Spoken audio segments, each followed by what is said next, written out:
fucker ex-bitch. I want her out of this school, Johnny ordered, tucking Shannon under his arm. She can't get away with this. You know what she's been going through. She's supposed to be safe at school. Shannon, are you saying that Miss Wilkinson did this to you? Back the fuck up, Joey warned when the older man moved towards his sister. Don't come near my sister, I'm warning you. Fucking Bella Wilkinson, Hughie grumbled, coming to stand beside Gibbsy. It's always something with her. Because she is Lucifer with tits, Gibbsy confirmed grimly. The living, breathing devil incarnate. It's incarnate, Gibbs, not incarnate. Whatever, lad. I tried to warn you all, but oh no, nobody listens to the beautiful one. His tone was laced with a heavy dollop of sarcastic outrage. I'm just a pretty face to you assholes, some eye candy for the ladies. Well, I know things too, you know. It's not all about books. I'm an excellent judge of character. Bella Wilkinson. Why the hell was that name so familiar? I slept with someone. You lost your virginity? To who? A girl from Tommen. What's her name? Bella Wilkinson. No! I gasped, wide-eyed when awareness finally dawned on me. The girl Paul slept with behind my back. It was the same person. What the... You! Johnny roared, startling me from my thoughts, as he took off like a thundering bull in the direction two students were coming from. I want a fucking word with you. Johnny, don't! Shannon sobbed, covering her face with her small hands. Cap, you're in contract. Think about Saturday. Take the high road. Fuck your high road, Johnny roared back, ignoring his friends as he moved straight for who I presumed was Bella and her beau. What did I tell you, huh? The big lad demanded, closing the space between them. What the fuck did I tell you about that bitch?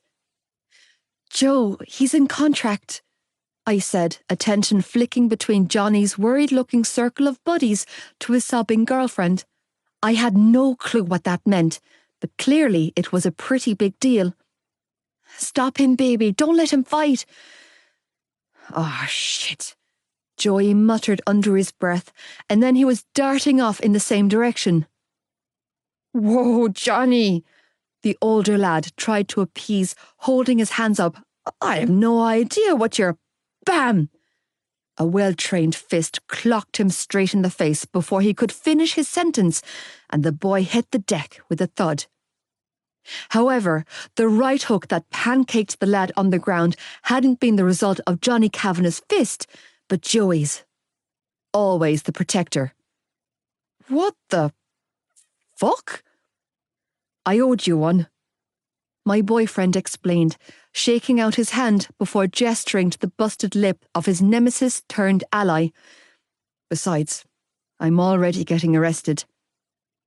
Johnny gaped at him. For what? For this, Joey explained, seconds before lunging for the lad on the ground. Oh, Jesus.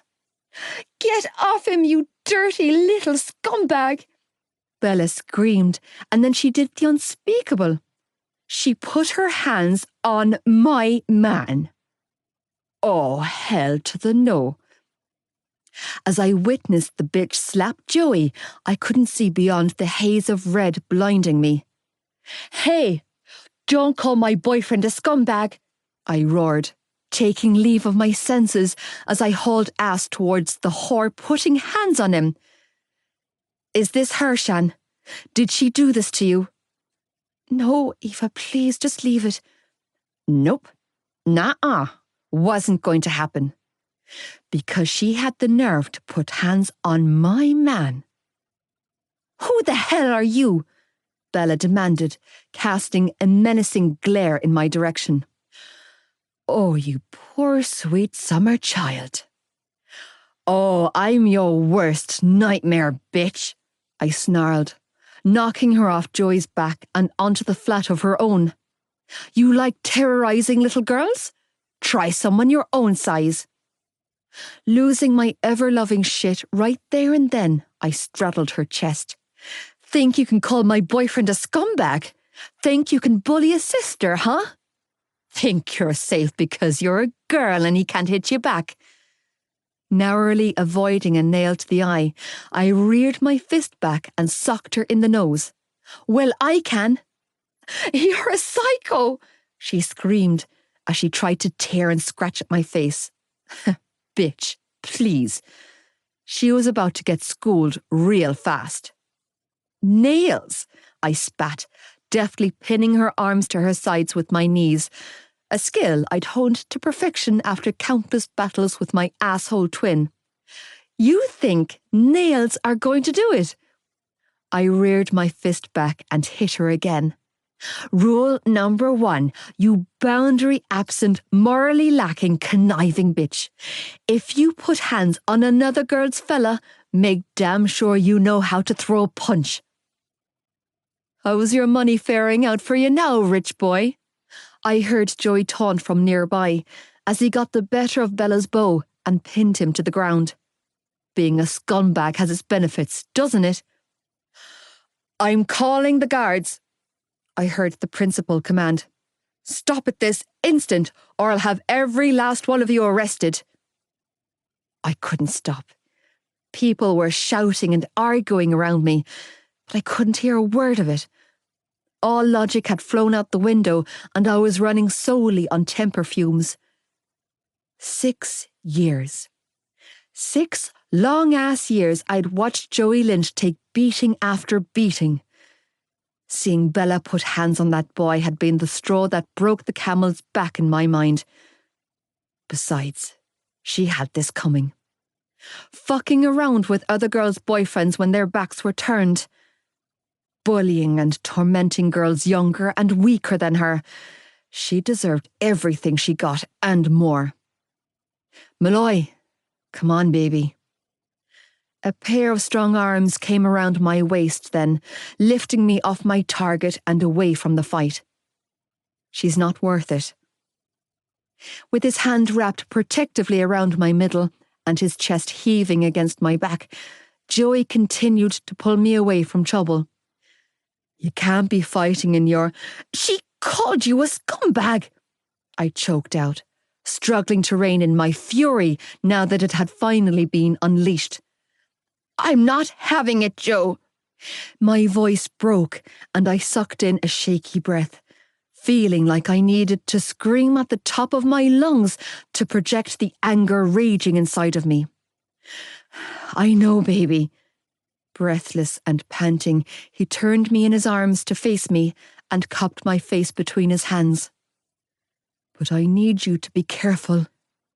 My heart jackknifed in my chest as reality smacked me square in the chest. The baby. Oh shit. My hand automatically moved to my bump hidden beneath his oversized hoodie and I sagged against him. Oh God, Joe, what did I do? Disgust filled every pore in my body. I didn't think. I shook my head, feeling helpless and filled with self-loathing. I'm so stupid. What if I hurt the baby? No, you didn't. It's all good, Malloy. He was quick to soothe, tightening an arm around me. You're grand. And the baby's grand, okay? But what if... Everyone follow me to the office. I'm calling your parents. The principal yelled, commanding everyone's attention, as he ordered Bella and her bloodied bow in the direction of the school. All of your parents. You do that, Joey sneered, still keeping a hold of me. Be useful for something. Parents meant guards. Guards meant handcuffs. Reality hit me like a wrecking ball and I stiffened. He was over 18 now. The guards in this town weren't going to give him any more chances. Joe, I couldn't hide the fear in my voice. You're on a warning. Listen, I need you to get out of here. Catching a hold of my hand, Joey led me towards where I had haphazardly parked my car, sounding more composed than he had in months. You weren't here and you didn't see shit. Stopping when we reached the driver's side door, he turned to face me. You got that? What? I gaped at him and shook my head. No, I'm not leaving you. Get in the car and go home, baby. He cut me off and ordered. Now. Joey, no, I can't leave you. Reaching up, he cupped my face between his hands and gave me a meaningful look. Nobody's going to mention you. No, Joe. I strangled out, chest heaving. No, I can't. Aoife, but you're going to be... Fisting my hair, he leaned in and pressed his lips to my ear. You listen to me, he said, low enough that only I could hear him. You get your ass in that car and straight to the hospital. Don't worry about me, okay? I'm grand. You tell those doctors whatever the fuck you need to tell them to make them scan you to check our kid is okay. Joe, when they give you the all clear, because they will give you the all clear, Malloy, I want you to go home and stay there. Don't come looking for me, and don't go fighting my battles, baby. I can do the fighting for the both of us. But I'll look after everything else, okay? He exhaled a harsh breath and momentarily sagged against me before straightening back up. All I need you to do is look after yourself and my kid. Let's get out of here, I blurted. Come with me. I can't. You have to. My heart bucked wildly in my chest as it cracked down the centre. They'll arrest you if you stay. It doesn't matter. It does matter. I cried, clinging to him. You matter. You... I'll be grand. Just go and I'll call you when I can. He cut in, pressing a hard kiss to my forehead. I'll be seeing you, Malloy, he called over his shoulder as he walked away. And then he was gone. Jailhouse Rock. Joey. It was no big revelation when the only handcuffs the guards withdrew at Tommen were the ones they used to cuff me with. Nor did it come as a surprise when I was read the usual "I'm arresting you under Section 4 of the Criminal Justice Act" spiel, because, quite frankly, I'd heard it a dozen times before. Thrown into the back of the squad car, I'd been taken straight to the station, where I had been searched, stripped, and slapped around by none other than Paul the Prick's daddy. All that before being tossed in the cells for a time out, while I waited on legal aid to show up and escort me to the courthouse. Unapologetic for my actions, I took my punishment on the chin, unwilling to show emotion or feel bad for defending my sister. Because fuck those pricks at Tommen. Fuck the whole damn world. My only regret about the day's events was that I had dragged my girlfriend into it, because Malloy wouldn't have been there if it wasn't for me. And she sure as shit wouldn't have been fighting if it wasn't to defend me. Her face continued to haunt me long into the evening as I sat on a concrete slab that doubled up as a bed in the holding cell which I was being retained in. I battled with both my conscience and my body as it reeled from withdrawal. The stainless steel piss hole in the corner of my cell had seen more vomit than I cared to admit, as I continued to eject the contents of my stomach. Black gunk, green bile, clumps of blood. Jesus Christ. I was hemorrhaging poison. The phone call I'd been awarded I naively used on a woman who wouldn't even pick up the phone. My mother didn't care. She had never cared. Christ. I had a better chance of the old man showing up to get me. You already know this, asshole, so stop caring about her. Disgusted with myself for being so damn weak, I refused the chance to make another call, because in all honesty, I didn't have anyone to call. The beef I had with Darren meant that I would gladly serve an 18-month sentence for assault and battery before crawling on my knees to him for help. Because fuck Darren. The only person I could call, the only person who hadn't completely given up on me, was the one person I needed to protect.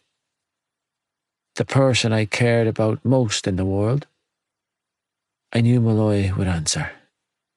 I knew she would come for me. She would fight my corner, regardless of what it cost her. That was the whole fucking problem. I had to stop this. I had to stop putting her at risk. On your feet, Lynch, a male Garda ordered, as he unbolted and opened the metal door containing me. You have court in 20 minutes. Peachy. Just fucking peachy. Not bothering to argue, I complied with his orders and remained still as a statue as I was recuffed. Yeah, this wasn't going to end well for me. Maybe this is a good thing, I thought to myself, as I was led out back to an awaiting prison van.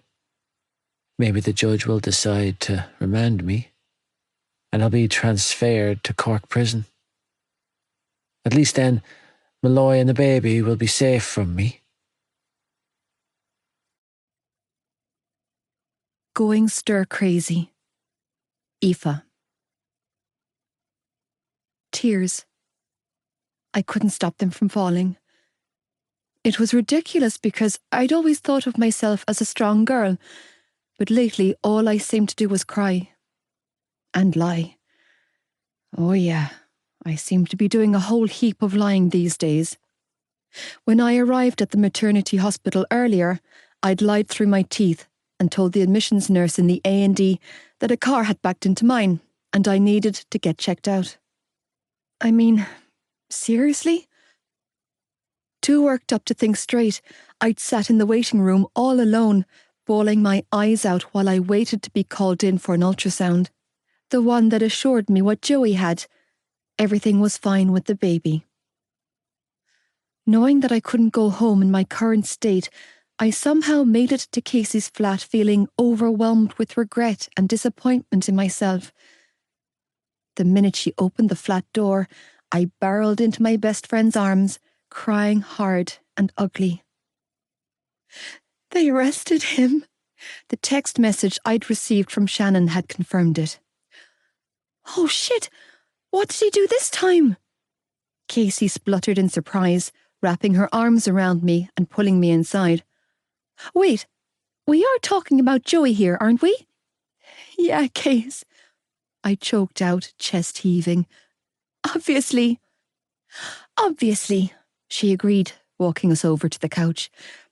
Okay, you sit and start explaining and I'll boil the kettle. I don't want you to make tea. I cried, dropping my head in my hands. I want you to help me get him out.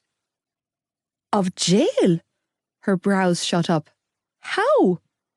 I don't know, but I can't just leave him there. How about you explain why he's there in the first place and then we can make a plan? Sucking in a shuddering breath, word for word, I delved right into the day's events at Tommen, leaving no stone unturned. Come on, Eve, this is Joey we're talking about. Casey tried to coax once I was finished regaling her with my tale of woe. He's like a cat with 9 lives. He'll get a slap on the wrist and be out in no time. No. Sniffling, I shook my head. You don't get it. He's over 18 now. Shit, you're right. My best friend agreed, flopping down on the couch beside me. The guards in this town have been dreaming about this day. They're going to throw the book at him. Not helping.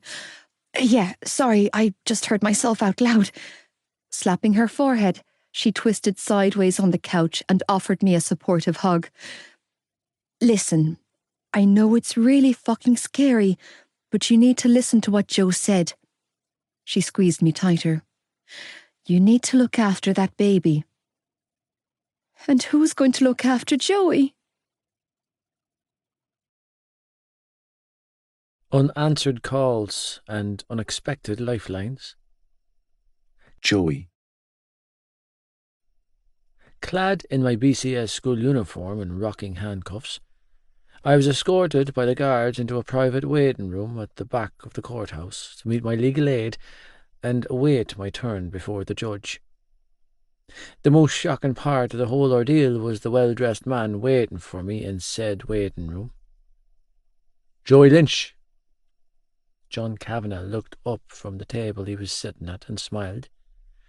We meet again. The fuck? What are you doing here? I asked, sinking down on the chair opposite him. You're not my solicitor. I am today, he mused, combing through a stack of paperwork that I assumed contained my file. Shit, knowing my luck, the whole damn stack was dedicated to me. If you'll have me. I'm broke, I decided to throw out there. And no offence, it's pretty clear from the mansion you live in and the designer suit you're wearing that you don't work for free. And I'm actually a barrister. Even more expensive. I shrugged, feeling at a loss. Listen, John, I appreciate this, but I could work for a year and never be able to afford your services, so I'll just take my chances with the free legal aid rep. I'll be requiring an urgent meeting with your superintendent to explain to me in grave detail why my client is displaying very clear physical evidence of excessive force at the hands of your colleagues, he surprised me by saying, turning his steel blue eyes on the Garda lingering near the door. Which, before you try to excuse away, I am more than willing to have a medical professional attest to. Your client was arrested for fighting. He got those bruises from... my client is an 18-year-old boy with a horrendous detailed history of domestic violence. There are decades of reports of him being the victim of atrocious child abuse at the hands of his caregivers. That's not to mention his even more troubling history of being let down by both the state and the Garda Síochána in this town, John interjected coolly. Quite frankly, I am astounded your superiors had the nerve to take this boy before the judge. Once I'm finished making a spectacle of them, I'll be turning my attention to the long list of guards, social workers, and attorney figures that failed my client and his family. Leaning back in his chair, John rolled a pen between his fingers, absent-mindedly, while giving the officer a cool appraisal. Now, when you're ready, my client and I will have the room. Red-faced and fuming, the guard turned on his heels and stalked out, leaving us alone in the room. Well, shit, I mused, begrudgingly impressed. Flexing your muscles there, John. It's always good to practice, I bet, he smirked. So, am I representing you? Do I have a choice? Not if you want to stay out of prison. Fuck. Reaching up with my still cuffed hands to scratch my nose, I pointed to the stack of paperwork in front of him. Is that all about me? Every page, he replied, pushing the stack towards me, front to back. Shoulders slumping in defeat, I leaned back in my chair and studied him. Why are you helping me? Why did you hit that Ryan boy? I shrugged. He had it coming. Try again. I met his unyielding stare, before blowing out a breath and mumbling, You clearly already know why. Indulge me. Because if I didn't, your son would have. And he has a hell of a lot more to lose than I have. I came right out and told him. Is that indulging enough for you? He didn't look one bit surprised by my admission. Because this man was smart. Hell, he was sharp as a razor. You protected my son's future, and now I'm here to protect yours, he finally said, folding his arms across his chest. Sounds like a fair trade, if you ask me. Except that I don't have one of those. I'm sure my wife would argue that statement. He smiled ruefully before adding, You've won yourself a fan, Joey Lynch. Your wife? I deadpanned, repressing the urge to groan when a sudden pang of intense pain and hunger attacked my senses. Fuck. It was never going away. I can't see how, when your wife doesn't know shit about me. And you clearly don't know shit about her. Excuse the term of phrase, he replied with a smirk. She has a feeling about you. I narrowed my eyes, instantly suspicious. A feeling? He nodded. She wants to help you? I stiffened. I don't want her help. Ha! But do you need it? Can you just get to the point? I flat out asked him, feeling confused as fuck. I don't do beating around the bush. Just tell me what you want. First, I'm going to get you out of this mess, he said, rising to his feet. And then we'll talk. Too good to be true, or safe? Joey. After spending a grand total of 7 minutes in front of the judge, John Kavanagh not only had my case thrown out, but had somehow managed to coerce a judge, a fucking judge, to take pity on me enough to apologise to me. If I wasn't drowning in the unbearable pain of my latest come-down, I would have been seriously impressed with the man's powers of persuasion.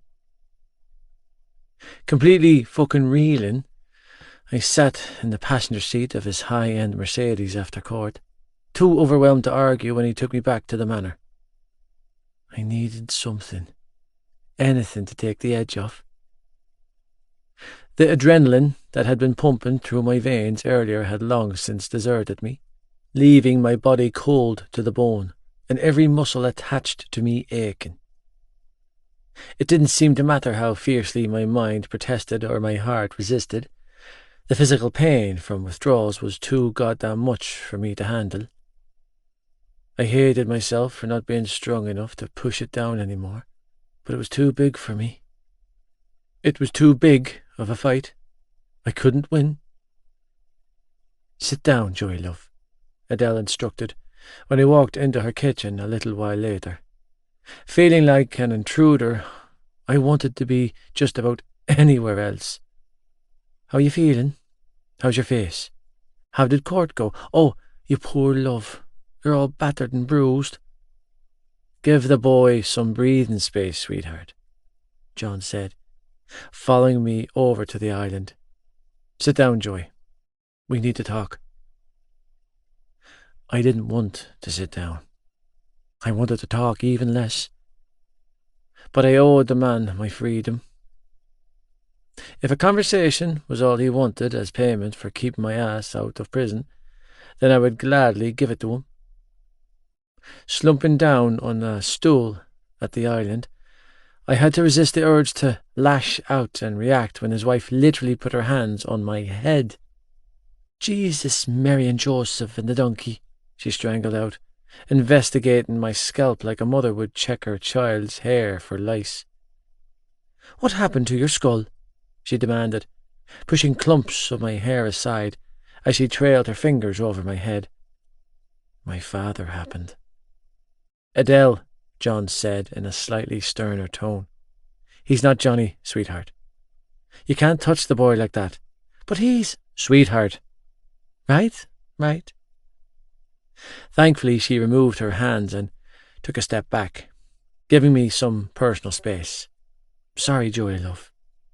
"It's grand," I said, trying to appease her and wanting them to know that I was grateful for their weird intrusion on my life, even if I couldn't stop the full-body shudder that rolled through me. I'm not a hugger." "Not a hugger," she repeated, sounding like she was storing that piece of information safely away. "Got it, love. No hugs." "Relax," John coaxed, giving his wife a wink. "Just be yourself, sweetheart." "I'm trying," she replied, as she buzzed around the kitchen like a tiny blonde whirlwind, fetching cups and saucers. "I'm just nervous." "Why?" I asked, instantly on edge. My gaze flicked to John. "What's going on?" "Remember earlier when I said that we would talk after court?" John answered, tone eerily calming. I nodded stiffly, hackles rising. "Well," he continued to coax, "my wife and I have been doing a lot of talking lately, and we wanted to speak to you about the possibility of—" "We want to keep you," his wife blurted out, causing John to drop his head in his hands and groan. "All 5 of you," she continued, hurrying over to the island and catching a hold of my hand. "Especially you." She smiled down at me. "I think I want you the most." "The fuck?" I choked out, yanking my hand out from under hers. "What are you?" Shaking my head. I practically fell off the stool in my bid to get away from the strange woman and her hands-on nature. "You want to keep me?" "Tact, sweetheart," John groaned, biting down on his fist. "Where's the tact we talked about?" "I forgot," she argued, before turning her attention back to me. "That didn't come out right, Joey, love." "Listen." I held a hand up to warn her off. "I appreciate everything you've done for me." Keeping my back to the kitchen cupboards, I stepped sideways in my bid to escape the second coming of Mother Teresa. "And how good you've been to my sister. But I'm not interested in anything else, okay? I don't need anyone keeping me, so I'm going to go home now." "She means fostering," John explained with a sigh. "Adele, would you back up, sweetheart, and give the boy space? You can't crowd him, remember? Baby steps." "Oh, Jesus, yes," she mumbled, hurrying to her husband's side. "Of course. I'm sorry, Joey, love." "Fostering?" I stared blankly at them. "The fuck?" "We're already approved," Adele blurted out. "We have been foster parents before. It's not our first time, love. And we can offer you stability and safety and—" "No!" I choked out, practically climbing the wall backwards in my bid to escape. "Jesus Christ, no!" Panic-stricken, I looked around uncertainly before locking eyes on John. "I want to leave." "You can leave any time," he assured me, keeping a firm hand on his wife's shoulder, who looked like she was seconds away from springing towards me. "Right now, if you wish." "Good." Blowing out a shaky breath, I cagily walked to the utility room door that led to the back door, only to hesitate when I reached for the door handle. No. Wait. Hear them out. Think of the kids. Jesus Christ, what was I doing? Run, lad.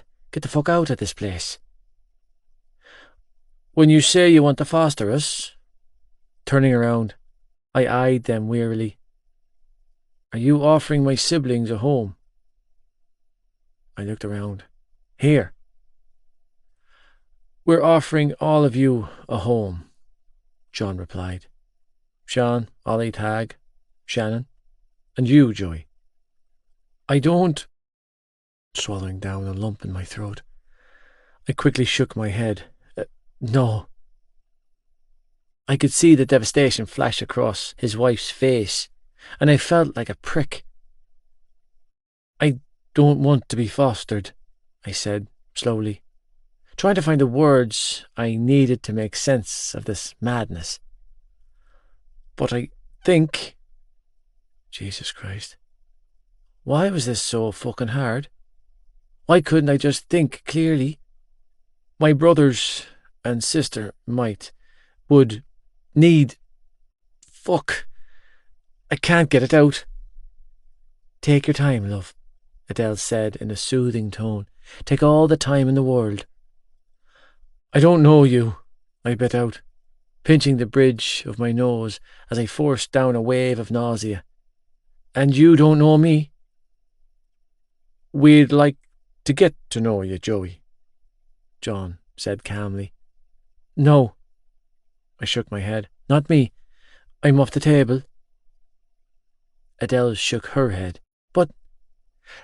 Let the boy speak, John cut in, giving her hand a supportive squeeze.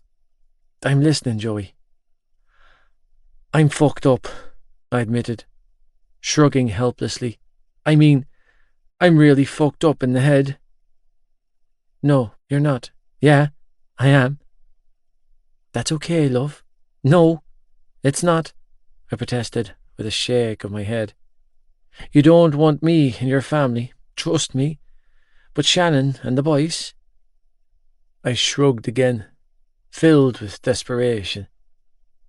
The prospect of getting my siblings out of the shitstorm of a life we had been born into was dangling in front of me like a gold nugget.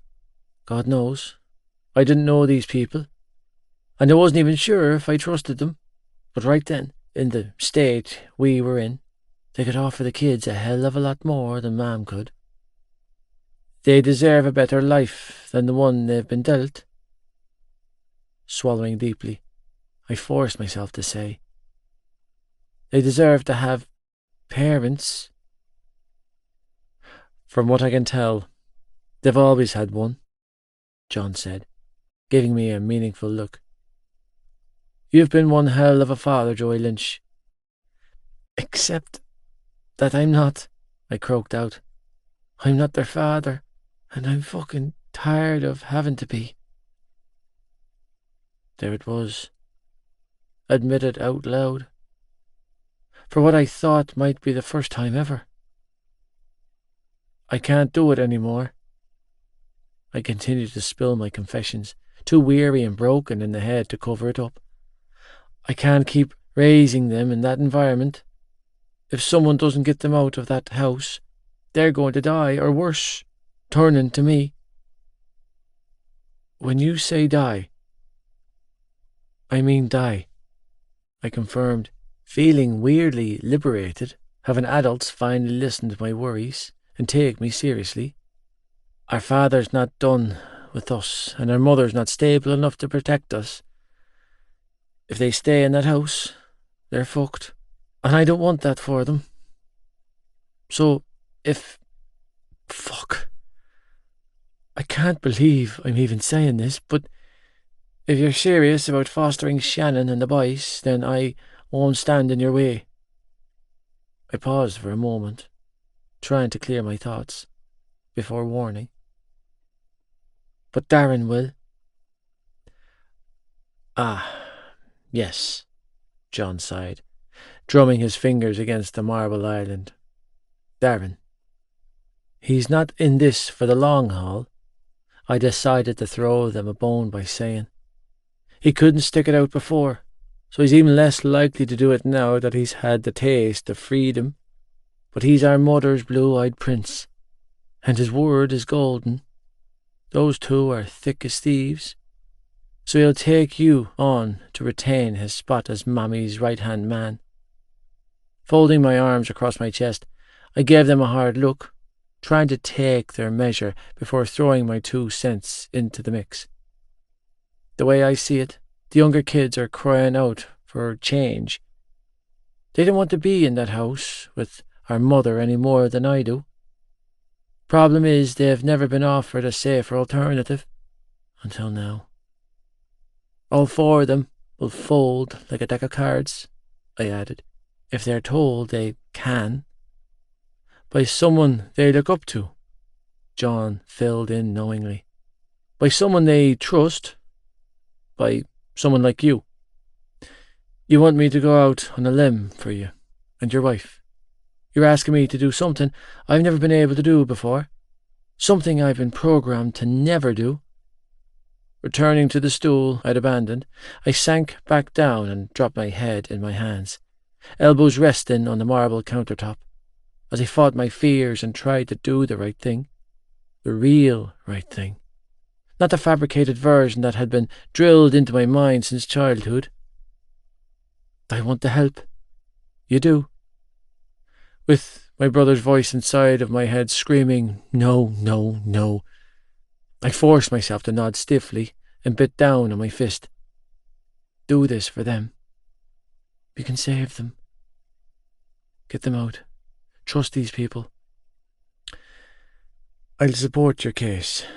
I'll back you up with the social workers. I'll give an honest statement to the authorities. I'll lay all of my parents' shit bare and expose them for the neglectful pieces of shit that they are. If it means those kids don't end up like me.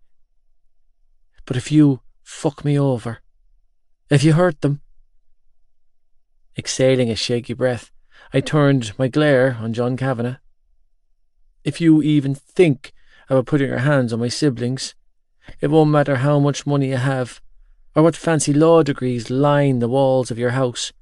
I will come for you, and Jesus Christ himself won't be able to save you.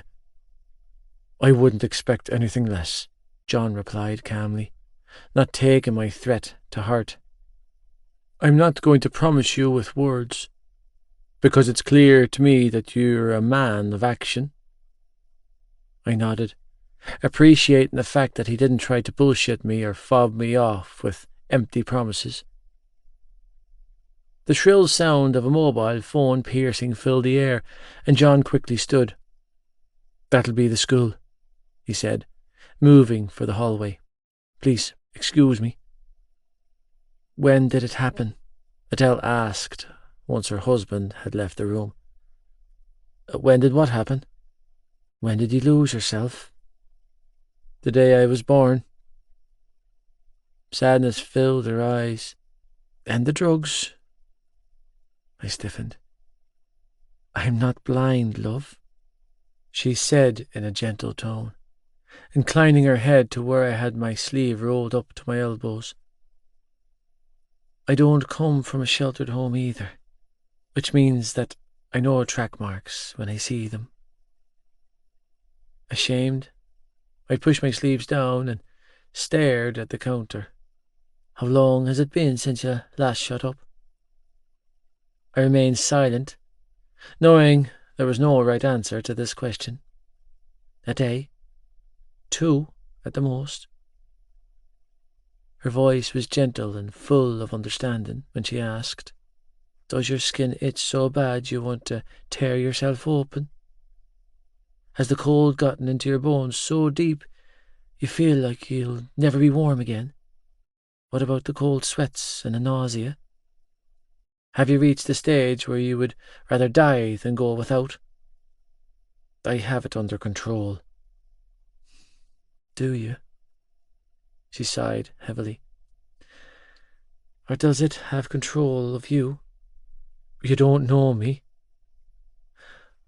What did it start with, love? Cannabis? Prescription medication? Benzos? Uppers?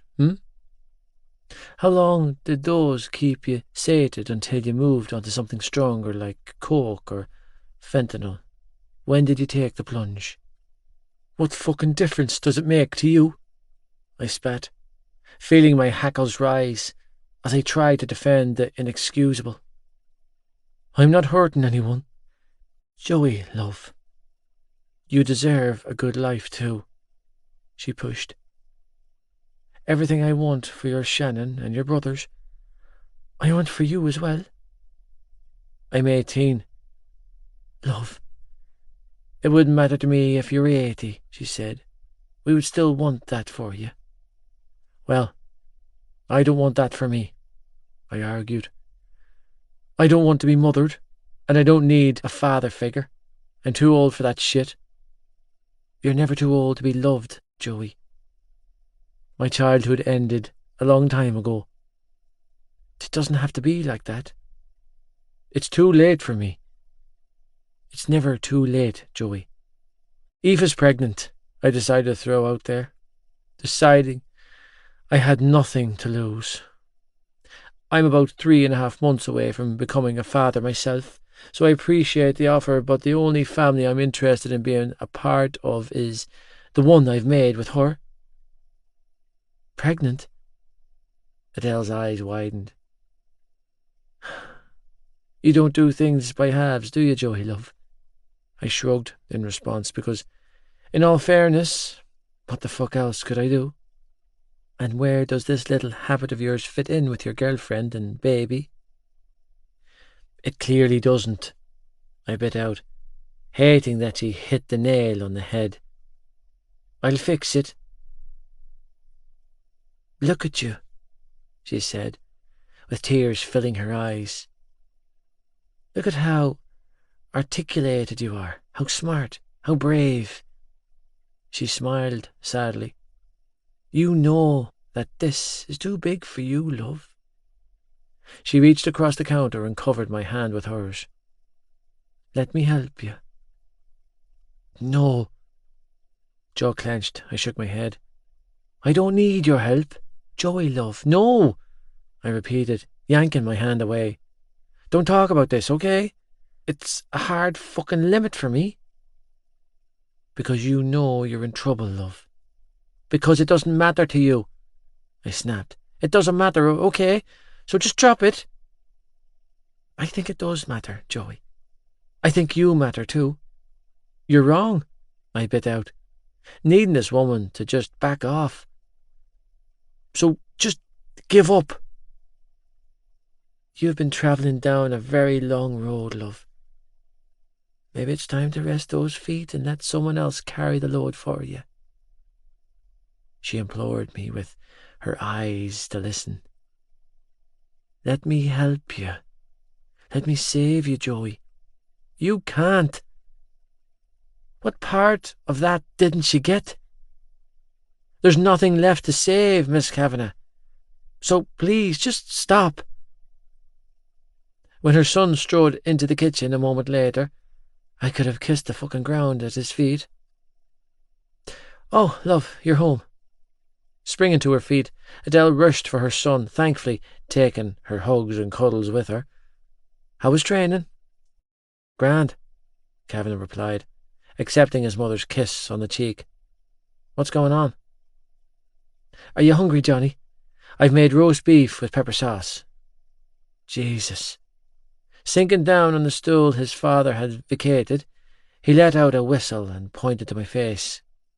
Cormac got you good? No. My girlfriend's ex-boyfriend's father got me good. Yeah, and I got you good, I said instead, feeling like a piece of shit for clocking him earlier. Sorry about that, I offered with a shrug. Poor communicational skills. Understatement of the century. So, what's happening now? I'm in a fair bit of shit. I deadpanned. That's what's happening now? Yeah, I gathered that much, he replied, evenly sounding eerily similar to his father in this moment. Are you being charged? He's not going to be charged with anything, his mother answered for me, as she fussed at him and ruffled his hair. Your father has made sure of that. Kavanagh's brow shut up. You're off the hook. Apparently, I shrugged again. According to your parents. Where's your ma? Jesus Christ. He was as nosy as his mother. Did she go down to the station for you? Did she fuck? She's working, I deadpanned, knowing that a fellow with parents like his could never in a million years understand my situation. He could try, he could sympathise, He could listen to all of my sister's tales of woe, but he could never truly get it. No one could. Not unless they lived through it. Couldn't get through to her phone. That was Principal Toomey, John announced, returning to the kitchen, phone in hand. The school board held an emergency meeting tonight, and Bella will not be returning to Tommen to finish out the school year. Thank Christ for that, I muttered, thankful that at least something good had come from a very unproductive day. One of my sister's bullies was gone. Permanently. I considered that to be worth the hassle.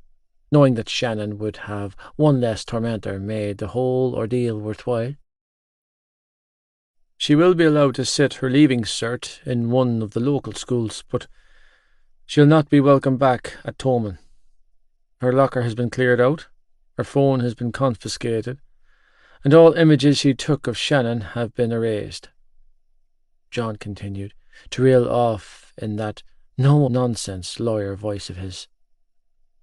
Natasha O'Sullivan and Kelly Dunn have both been given a week's suspension for their roles in the incident.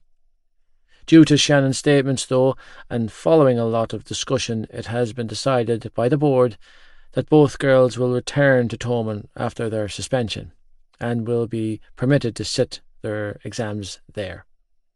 That's bullshit, we both chorused in unison. Pick your battles, boys.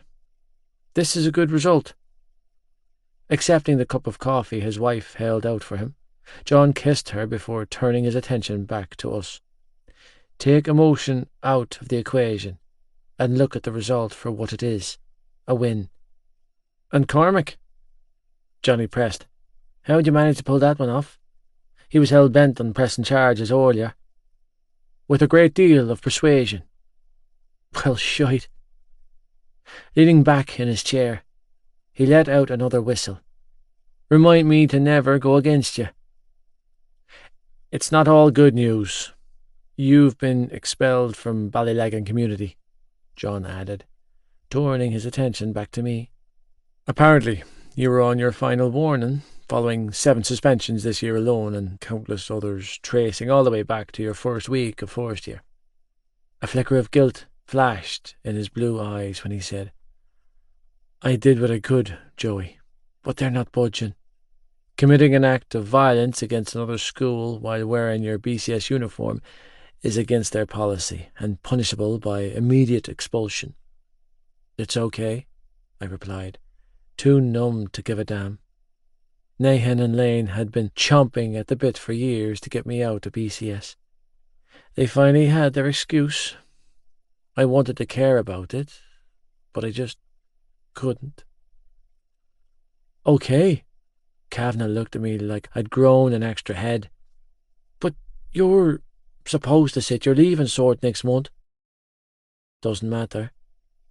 Yeah, it does, he argued, tone passionate for a fella whose future this didn't affect. It does fucking matter. I wasn't going anywhere anyway, so it's all the same to me, I replied, which was mostly true. I never planned on college. I never planned on leaving Ballylagan. I couldn't. So why worry about it? What the hell, Joey? This is important, my sister's boyfriend argued. Turning back to his father, he asked, Is there anything you can do for him? My hands are tied, son. Joey here has a record for violence that makes Gibbsy look like a saint. John sighed heavily. They're unwilling to negotiate having him return to school, not even to sit his exams. Of course they weren't. Those fuckers had wanted me out since first year. What about Tommen, love? Adele asked, worrying her lip. Tommen is private, sweetheart. Another public school, then? Their son suggested, running a hand through his dark hair in obvious frustration, which puzzled me because why the fuck did he care? Not in the area, John explained evenly. Nothing public, at least. meaning the only way that I was stepping foot inside of a school to sit my leaving cert was if I had the cash to bribe my way through the door. The city, then, Kavanagh, ever the optimist, suggested. No school will touch me with a 10-foot barge pole, I interrupted, just about done with the whole conversation. I wasn't his pet project. He didn't need to find solutions to my problems. All he needed to do was treat my sister well, and we were golden. Your dad's right, Kavanagh. My record is shocking. No one's going to want me, and it doesn't matter anyway, because I don't care, so don't waste your breath talking about it. Jesus. Sounding thoroughly deflated, he sighed heavily, shoulders slumping. What a disaster. Yeah. This was all getting a bit too fucking chummy for me. A little too family meeting-ish for my liking. Can I use your bathroom? I asked, standing up. Please.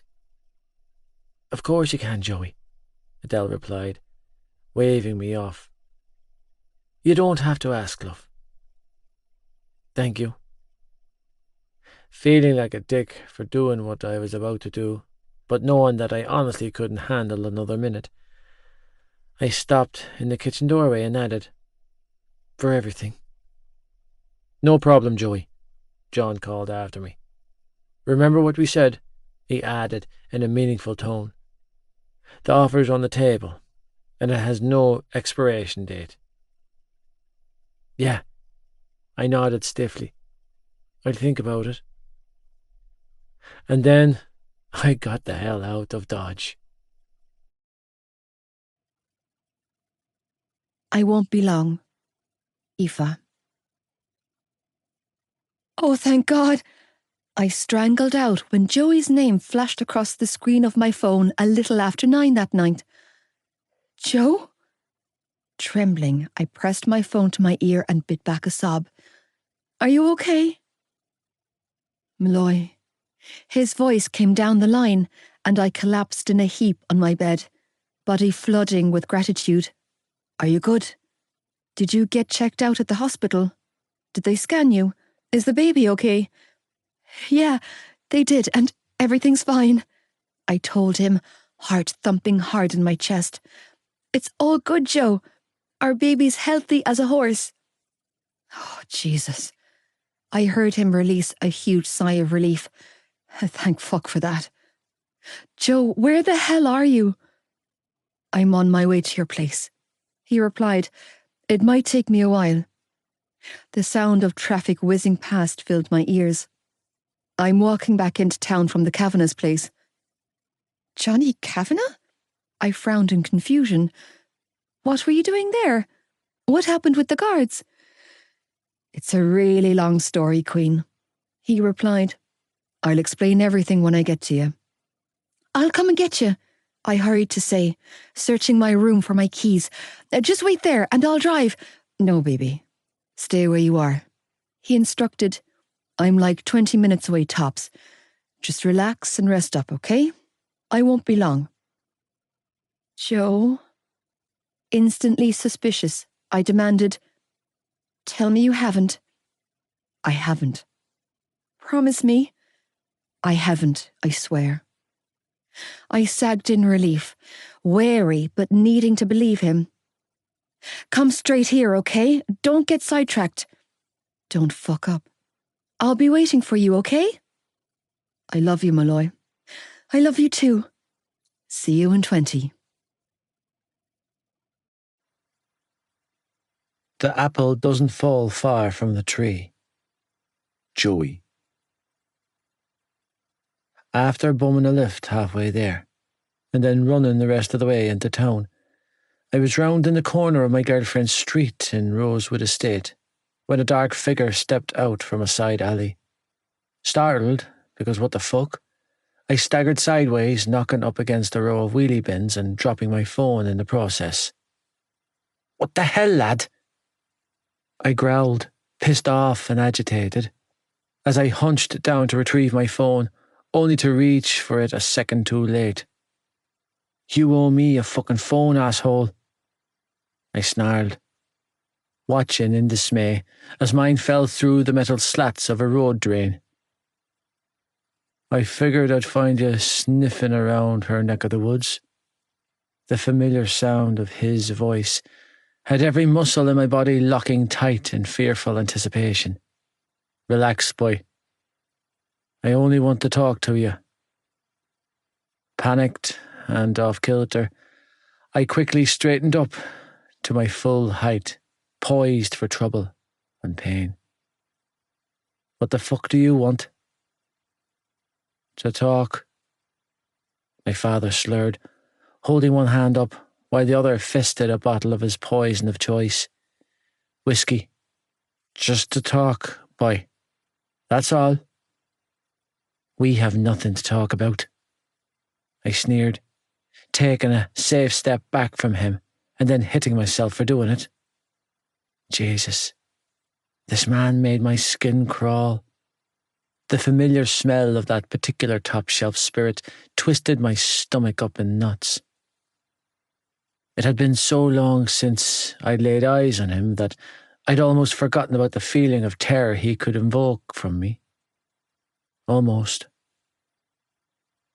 I'm not talking to you, I warned, holding a hand up when he stepped closer. Did you read my letter?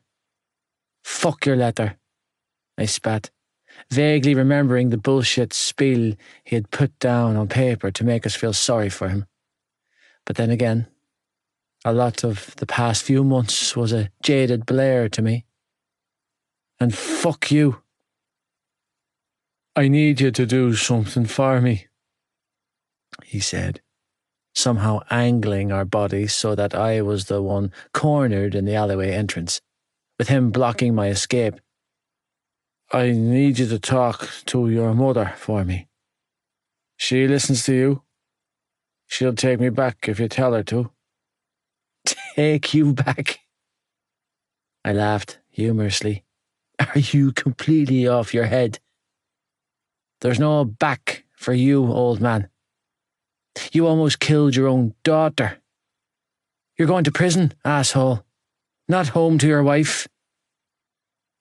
I'm not going to prison, boy, he replied, sounding so sure of himself that it didn't settle well with me. But you're going to hell if you don't sort this out for me. Then I'll see you there, I spat, unwilling to bend to this asshole, no matter how badly he set my teeth on edge. In a weird way, his abuse was familiar. Unlike my mother, I knew where I stood with my father. It gave me a sick sort of fearful comfort. I knew that didn't make sense, but it was how I felt. On the rare occasion I slipped up and allowed myself to feel. His cruelty was home to me. It was all I knew. I could handle his attacks because I knew they were coming. I never knew what was coming with Mam. Jesus, I was seriously messed up in the head. With the hair standing on the back of my neck, I watched him watch me. His cold, dead eyes were locked on mine, sending a cold shiver down my spine that resulted in my body shuddering. You think you know it all, boy, he said, taking a menacing step towards me. Think you're better than me, but you'll see. As soon as that pretty girl of yours spits that kid out, you'll see. You'll understand what it's like to be trapped. Don't fucking talk about her, I warned, hackles rising. I mean it. You'll know what it feels like. He continued to goad me and step closer. You'll finally learn what it feels like to be me. I'll never be you, I warned, backing up further. I'd rather slit my fucking wrists and become you. You're already me, he roared, heatedly. You've always been me, boy. Look at you. He pushed, closing the space between us and clamping a beefy hand on my shoulder. You can't leave her alone any more than I can leave your mother. Isn't that proof enough for you? My blood ran cold. His words rocked me to my core, because he was voicing my deepest fears aloud. Worse, he was voicing the truth. Because it was true. I couldn't leave Malloy alone. The resemblance was uncanny, and it caused my mind to spiral. It's not the same thing, I strangled out, feeling my body bow from the pressure as I jerked away from him, while drowning in the comparison. I would never hurt her the way you hurt Mam. That's what I used to think, he replied. I used to think I'd never hurt your mother the way my old man hurt mine, believe it or not. I loved her my whole life. I can remember how it felt at the beginning. How special she was. How much I adored her. I swore to myself that I wouldn't repeat my own father's mistakes. He choked out a humourless laugh. And look where I am, boy. My mother was a vulnerable teenage girl, and you took advantage. I choked out, trembling. You're a fucking monster. Do you think I was born this way, boy? He demanded, taking another swig from his bottle. I'm a product of my upbringing, same as you. I'm not you. I ground out. I refuse to be you. You can't stop it, Joey, he replied, using my name for impact. It worked. It rattled me. You can't fight your nature, boy. He took another slug of whiskey. Only way you're changing the end of your story is if you walk away from that girl and her kid, and we both know you'll never do it. He shook his head in defeat before adding, God knows I couldn't. Bated breath. Aoife. When 20 minutes passed by with no sign of Joey, I didn't panic too much, deciding to give him the benefit of the doubt. After all, he wasn't Superman. The boy was a fast runner, but he couldn't fly here. However, when 20 minutes turned to 30, and then 40 and 50, I began to pace my bedroom floor, anxious and on edge. When I phoned him, the call went straight to voicemail. An hour passed by, and then another one. Something was wrong. I could feel it in my bones.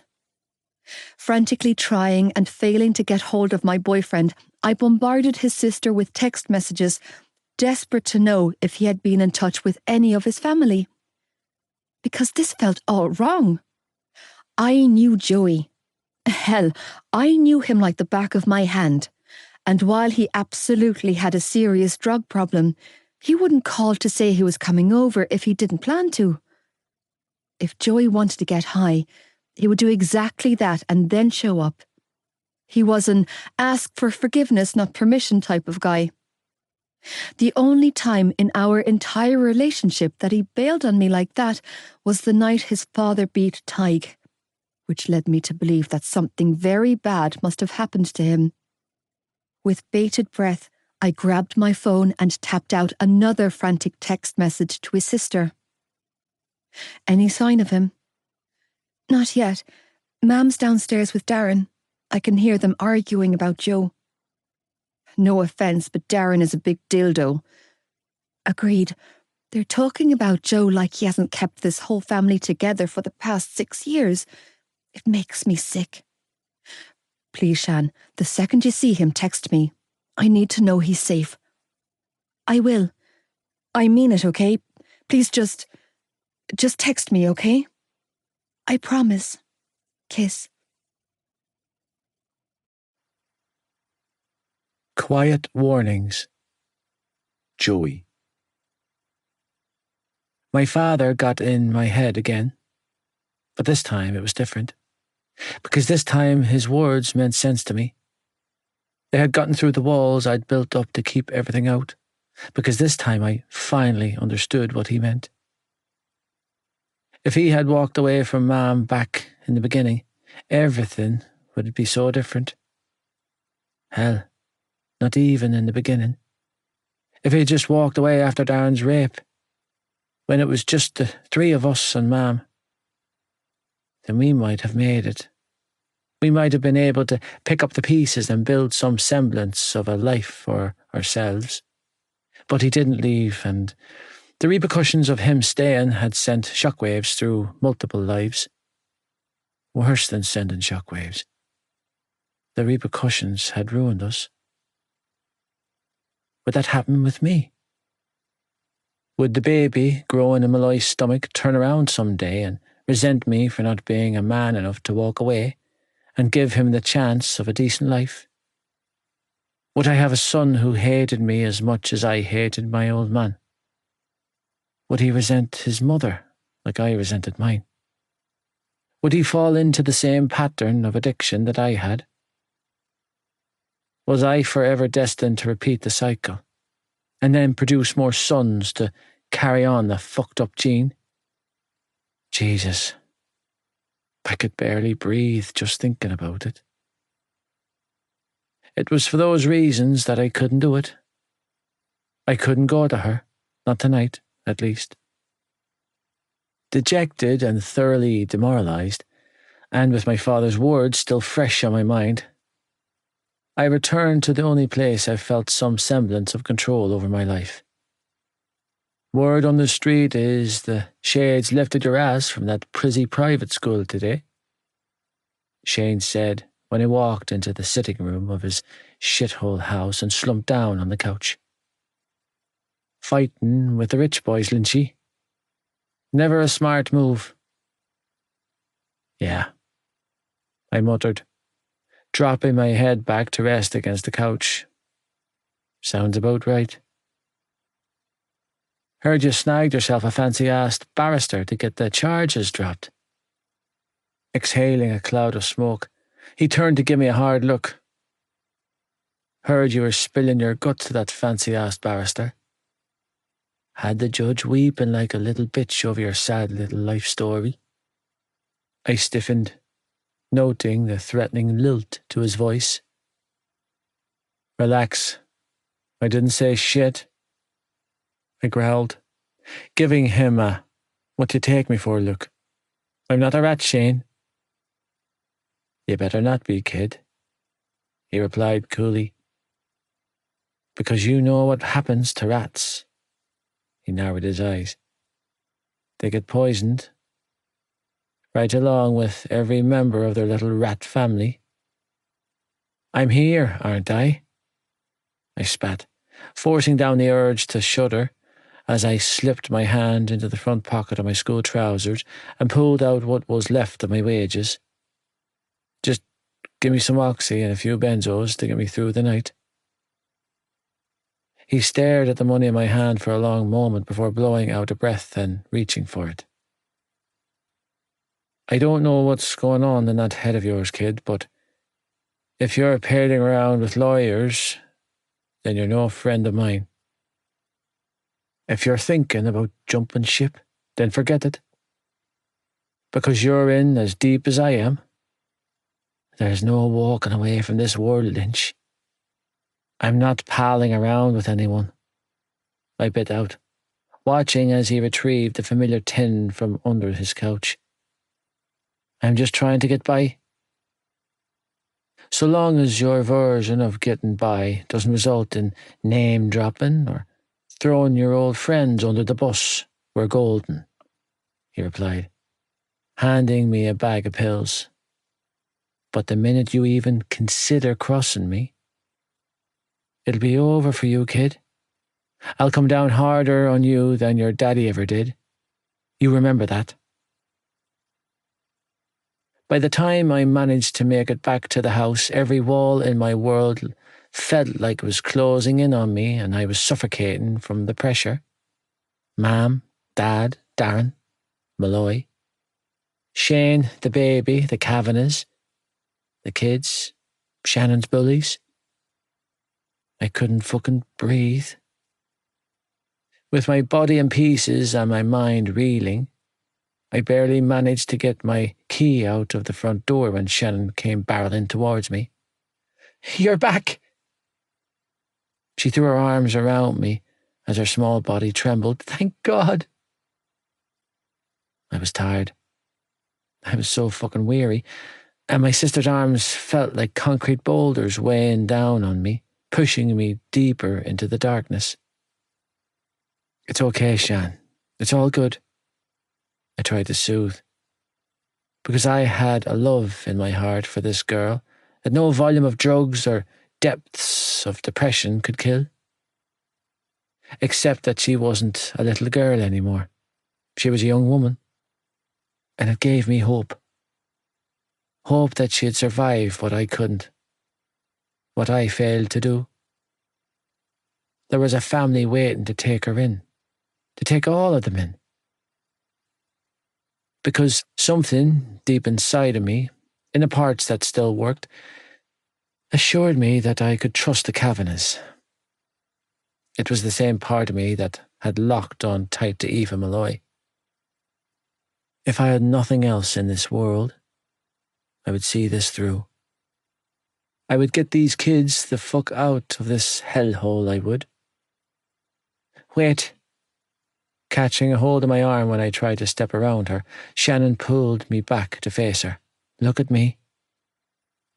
Having nothing left to give or lose, I did as she asked.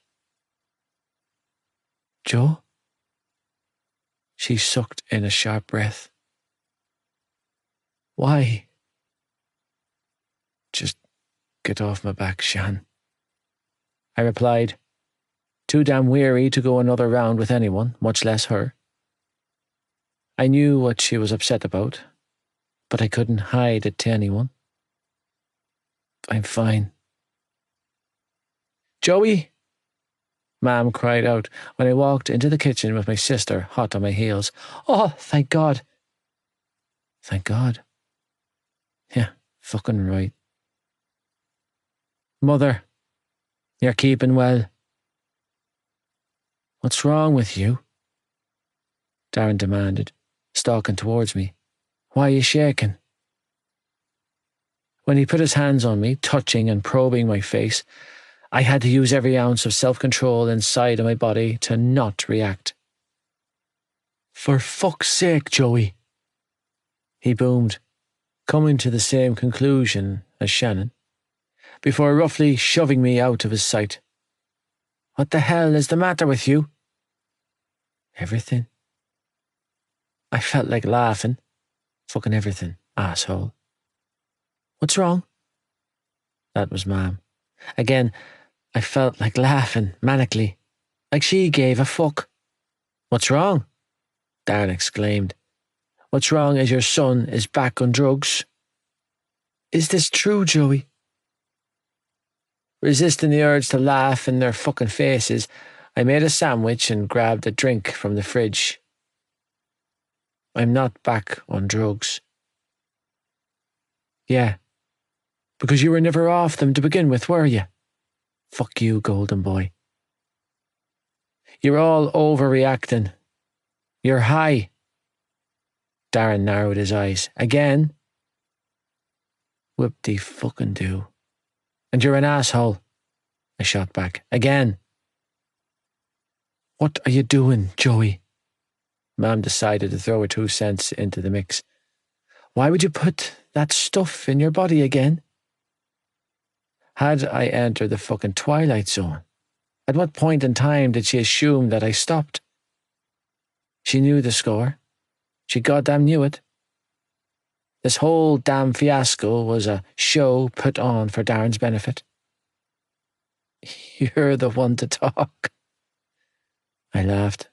"Drowning yourself in Prozac and Valium, prescribed to me by my doctor, not the drugs from the terrace." "Okay, Mom." I rolled my eyes and took a bite of my sandwich. "Whatever you say." "Is that Shane Holland?" she demanded. "Is he sniffing around again?" Jesus Christ. "What do you care?" I snapped, having had just about enough of the bullshit interrogation. Everyone get off my fucking back. No, I won't get off your back. The golden boy himself interjected. You're back on drugs. You've been expelled from school. You're off the hurling team and you're... He stopped just short of saying about to become a father. I knew that was on the tip of his tongue. You are ruining your life. I don't have a life, I roared, losing my ever-loving shit with him. I've never had a life. Well, life or not, if you keep this up, you're going to turn into him. You're going to end up becoming the one thing you hate most in the world. Shut up, Darren. Shannon was quick to defend as she rushed towards me. Joey, shh, it's okay. Don't listen to him, okay? It's not true. You're going to be okay.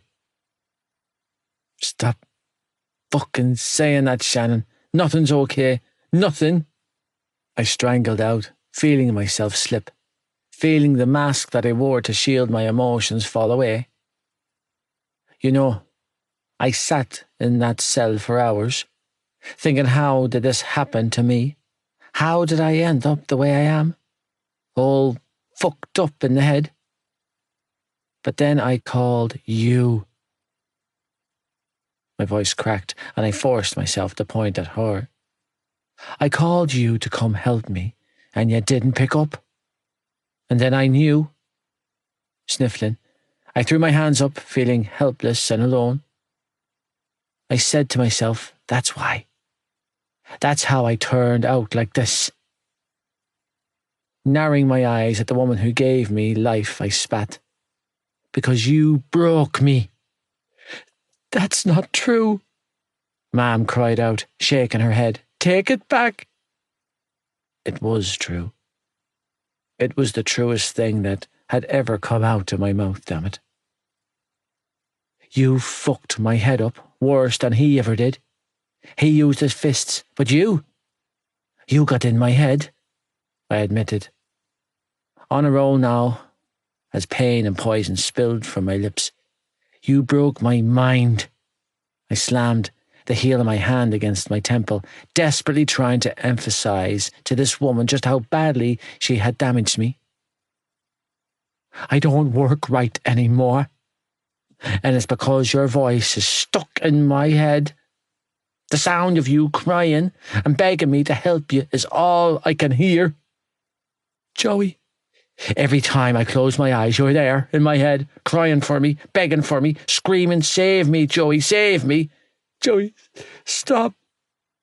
But I couldn't ever save you, ma'am. I cried, hating myself for my weakness as tears trickled down my cheeks, hating myself for still loving her. I couldn't save you because you didn't want me to. You wanted him to be here. You wanted all of this to happen. My mother struck me so hard across the face that I momentarily lost my train of thought.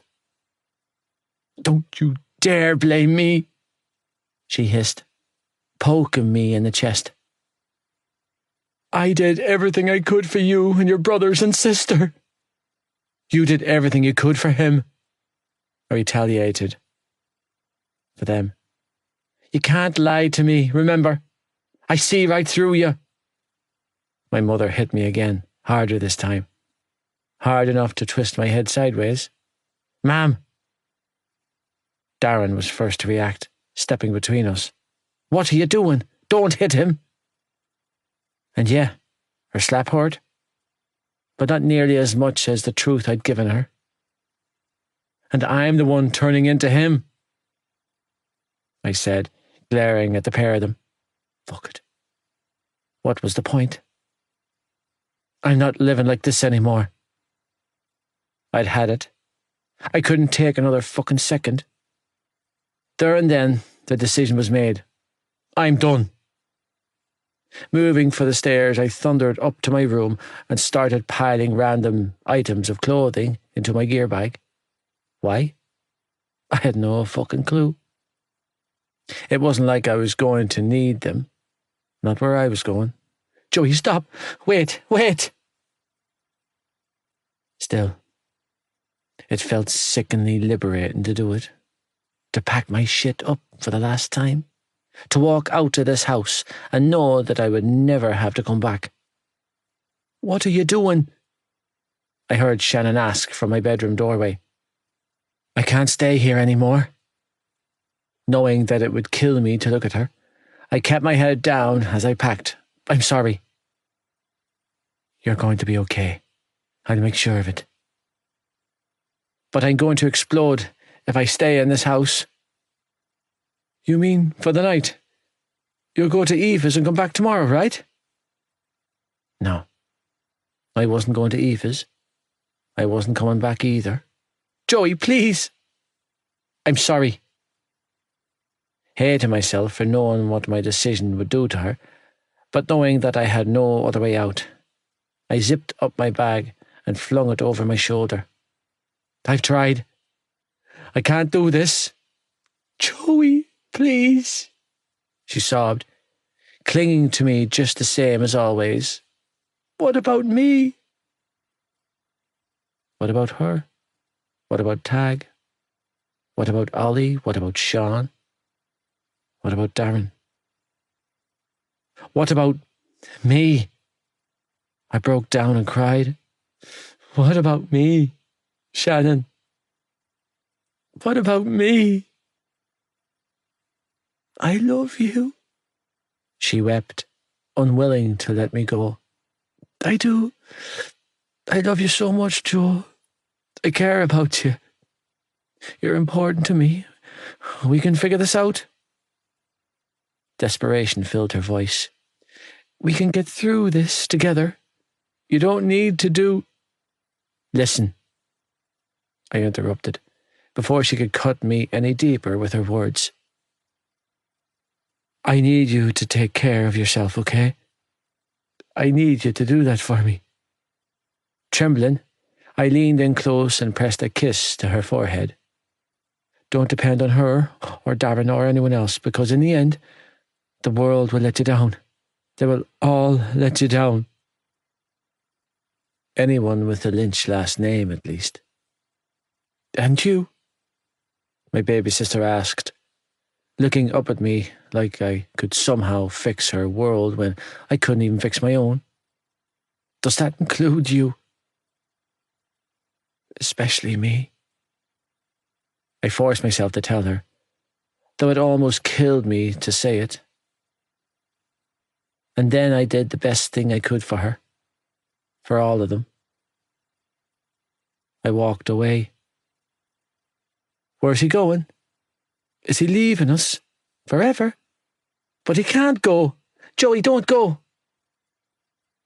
Joey, think about this. Forcing myself to block out their voices, I hurried down the staircase and moved for the front door, needing to get the fuck away from these children before I lost my nerve. They would be okay. I had to believe it. Do something, ma'am. Say something, please. Stop him.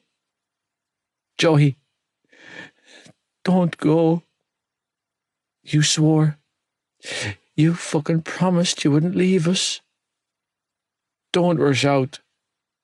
Darren tried to plead, blocking my exit. Please, just sleep on it and we can talk about it in the morning when you have a clear head.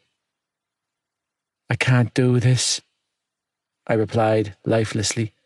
Get out of my way. Joey, no, talk to me. Get out of my way, Darren, I repeated. Now. Owie. Owie. Sean's voice almost broke me, and I sucked in a shuddering breath, too afraid to turn around to look at the baby I'd given up so much of my life to raise. I'm so sorry.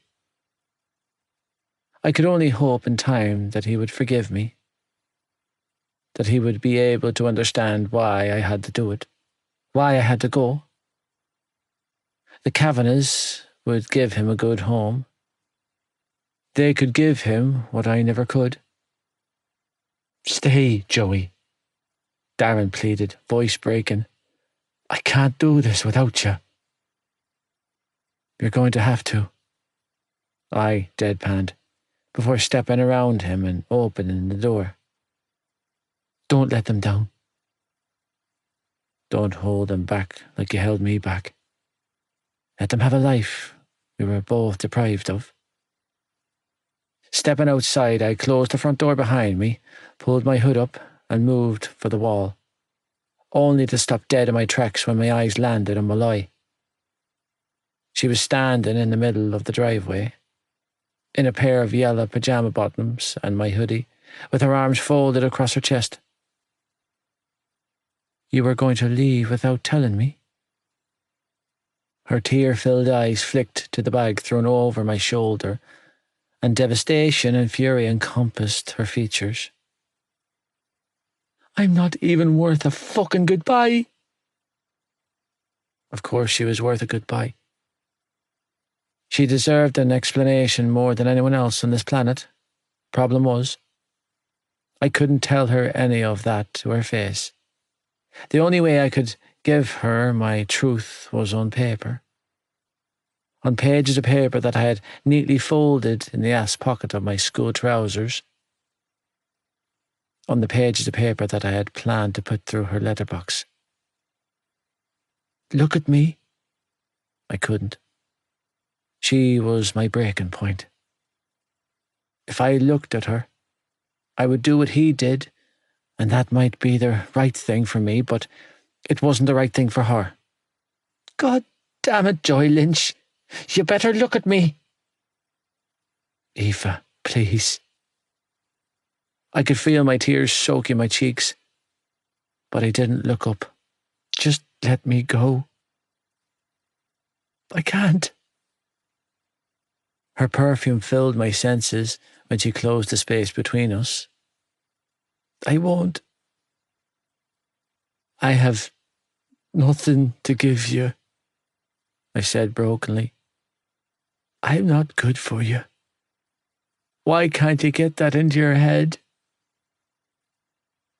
I don't care about stuff, Joey, she cried, throwing her arms around me. I only want you. I'm done.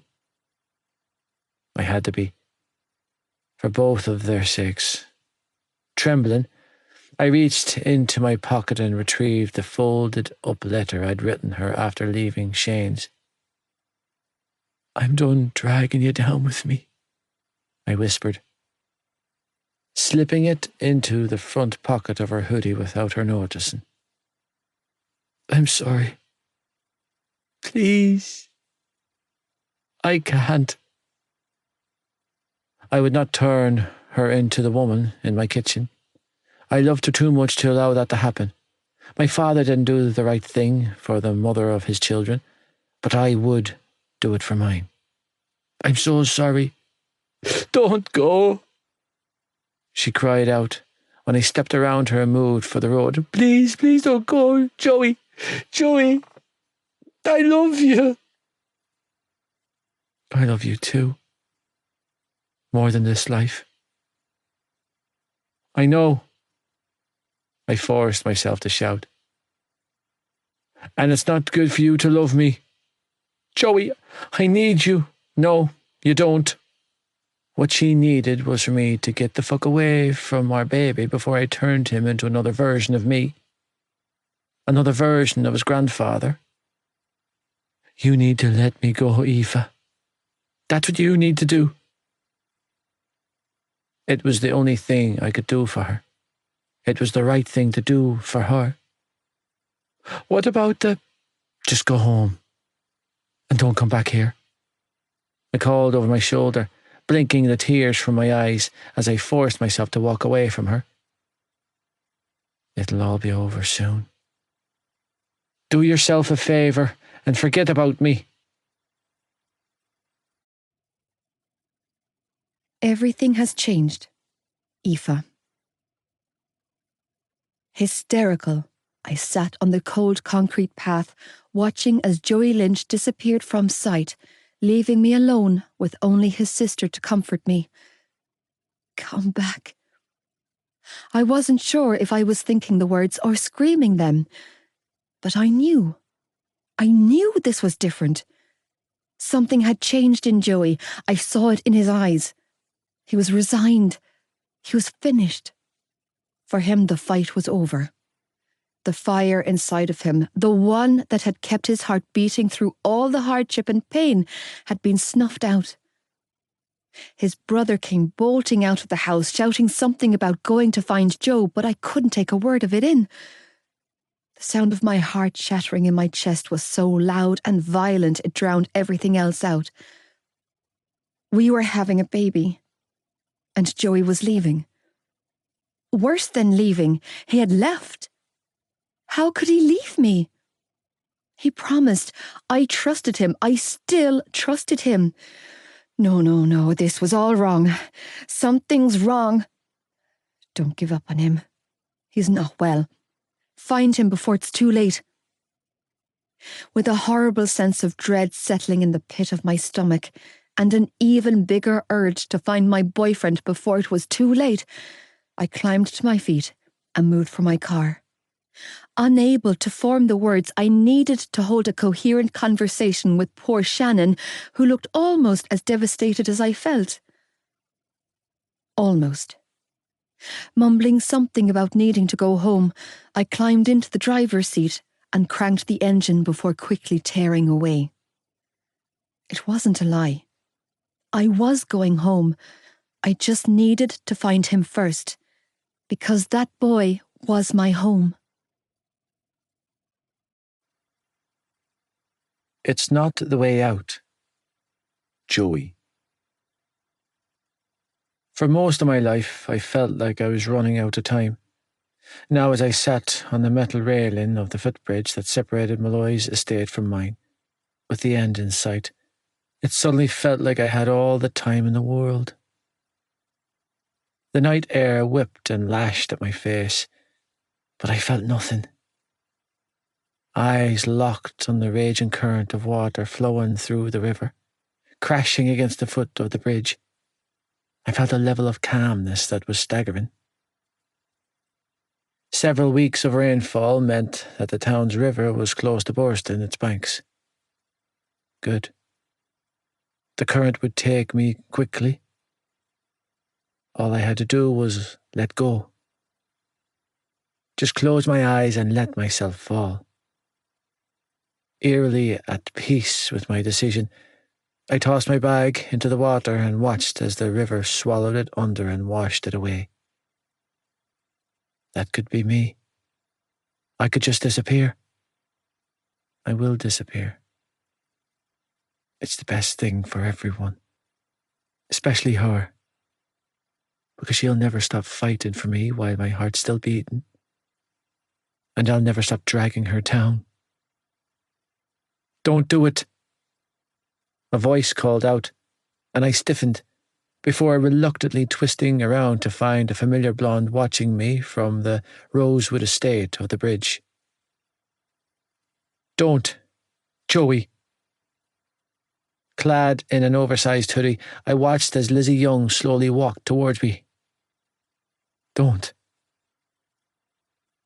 Just turn around and walk away, I replied, bone-weary, as I turned my attention back to the river. Just leave me alone. Please, she whispered, as she slowly closed the space between us. Please. Trembling, she reached out and gently covered my hand with hers. Don't go over the edge. The wind blew her hair around her face, but she never faltered when she stepped closer and circled my waist tightly with her hand. It's not the way out. I sighed wearily, eyes locked on the hand she wrapped around mine. Lizzie, please, just... No. Momentarily releasing my wrist, my sister's friend wrapped both of her arms around my body and pressed her cheek against my back. I won't let you do it to Shannon. Do what? Turn her into me. I don't need this shit. I choked out, voice breaking mid-sentence, making me sound like my fucking sister. Do you hear me? I don't need anyone to save me. I don't care what you want. She screamed back at me. I care about what you need. Let go. No, Lizzie. It won't fix anything. She strangled out, burying her face in the back of my hoodie. You think it's the answer to all your problems, and maybe it is, to yours. She sucked in a sharp breath. But what about the people you leave behind? You think they'll be able to accept it? I could feel her shake in her head. They'll never accept it, Joey. It'll haunt them forever. It haunts me forever. I'm not your sister. You know this is the same bridge, right? She sobbed, holding on to my body for dear life. The same fucking spot, Joey. No. I didn't know that. Nobody was there to stop her, she continued, crying hard and ugly. Nobody was there to stop my sister, but I'm here now. I'm here to stop my best friend's brother from following my sister. I'm not your sister, I repeated on a croak, tears flowing freely down my face. I'm not worth saving. Do you have any idea how fucking selfish that sounds? She demanded. When you mean so much to so many people. You don't know what you're talking about.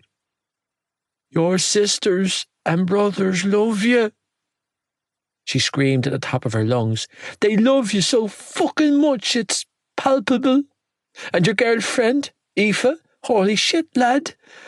I've never seen someone look so in love with another human being in my life. You don't get it. I shook my head, trembling. I'm not good for her. Then get good for her, damn it, she snapped, as the sound of fire engine sirens filled the air. Don't throw in the towel and ruin her life before it's even started. Because that's what you'll do. You jump, and you're killing more than just yourself. You're killing everyone that loves you. You're sentencing them to a life in prison. Trust me. I should know. I'm trying to do the right thing, I pleaded. Please, just let me do the right fucking thing for once in my goddamn life. You've always done the right thing. She shouted back at me as the wind howled and the sirens grew louder. That's never been your problem, Joy Lynch. You don't know me. You're a piece of shit for thinking about doing this, she argued. But as a whole, you're a good fucking human, damn it. And I'm not going to stand back and watch another person I know erase themselves from this world because of another arsehole's actions. Because that's what this is about, right? She demanded. Your father? You don't know a fucking thing about my father. Fine, she agreed, still shouting. I don't know you, so change that. Climb down from the railing and tell me about him. With my heart hammering in my chest, I stared down at the hands that were knotted together and resting on my stomach. If you don't let go, we're both going under. Yeah? She doubled down and tightened her hold on me. Then I guess we're both going under. And please bear in mind that going off rumours and the colour of your eyes, you're clearly high as hell right now. Therefore, any decisions you make may be heavily influenced by the shit pooling around in your veins, and not how you would genuinely feel in your right frame of mind. Jesus, I bit out, frustrated.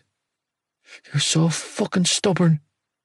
Says the pot to the kettle, Lizzie countered. So what's it going to be, Joy Lynch? Are we dying tonight? Or are we living? You're living.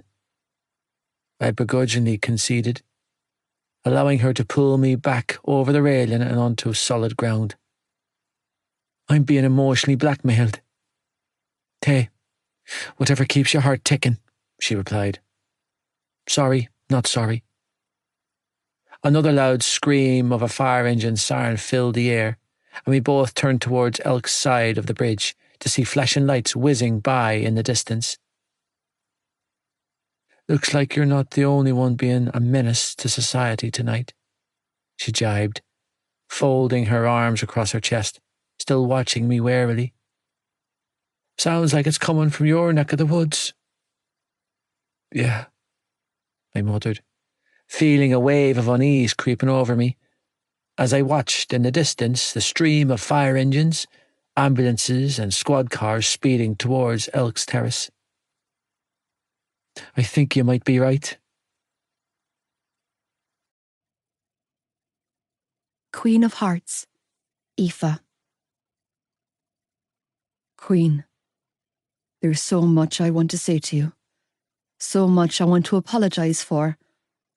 I know that writing this down looks like I'm taking the coward's way out, and you're absolutely right. I am a coward. But then again, I've always been weak when it came to you. But I'm not doing it anymore. I'm not taking you down another day. I refuse to. Besides, I've done enough of that shit to last a lifetime. I spoke to my father tonight. Talked things through. He made a lot of sense. Said a lot of shit that rang true with me. He told me the only way I can break the cycle is by leaving you and the baby before I destroy you. For the first time in my life, I feel like he gave me solid advice. Because if he'd left my mother, then maybe everything would be different. He didn't love her enough to do the right thing for her, but I do. I love you enough to do the right thing for you. And the right thing for you and our baby is to live a life without me in it. Because let's face it, baby, I'm not getting better. I'm sorry, Queen, for the lies I've told, for the names I've called you, for the times I've made you cry, for every ounce of shit I've put you through, for leaving you alone in this. I know what you're thinking, that I'm bailing, but I'm not, Malloy. I'm trying to make sure that kid doesn't end up like its father. I'm trying to make sure that you don't end up like my mother. Knowing that I'm sparing you and the baby a life like the one I've lived gives me so much peace. You deserve to live a good life, and as long as I'm still here, that'll never happen for you. I love you, okay? Please don't ever doubt that. I love you so fucking much I don't even know how to put it into words. But I need to set you free. Yours always, Joey. Kiss. P.S. On the other side of this letter is a full confession of the shit that went down at home in my words, dated and signed. I want you to give it to John Kavanagh. It will help him in court when he goes for custody of my siblings. Tell them I was sorry. Tell them I loved them. Tell my son that I loved him. Tell yourself that I loved you most. I'll be seeing you, Malloy. Kiss, kiss. Frantic, I shoved the letter I'd found in the front pocket of my hoodie down on the counter in the Garda station and cried, "You have to help me find him before he does something." Aoife, pet, try to stay calm, Dad instructed as he wrapped his coat over my shoulders. The guards are doing all they can. They've already sent a car out looking for him. Podge and Alec are out looking for him. Darren's out looking for him. Your mother and Kev too. It's not enough, I screamed, clutching my stomach as I leaned heavily against my father so as not to collapse in a heap on the floor. You don't understand. He's not well right now. He's so vulnerable. What did you say his home address was? The female guard behind the counter asked. 95 Elks Terrace, I strangled out, chest heaving. Why? Is he there? Did they find him? Is he okay? Looking concerned, the Garda tapped on the keyboard attached to her computer before switching up to read something scribbled down on a notepad. She then picked up the ringing phone on her desk and paled as she listened to whatever was being said on the other line. No, no, no, I cried, sagging heavily against my father as my legs gave out beneath me. He's dead, isn't he? There's been a fire, the guard told us, wincing when she set the phone down. At 95 Elks Terrace, all fire department units have been dispatched. A fire! My eyes widened in horror. What do you mean, a fire? At their house? Is anyone hurt? I'm sorry, but that's the only information available to me at this time. Dad! I spun around to face him. We need to go. Aoife, love. No, you either take me or I'll walk, but I'm going, Dad. I had a dream about a burning house. Joey. When I reached the end of my road, and my eyes landed on the orange flames swelling from my house, the heavy weight of disgust and self-loathing that had been pressing heavily on my shoulders was quickly replaced with sheer fucking terror. The fire engines, the ambulances, the squad cars, the sirens. It was for my house. My family. Joey! Fran, our next-door neighbour, cried out, hurrying towards me as hordes of our neighbours began to gather on the road. I don't know what happened. Your father showed up a couple of hours ago, and then all of a sudden the entire house went up in flames. I phoned the guards as soon as I heard the bang, but I overheard them talking about accelerants. My father. Trembling violently, I looked from her face to the house. He was here. He's still in there, love. Where's my mam? I demanded, feeling my body grow limp as a horrendous feeling of cold dread washed over me. Where are the kids? I don't know, love. She shook her head, eyes filled with tears. I think they might still be inside. I didn't see anyone leave. Jesus Christ. With my heart gunning in my chest, I sprang into action, my body automatically shifting into fight mode as I ran towards the flames. Joey, no! You can't go in there, pet. It's not safe. Ignoring Fran and every other one of my neighbours trying to get in my way, I darted under the tape cordoning off my house from the rest of the street, narrowly avoiding 2 firemen in the process. However, the second I touched the door handle, a sudden blast of blistering heat shot through my flesh. It was burning. Fuck. Shannon! I roared, voice rising with my panic, as I pulled my sleeve over my hand and persevered, needing to get inside that house more than I needed air. Tag! Choking and spluttering when the sudden wave of black cloud smoke greeted me in the hallway, where I'd witnessed both Sean and Ollie take their first steps. I covered my nose and mouth with my arm and staggered through the doorway, only to be swallowed up by the smoke. Momentarily taken aback by the unbearable heat that attacked my flesh, I felt around in the darkness, trying to familiarise myself with my surroundings and locate the staircase. Alls!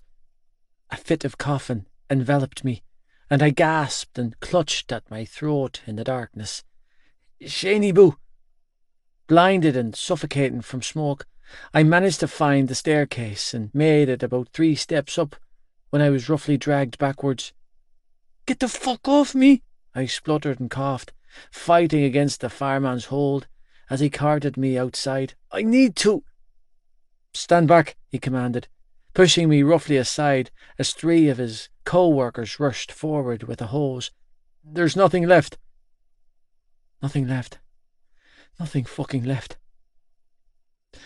I moved to run forwards, but ended up staggering backwards and falling on my ass in a heap when someone tackled me. We have one. Move aside. Move aside. Child or adult? Adult female in the kitchen doorway. And? I think we're too late. Paramedic, now! Oh, fuck.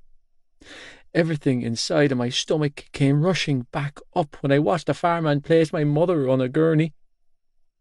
Her face, her hair, her burned and blistered hand. I watched in horror as they started to cut her clothes. "Ma'am!" I cried out, feeling my tears dampen my cheeks. "Save her!" Oh, Jesus. There wasn't an inch of her that wasn't burned and blistered. The fire had ravaged her. "Ma'am!" Twisting onto my hands and knees, I scrambled towards her, only to be pulled back. "Is she alive? Is my mother alive?" "Don't look, lad," someone was saying in my ear as they draped a blanket over my shoulders and hauled me away from the scene. "Just close your eyes." I couldn't close my eyes. I couldn't take the medics working on my mother. My mother. That was my mother. With the flesh peeling from her hands. I wanted to scream at them, to look at her hand, but the words wouldn't come out. "Ma'am," I whispered, body shaking violently. "Ma'am." "We have another one. Adult male. In the sitting room. He appears to have been trying to escape through the window. Deceased. The damage is contained," I heard someone shout out moments before another body was carried from the house. "The upstairs is clear." No, no, no. The upstairs was not clear. I had kids up there. I'd fucking left them up there, damn it. My brothers and sister. I strangled out, scrambling to my feet as I fought against the hold the man with his arms around my shoulders had on me. "Let me the fuck in." "There's no one else inside." "You're wrong," I vehemently argued with the man I now realised was a Garda. "My brothers and sister are upstairs." I knew they were. Worse, if they were aware that our father was in the house, then there was a huge chance that they had barricaded themselves in their rooms and were in hiding. Fuck. They're inside that house. You have to let me get them. Wheezing out a pained cry, I fought against his unbreakable hold. I left them in there with her. The entire house was checked, he tried to placate. He fucking lied to my face. There's nobody inside. Bullshit.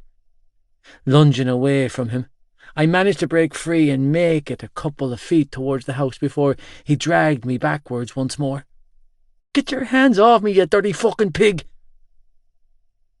In the middle of my world falling down around me, Johnny Kavanagh's face came into view. "Joe," he called out, slipping under the tape. "It's okay." "Cav!" Breaking away from the asshole trying to hold me down, I moved for Shannon's boyfriend. "You have to help me get them out." Feeling frantic, I rushed at him, knowing that if anyone in this world would want to save my sister, it would be this guy. I walked out. I got pissed and left, but I couldn't do it. I couldn't leave them, so I came back, but the house was... my mother. The image of my mother caused my stomach to heave, and I choked out a sob. "Fuck, Shannon, Tag, nobody's listening to me." "I have them, Joey." 4 words that shook the foundations I was standing on, followed swiftly by 4 more. "I got them out." "You have them?" Dizziness engulfed me as I tried to comprehend what the fuck he was saying. He had them? My kids? He had them? You got them out? He nodded vigorously as his arms came around my body. Ollie, Tag, Sean and Shannon. Ollie, Tag, Sean, Shannon. Johnny Kavanagh had them. What the fuck? If this was a trick, it was the cruelest kind. Shit, I choked out, suddenly remembering. Darren! I dove for the burning house once more. My brother's still in there. No, he's at my house too, he said in my ear, as he heaved my back against his chest and dragged me away from the flames lapping at us. They're all there, I swear to God, lad. All of your brothers and Shannon are at my place right now. He tightened his hold on me, and I was fairly sure he was taking the weight for both of us when he whispered in my ear. They're safe. They're safe. They're safe. They're safe. You both need to get out of here, someone commanded. It's not safe. We're going, Cav replied, carting me away from the house. Come on, lad. His words broke off when 2 body bags were wheeled onto the back of an ambulance. Ma'am, she didn't make it. Flinching, Cav spun us around, but it was too late for me. I had already seen it. I'd seen them, him and her, my parents, laying side by side, even in death. This is my fault. No. Hauling us both under the tape that was cordoning off my childhood home, Cav pulled me along towards a familiar Mercedes. This is his fault, Joey. His. I was high, I confessed, feeling like my mind was slipping on me as I struggled to take everything in, as I checked the fuck out. I lost my head and walked out on them. And if you stayed, you'd have been passed out in your bed. Darren wouldn't have been out looking for you. Shannon wouldn't have been awake to call me, and you all would have burned to death in your sleep. He was saying the words, but they weren't helping. Nothing was helping. Jesus Christ. Another horrific visual of her hand flashed in my eyes. My mother. This is not on you, so don't you dare let that bastard get in your head, he commanded, as he pushed me into what I thought might be the back of a car. I couldn't tell any more. You didn't do this, I heard my sister's boyfriend say from somewhere nearby. He did this. Everything was slipping on me. It was as if my mind had reached its limit and decided to shut down. Was it self-preservation? Was it a mental breakdown? Had I jumped off the bridge? Was I in hell right now? It felt like I was in hell. I was trapped in a nightmare. Wake up. Wake up, Joey. Joey, you're going to come home with us now, okay? A familiar voice was saying, but I didn't know where it was coming from. My heart was beating so hard that it was making my eyes blur. Or maybe that was the tears. We're going to take care of you. And that's not me asking you, son. That's me telling you. You jumped. Don't worry. You jumped. None of this is real. It's not happening. I should have been here, I heard myself say. To who? I wasn't sure. But I said it. It's my job to keep them safe. They are safe. Someone was holding me. There was an arm around my shoulder and a big hand covering mine. And so were you. Was it God? Was it the devil? Where the fuck was I? No, I mumbled drowsily as I felt the last strand of my sanity snap. It was my job to keep her safe. High time. Aoife. The smell was the first thing that hit me when I jumped out of Dad's van at the bottom of the road and ran towards the crowds gathering on the street outside 95 Elks Terrace. Huge plumes of black smoke continued to rise into the sky as the fire brigade battled to extinguish the blaze that was devouring my boyfriend's house. "Aoife!" Casey called out. "Oh my God, Eve!" Slipping around a group of pyjama-clad women, she ran straight for me.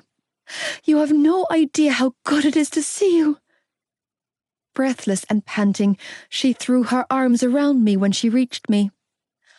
"I heard the sirens, and then I saw all the flames, and everyone started coming out of their houses.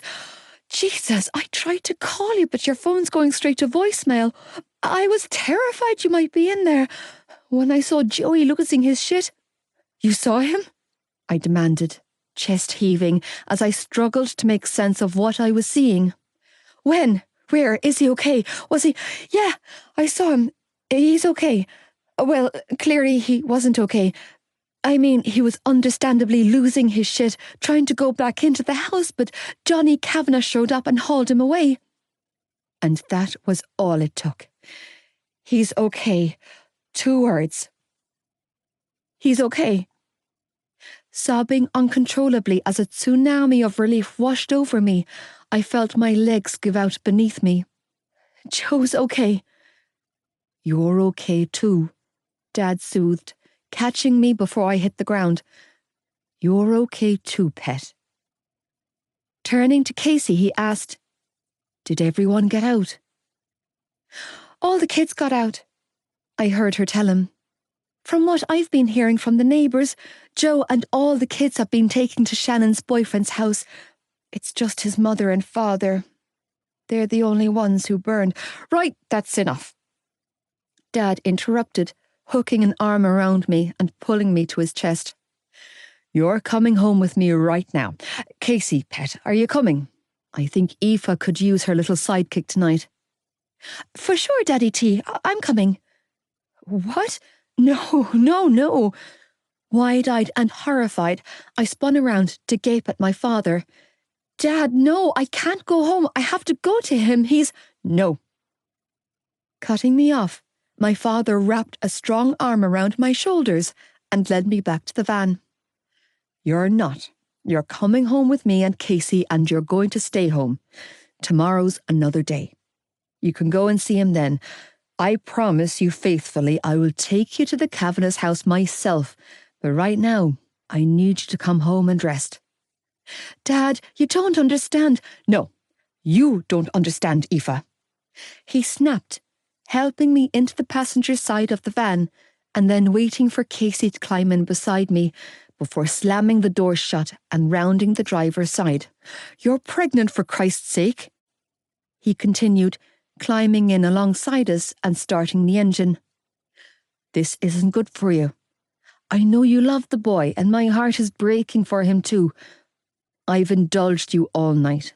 I've done everything I can to help and support you, but I'm putting my foot down now.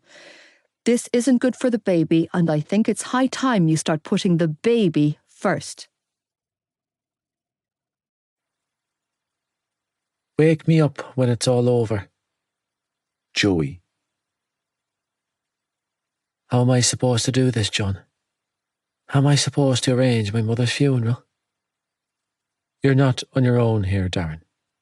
We'll support you in every way we can. People were talking around me. It will be some time before they release the bodies. Making plans. I presume they'll release his body to your family too. Making decisions. She's not been buried with him. I couldn't take in a word of it. The guards will take another round of statements, but it's safe to say it's looking like arson. Slumped against the dining table of a room I'd never been inside, I rested my cheek against the solid oak and held the back of my head with my hands. Of course it's arson. The bastard burned her alive. It's a murder-suicide. Her hand. He tried to take the kids out with him. Why the fuck could I not get the image of her hand dangling out of that body bag out of my head? The doctor is on his way again. He'll look after them both. That's your mother, asshole. She's cold on a slab now. Because you couldn't stay. Jesus Christ. Nanny keeps calling. I can't deal with her right now. Trembling violently, I focused on the sound of my heart hammering violently against my ribcage. Here, give me the phone. I'll talk to her, love. On the way, my body wouldn't stop shaking. Alex, I need to get in contact with Alex. He's in Belfast. He doesn't know. As the memory of my brother's wailing continued to haunt me. I'll do all of that for you. Her hand. And Mam's sister, Alice, in Berra. Was it the one with her wedding ring? Fuck, it was. I'm sorry, Mom. I'm so fucking sorry, Mom. Joey, love, how do you feel about this? It was her left hand. Was she wearing it? Is this something you'd be interested in trying? I couldn't remember seeing it. Fuck. She always wore that thing. He needs to go. He'll die if he doesn't get treatment, and I can't lose another member of my family. Where did her ring go? Did it melt to her skin? Joey, love, can you hear us? I wasn't entirely sure why she or any of the others were asking me questions. I didn't have words left in my head to answer them. Joey, sweetheart, do you have your phone? I can call your girlfriend for you. No, I mumbled, body stiffening, as her face broke through the darkness, the only face I'd been able to see since I was 12. Blonde hair, green eyes, smiling, loving, warmth, light. That face. Her face. Queen. No. I managed to strangle out the words as my heart gunned in my chest. I don't want her to see me like this. Joey, love, I'm sure Aoife is very worried. No, Adele, I don't want her coming anywhere near him. So, do you have a name? Boy who can think for himself? Darren, love, that's not your call to make. It's your brother's. You're my favourite friend, but my favourite everything. Yeah, well, my brother's not well. He doesn't need more pressure on his shoulders. Can't you see he's already reached his breaking point? If I had a packet of Rolos right now, I'd give him a last one. What do you think bringing his pregnant girlfriend over will do to him? He needs to focus on himself right now. He can't do that with her in his face. Don't worry, Peter Pan. I'll be your Wendy. You can't shut her out, love. She's having his baby. It's okay. Just concentrate on us. Listen, I'm just trying to keep my brother alive here. If that makes me the bad guy, then so be it. I'll take that title and all the shit that comes with it on the chin for him. Because he can't do this, Adele. He can't take another person sucking the life out of him. I love you, Joey Lynch. Have you ever considered that she might be the one pouring life into him? Ride or die. I know what I'm talking about. He can't cope with her right now. He just watched our mother's body being dragged from our childhood home. He needs to be in rehab, not playing house with a teenage girl. Darren, love, I know your heart's in the right place, but I have to tell you that I think you're going about this all wrong. Keeping them apart will only backfire on you in the long run. I don't care. He's going to rehab. He's agreed to go. And I'm not going to stand by and allow her to put notions in his head and make him change his mind. This is going to backfire on you. I don't care. Joe, it's me, Dar. Can you hear me? I need you to sign these forms for me, okay? I can't do it for you, buddy. You're over 18. You'll have to sign yourself in. Whoever was sitting on my left reached over and wrapped their arm around my shoulder. And that's when I knew I was broken. Because I didn't flinch. Because it didn't hurt. Because I didn't care. Give me a pen, I managed to say, using every ounce of strength I had left inside of me to lift my head off the table. I'll sign. Thank Jesus. You're doing the right thing, son. Promise me something, I mumbled. Anything, Joey, love. I'm so proud of you, Joe. Scrawling my name across the page, I released the pen and dropped my head in my hands, feeling like I didn't have an ounce of life left inside of me. Promise me you'll keep her safe from me. Who, Joey, love? Malloy. You can't stop me. Aoife. It's not right, Tony, Mam said, setting a fresh mug of hot chocolate down in front of me on Friday evening. It's been 4 days. The girl has a right to see him. Listen, Trish, I'm not arguing with you here. I don't think it's right either. Dad replied, sinking down at the kitchen table beside me. But he's their brother. He's the eldest. Their parents are dead. We have to respect his wishes. Darren's doing the best he can under the circumstances to keep the family together.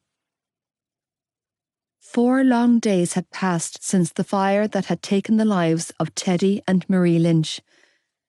4 days in which I had zero contact with Joey. 4 days since my world had fallen apart when I read the words on what could only be described as my boyfriend's suicide note. My mind was still reeling. My heart was in tattered shreds. All of this I could have handled if they would just let me see him. But no, apparently I wasn't what Joey needed right now.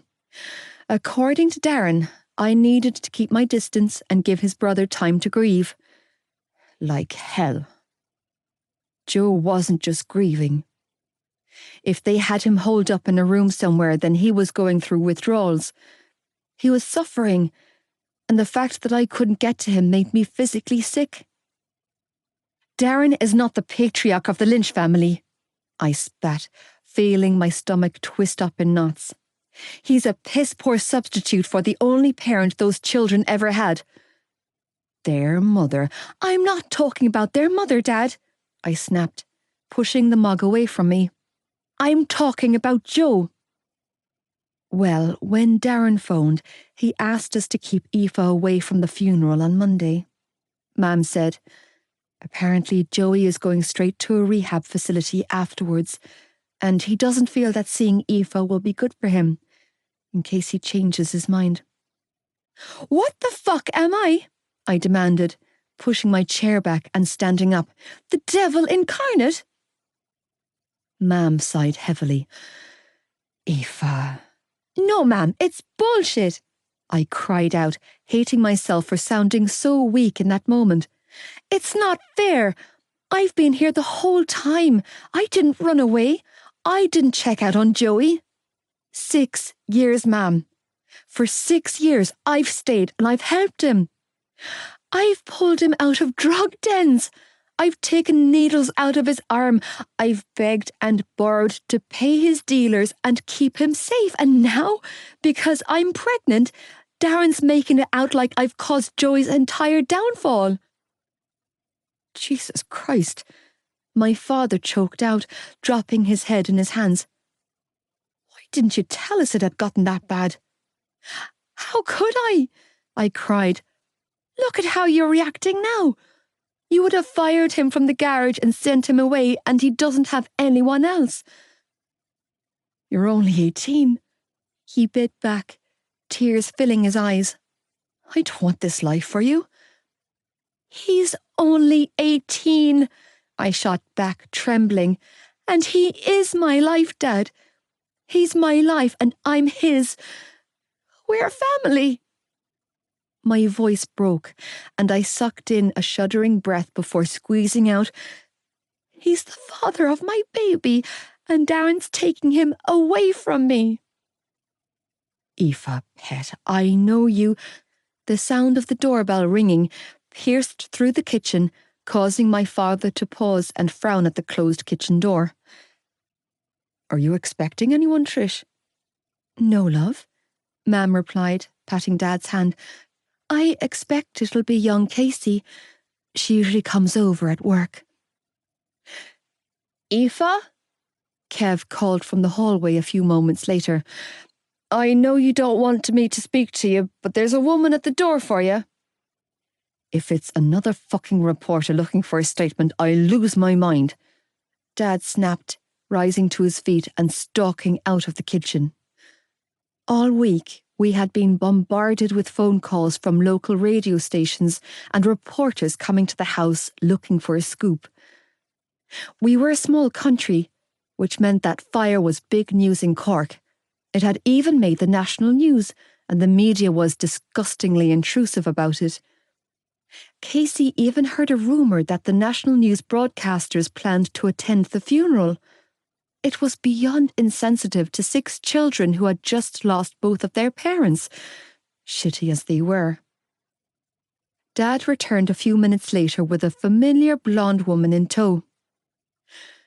"Trish," he said, gesturing for the glamorous blonde to join us at the table.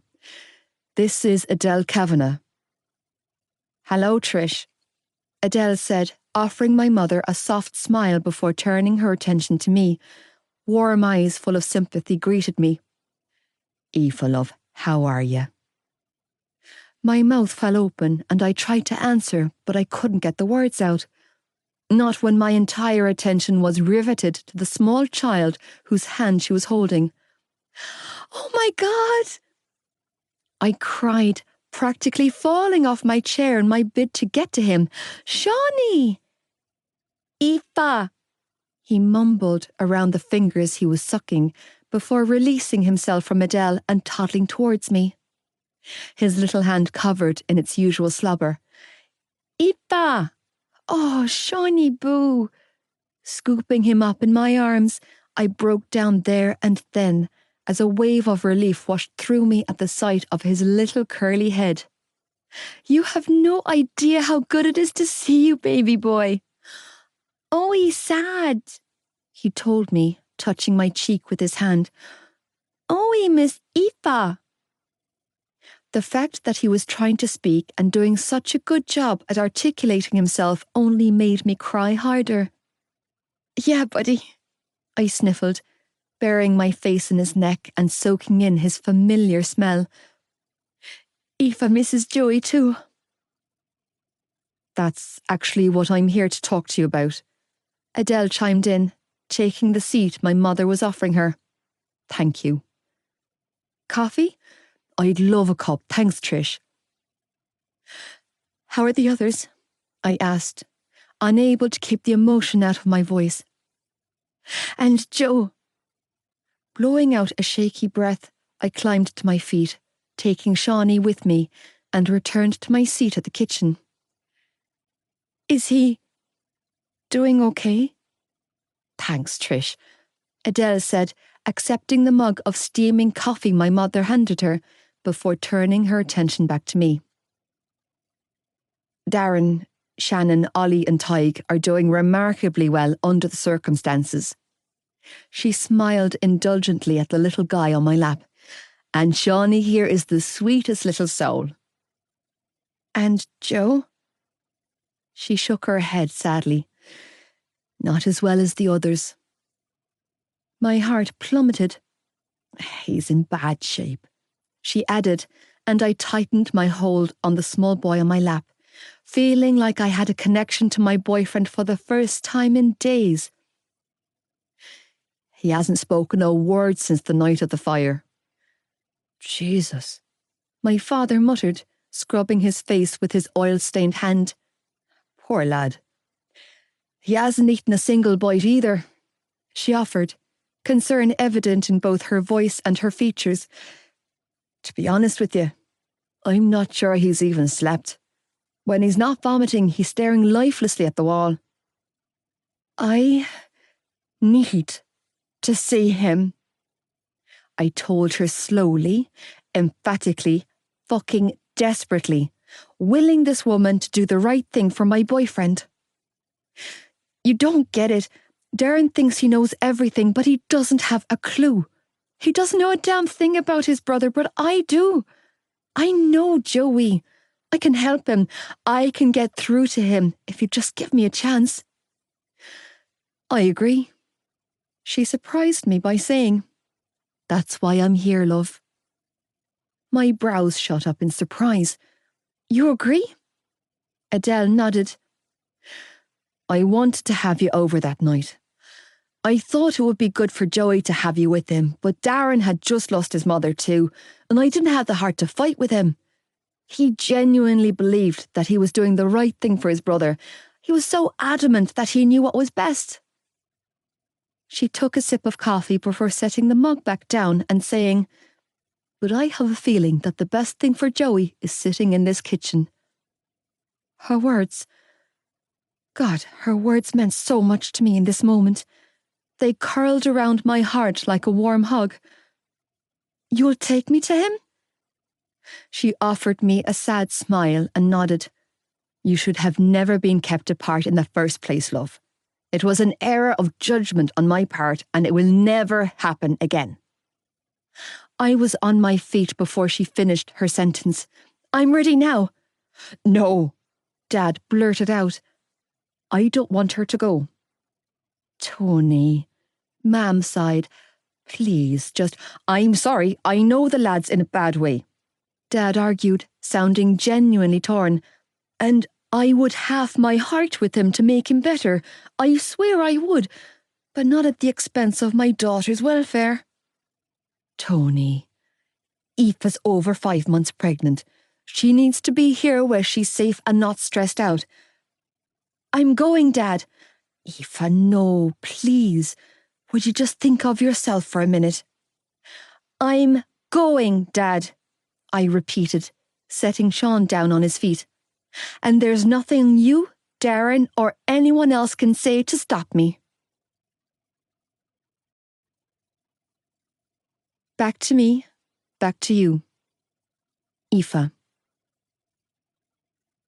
Adele Kavanagh's house was packed to the rafters with people when I stepped over the threshold an hour later with her and Sean. Armed with an overnight bag filled with prenatal vitamins, spare clothes and snacks, I followed after the woman who had taken mercy on my poor frazzled emotions, smiling and nodding at anyone who stopped to greet me. It wasn't until we reached the sitting room and were greeted by Darren that I felt my hackles rise. He was sitting on the couch, tucked under the arm of who I presumed was his boyfriend Alex, as they spoke quietly to each other. The minute his eyes landed on me, I felt the shift in the air. The unwelcome feeling. "Aoife." "Darren?" "What did you do?" His attention flicked to Adele. "You know he doesn't want to see her." Ouch. I couldn't hide how badly hearing that hurt me.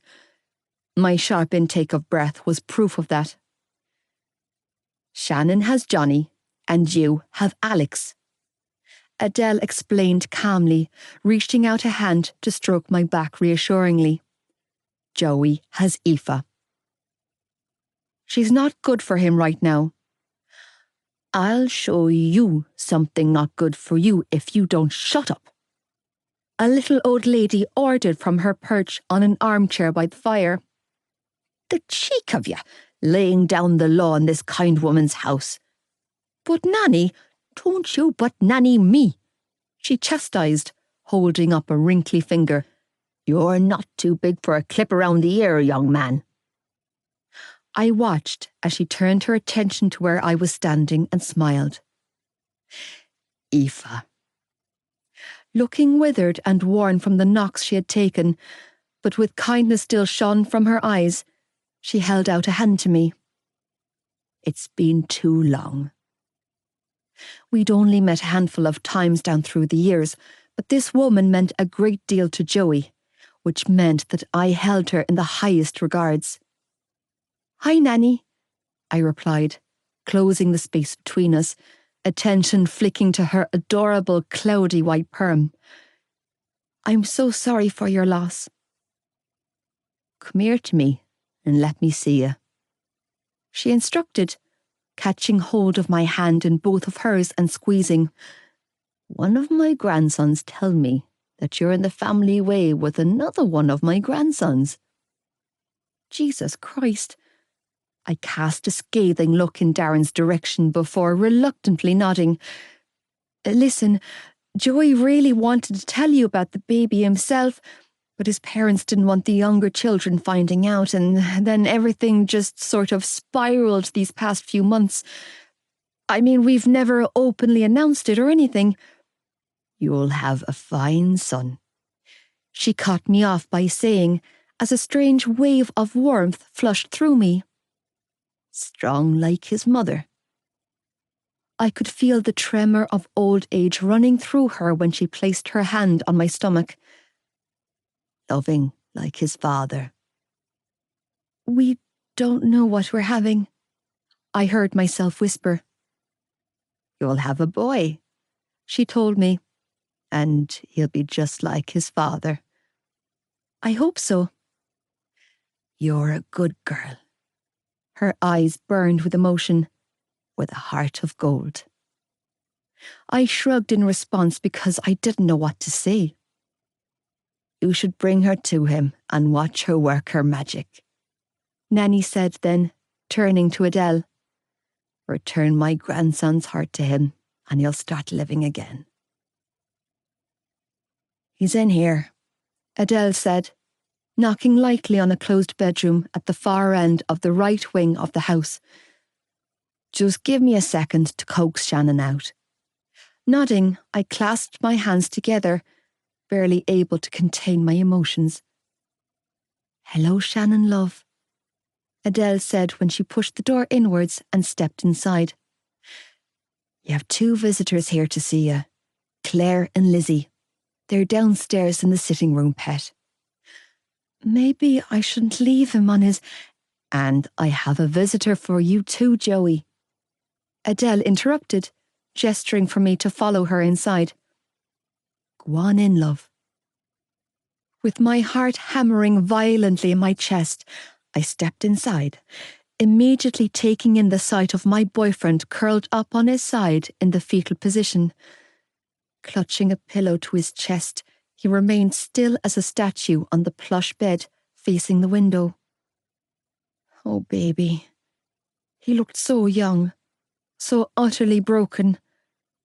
The memory of the words he'd written in that letter continued to haunt me so much that it was a struggle to contain my emotions. Finally seeing him and knowing that he was still here made me want to bawl like a baby in relief. You can't hide from me. I cleared the lump in my throat and declared. I felt bad for ignoring Shannon, but in that moment, her brother was my number 1 priority. And you can't give up either.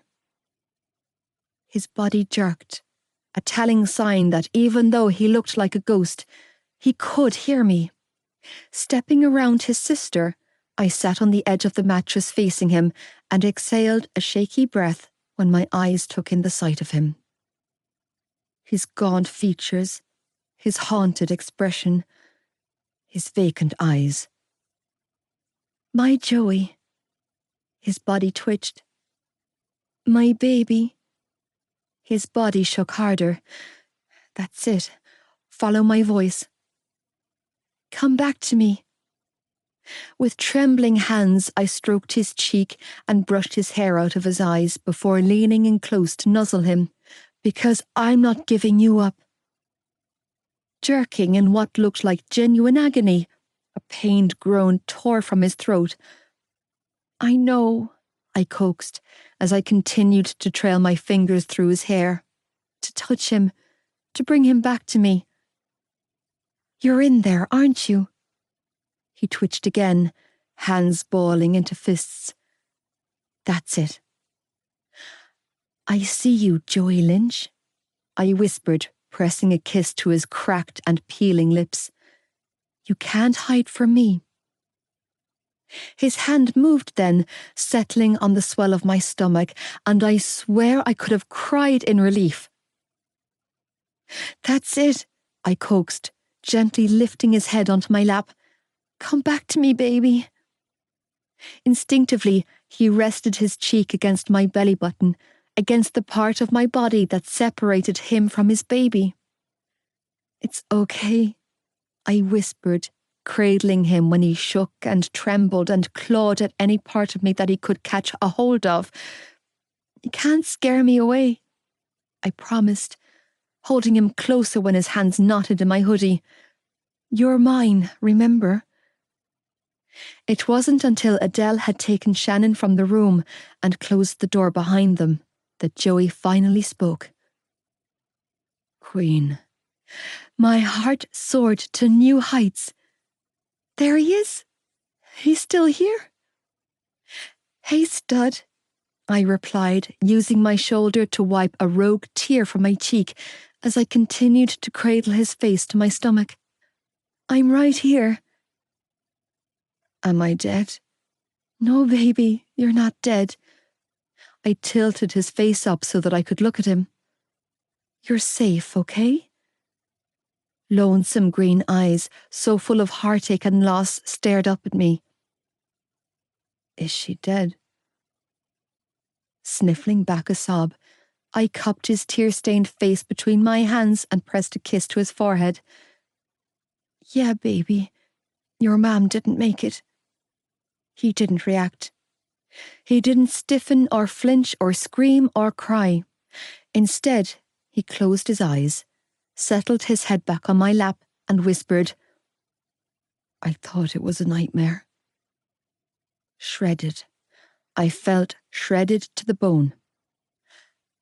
I know you're hurting, and I know you're tired, baby, I whispered, holding him as close to me as I physically could in this moment. But I promise, if you just hold on a little while longer, it'll get better. I kissed him again. You're going to make it, Joe. I swear it. Okay, Malloy. Another tear trickled down his cheek. Whatever you say. I'm sorry. His words were barely more than a broken whisper in the darkness as he lay on his side facing me. His eyes, full of tears, were glazed over, and it felt like he was looking straight through me, but he was holding my hand. I could feel him coming back with every timid stroke of his thumb. I'm sorry. It's okay. Sniffling back my emotion, I cleared my throat and rested my hand on his damp cheek, feeling his tears as they slowly trickled onto my skin. You're okay. The same two words fell from his lips again. I'm sorry. You've got this. Shifting closer in the semi-darkness, I placed my hand on his cheek and brushed my nose against his. Ride or die. The letter. Did you read it? Yeah, Joe, I read it. I didn't want to leave you, he admitted, and then a heart-wrenching sob tore from his chest. I only wanted to protect you. That's my job, remember? I joked through my tears. I'm the one saving you, Six. What if I can't get better, Eve? He choked out, holding onto my body for dear life. What if this is who I am? Then you'll be stuck with me, I told him. Because I love you, stud. in all your shapes and forms. I let them down. Who? The boys. He shuddered. Shannon. No, baby, you didn't let anyone down. They hate me.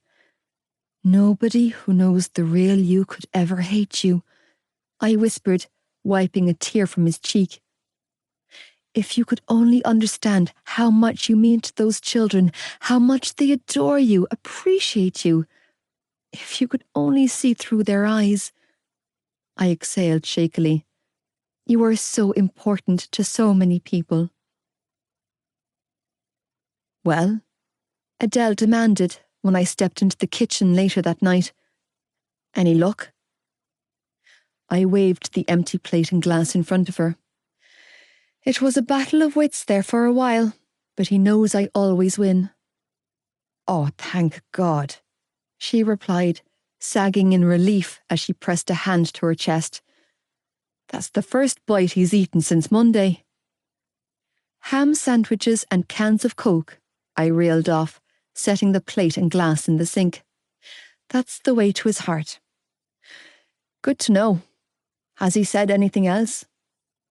He wants a song played at the funeral, I told her, relaying one of his heartbreaking ramblings. Lightning crashes by live. It's the only thing he wants, I explained. Well, the song and the promise that Marie isn't buried with Teddy. Any other advice, Aoife, love? She asked with a weary sigh. Yeah. Don't give up on him, I told her, forcing my lip to stop wobbling as I spun around to face her. I know he's difficult and can be a right pain in the hole at times, but you need to not quit on him, Adele, no matter what. If you quit one time, one single time, then that's it. Leaning against the sink at my back, I snapped my fingers for emphasis.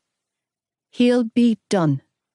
That flicker of hope, that tiny semblance of a bridge he's offering you and John into his world. He'll burn it to the ground the minute you let him down, and you'll never get back in. I paused for a moment before reaching into the pocket of my sweats and handing her the letter. He left that for me, but I think you should read it. You could hear a pin drop as I watched Adele read my boyfriend's suicide note. With every line she read, the harder her hands shook. Read the part at the end, I instructed when she gasped and clenched her eyes shut. Read the part where he was trusting his babies with you and John. The poor boy. Because that's what Ollie, Sean, Tig and Sean are. I forced myself to continue. They're his babies, and something about you and your husband resonated with him. You don't realise how momentous that is. He planned on killing himself, and the saddest part about it is that he's been fighting his whole life. He's tired. He's so damn weary, and I know that despite everything, he would never contemplate leaving those kids unless he had a plan for them. He did have a plan for them. He finally found a home for his babies with people he feels he can trust. If you knew Joe like I do, then you'd know that he doesn't trust. He's been through too much, so the fact that he wrote all of this down and was prepared to go against his mother and brother to get his siblings to safety? Well, that's one hell of a compliment to you and John. Oh, Aoife, love. But he'll push it, I warned her, wiping a tear from my cheek. Joey will do everything in his power to prove himself right and prove you wrong. Shivering, I rested my hands on my swollen belly and sighed. He'll take you on like a soldier at war because all he's used to doing is being in battle with grown-ups. He's going to question everything you do, from the television shows you let them watch to the food you feed them. He'll watch you like a hawk and make you feel like a paranoid wreck. It's nothing personal. You need to understand that these kids are cubs. He's a glorified mama bear.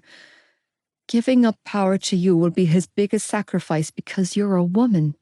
and women have always let him down. He's not fixable like Tig, Ollie and Sean. You can't slap a plaster on him and heal the scars they put in him. He's not forgiving like Shannon or diplomatic like Darren. Joey's not open to change. He's a closed book. He's been traumatised far deeper than you, his siblings, or anyone else could comprehend. But you... I looked her dead in the eyes. There's something about you that calls to him. He's trusting you with his babies. That's a breakthrough. I am all in with these children. She vowed, voice thick with emotion. I am all in with him. I hope so, I replied, tone mirroring hers. Because he's going to get better, I can promise you that, and then your family is going to meet the real Joey. And I promise, you guys are going to fall head over heels in love with him. She smiled softly. We already do, love. We already do. Like a noose around my heart. Aoife. The mid-morning heat, emanating from the relentless sun, was stifling, causing what little makeup I had managed to apply that morning to sweat down my face. Summer had well and truly arrived in Ballylagan, bringing with it green trees, freshly cut silage, and bittersweet goodbyes. Unperturbed by everything but the blonde in the suit, I kept my eyes trained on his back as he stood at his mother's graveside. I felt an unbearable urge to protect the boy that had been thrust into manhood several years before today. It was a yearning so strong it almost rivaled the one I felt for the child growing inside of my womb. His child. The only time I had left his side was that morning when I reluctantly went home to change for the service. I'd even showered at the Kavanagh's house in the ensuite bathroom attached to Joey's room. It was the only way I could get him in there, to hold him and wash him and stay with him the entire time. That designer suit he was rocking. Yeah, I'd dressed him in it before I left this morning.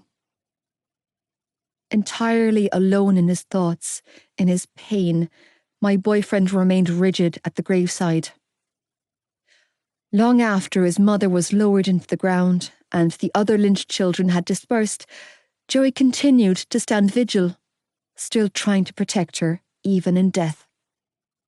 It broke my heart because I knew she had put more holes in Joey than his bastard of a father ever had.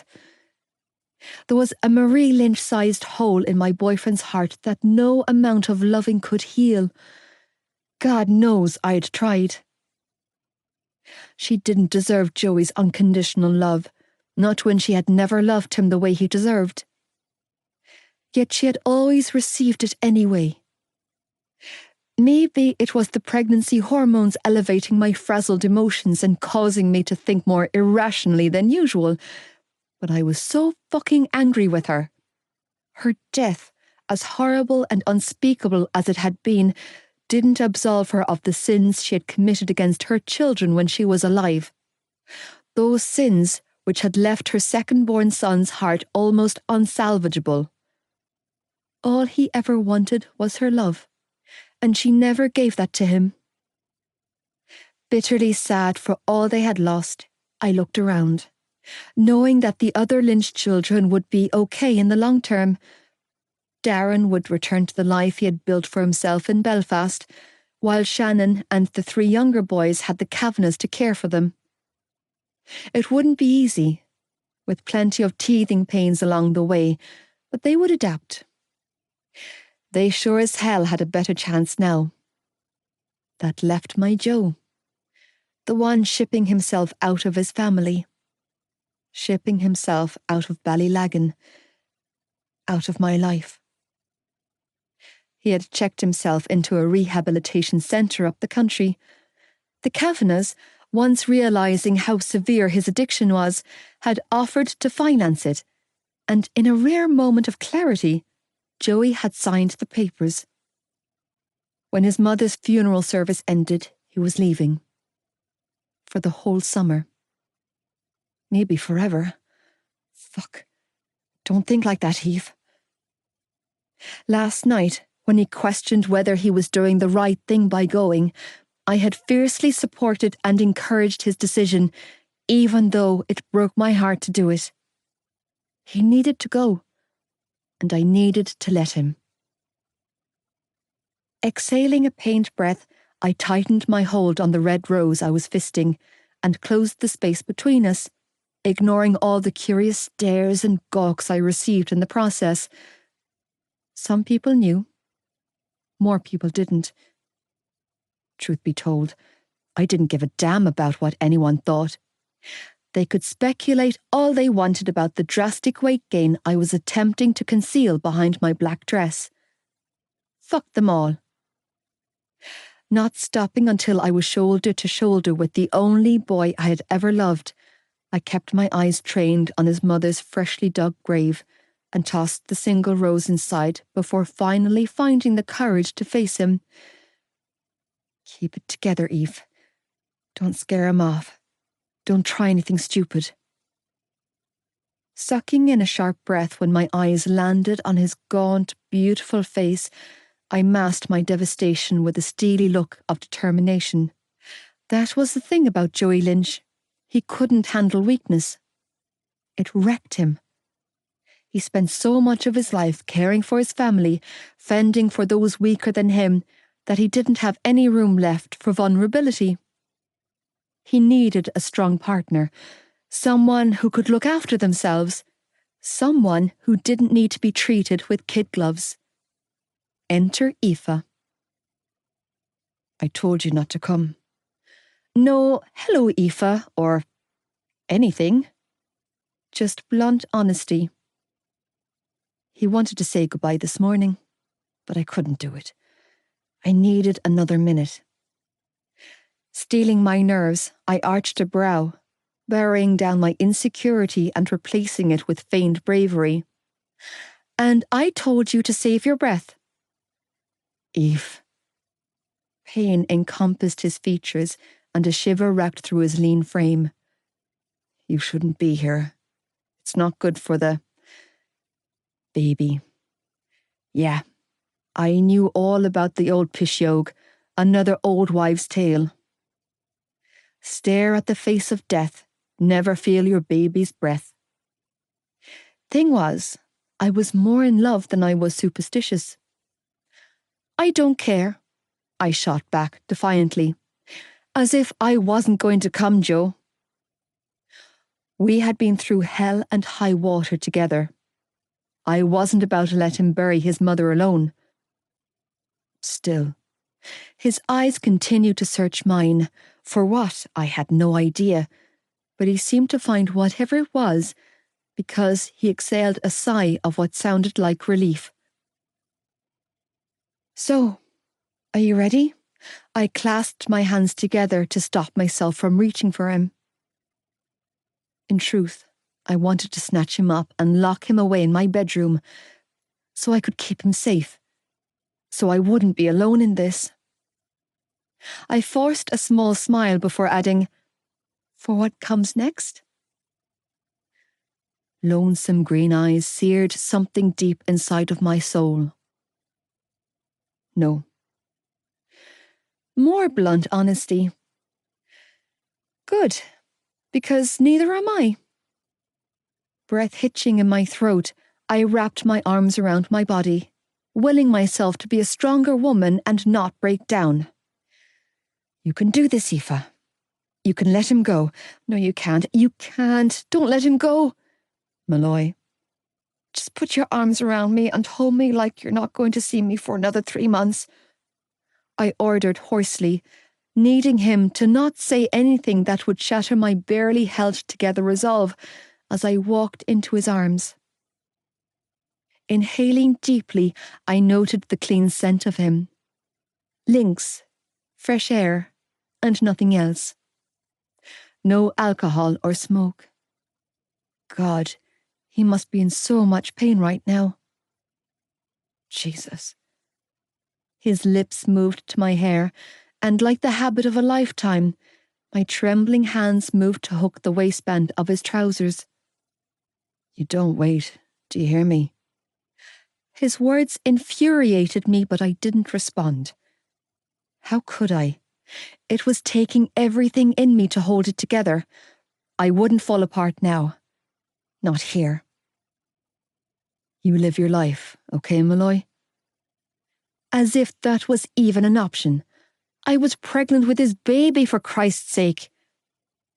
His comments only went to show how unattached from the real world he had become. How badly his mind had slipped. How utterly broken and irrational his thought process had become. Another could mistake his words for selfishness, but it wasn't true. He was the least selfish person I knew. He just wasn't here mentally. He had detached from reality. Just shut up, Droid Lynch. My voice cracked and I clung to him, not daring to give into any notions of doubt I had that this wouldn't work. I couldn't afford to think like that. He was going to get better. And then he was going to come home to me. I love you, I squeezed out, clenching my eyes shut tightly. You shut up, Malloy, came his broken reply, pressing a hard kiss to my forehead. I wanted to tattoo the feel of his lips on my skin, terrified that I would never feel it again. His hands moved from my shoulders to my neck before settling on my cheeks. I love you too. I'll be here when you get out. I knew I sounded pathetic, like another stupid woman putting her future on the line for a man, but I needed to give him hope. Don't be here. He leaned in and kissed me hard. Be somewhere better. I don't take orders from you, I breathed, lips moving against his. You should know that by now. Because you're crazy stupid. His lips, all swollen and busted up, brushed against mine as he spoke. You're wasting your life on me. You know this. Everyone keeps telling you, but you won't listen. Because it's my life to waste, I snapped, reaching up to grab the lapels of his suit jacket, keeping my eyes clenched shut to keep the tears at bay, and trying for humour, I added, Now, you get your sexy ass better and come home to me, because I'm going to need you healthy, okay? That was the truth. I needed him healthy. Hell, I just needed him, period. Aoife. Pain washed over his features. I'm a bad bet. Okay, I repeated, not finding any comfort in his lack of confidence. Oh God, he doesn't think that he can do it either. Yeah. Nodding slowly, he stroked my nose with his. Okay. Now, give me a kiss and tell me you love me, I instructed, cupping the back of his head. And make it a good one. You should have told me to fuck off, he whispered, leaning in close. All those years back when we were in first year. His lips brushed mine once, twice. I've loved you since then. Another kiss. From the first time I laid eyes on you, sitting on the wall with your blonde hair blowing around your face. His tongue snaked out, teasing mine. I just didn't know it then. Joe, I know I've done you wrong, Malloy, he quickly continued, seeming to stumble over his words as he tried to piece reality back together in the haze of withdrawal and grief. But you're the only one, he continued to tell me, voice low, pained, and urgent. You were always the only one. My one. In the good times and the bad, I swear to Christ. He cleared his throat and tipped his head towards the freshly dug grave beside us. On her grave. I swear it. No matter how fucked up I ever got, I never touched another girl. He shook his head again, blew out a pained breath and said, all of the crazy shit I did, Fucking around with Shane and the lads, the drugs, the fighting, all of it. It was never about me replacing you. It was about me replacing me. You were sick, Joe, I squeezed out, feeling my heart hammer violently against my ribcage, his words taking aim at my heart in a deliciously devastating new way. I know that you never intended to hurt me with any of it. But we both know that I did. He answered gruffly. Hurt you. I had no answer to that. He had hurt me. Worse than hurt me. I think he ruined me. I love you, was the only thing I could say to justify my staying, as illogical as that sounded. It was all I had. And somehow it had been enough to weather the storm with him. I love you, Joe. Joey! Mrs. Kavanagh called out, causing us both to swing our gazes to where she was standing with who I knew were 2 rehab porters. It's time to go, love. No, don't go. Stay with me. Yeah, I know, I'm coming. Joey replied, turning his attention back to me. Don't go! I wanted to scream, physically had to clasp a hand over my mouth to keep from blurting. Don't leave me alone in this. I'm so fucking scared. I love you, Queen. Always have, and always will. He continued to break me down by whispering. There was only ever you for me. Stone cold sober or off my trolley, my head knows that. Taking my hand in his, he pressed it to his chest before adding, my heart knows that too. Joe, I've done you wrong in so many ways, I couldn't even begin to list them, but I would never do you wrong like that. I have never done you wrong like that, okay? If I've given you nothing else these past few years, trust that I've given you fidelity. I never broke that promise, Malloy. Fucking never. Joe, I just want you to get better, I pleaded, clutching him with a death grip. I need you to, so badly. Joey, it's time to go, John Sr. called out, sending another sucker punch to my gut. Yeah, 2 secs, he called back in a frustrated tone. Fuck, Eve. This is it, baby. I have to go. Just a few more minutes. I heard myself beg, and a pained groan tore from his chest. I'm sorry, it's just hard. It's time to go, Joey, love. Crap, I strangled out, chest heaving from pressure. Joe. You look after yourself, you hear?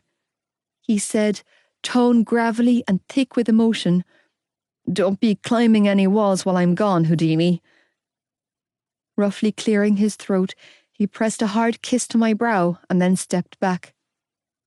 I'll be seeing you, Malloy. And then he was walking away from me, walking out of my life, leaving me behind. I stood at his mother's graveside and watched him go, with my fingertips touching the locket around my neck, the one he'd given me for my 18th birthday. I watched them take him away. I stood and watched, my heart cracking and splintering with every step he took. And I had no control. He was leaving me, and I didn't know if he would ever come back. Trying to be strong for the both of us because God knows he needed someone to be strong for him, I smacked on the smile I had spent my whole life perfecting and kept my eyes trained on his back, feeling like I was seconds away from dying. I couldn't breathe. The pain inside of me was stifling. Several headstones separated us now, as death surrounded us in the most poignant way. It was almost symbolic, really. We were in the place a person went to when their life ended, as our relationship potentially ended. Well, the cruel fucking irony of it all. My world was falling down around me, and I was powerless to stop it. No, No. I couldn't save him. I accepted that now, but the scary part was that I wasn't sure anyone could. Underneath it all, he was the person I loved, and I still wanted to be with that person. My flag was still stitched to his broken mast. I had his baby growing inside of me. A baby I couldn't think about raising alone, even though I knew there was a very high probability that I would have to. I just wanted to make him better. Promise me, Joe! I broke down and called out, crying hard as I watched him walk away from me for what could potentially be the last time. Promise me that you'll come back to me. Weak girl. Weak, fucking weak. Shoulders stiffening, he stopped walking and turned back to me. An expression of pain and frustration was etched on his face. Malloy. Come back for me, Joe. I cried out hoarsely, clutching my stomach. Get better and come back for me. For your family. Looking shattered, he stared at me for the longest moment before nodding. I'll come back for you. For both of you. And then he was gone. Part 10. Don't go there. Joey. At the rehab facility, they told me that I had to remember. That in order to get better, I had to go back to the start, to my earliest childhood memories. If I didn't, the holes my parents had left inside of me would never heal. I knew that was bullshit. They couldn't heal me. No amount of remembering could fix what was broken inside of me. All I needed from these people was to keep me locked up until I had detoxed. Until I had sweated every one of my demons out of my body. So that I couldn't hurt her anymore. So that I didn't break her heart for the 100,000th time. I wanted to get clean, but most importantly, I wanted to stay clean. That was the best I could possibly hope for. I didn't need my mind patched up. Just my addictive nature. I wasn't sure how long I'd been here, or how many days it had been since my mother's funeral. I didn't know what day of the week I had, or when I did last felt the sun on my skin, because I couldn't think. At least not about anything but the pain coursing through my veins as my body endured the withdrawal process. It was beyond agonising. The shakes, the puking, the relentless fucking muscle spasms. It was never ending. For the first time in years, I forced myself to stare at the reflection in the mirror, staring back at me. I honestly didn't recognise my own reflection looking back at me. Jesus, I looked like shit. I was sick of myself. That was a weird statement, but it was the God-honest truth. I was sick shit of every thought, notion, and idea that travelled through the fucked up brain I had been given at birth. I wasn't sure where it all went wrong, or if it had always been wrong and I was only noticing now. Either way, my life had gone to noticeable ruins, and I was standing slap bang in the centre, the master of my own destiny, the destroyer of all things good. You want to know how it feels to be me? Yes. Hopeless. It feels hopeless. Are you still frightened, Joey? I was never frightened. I think you've spent your whole life in a state of fear. And it's your reaction to that feeling, that fear, that made you so reckless. I was never frightened of him. Only of what he might turn you into. Don't go there. Your father hurt you. You already know this. And you're still here. Yeah, I fucking am. You came about as close to death as a person does. I'm not a victim. He knew just how to get inside your head. No. No, your father didn't know how to get inside your head. No, he didn't. But your mother did. I'm done talking now. Unanswered messages. Aoife. Hey, stud. I know you don't have your phone with you, and you'll probably never read these messages, but I'm having a really hard day, and I need to feel close to you. Texting you helps. Reading your old messages too. It hurts so bad, Joe, being apart from you. I really hope you're kicking ass right now, because I need you home, okay? So, Rebecca called me a whale at school today. Like she can talk. Bitch made a whale noise while I was changing for PE. Can you believe the nerve of her? Anyways, it wasn't all bad because Casey tripped her up on the basketball court afterwards as penance, and then Alec rubbed his sweaty armpit in her face. Not going to lie though, the whale jokes are getting to me. Okay, it's official. I am turning into a whale. I'm still a 10 in your eyes, right? Ugh. I'm sitting right here in my childhood bedroom and I'm homesick. I'm homesick, Joe, because you're my home. Damn you and your fertile dick. So, I was in SuperValu doing the big shop after school with Mam, and guess who was there? Shannon. With her boyfriend. Hate to tell you, Joe, but they were lingering in the condom aisle. But I guess that's good, huh?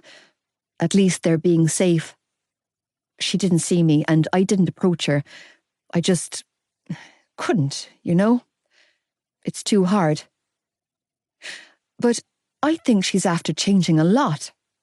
She was smiling like the cat that got the cream, and her cheeks were rosy, not that deathly pale colour, and she had this calmness about her, like she was content. It was pretty epic to see.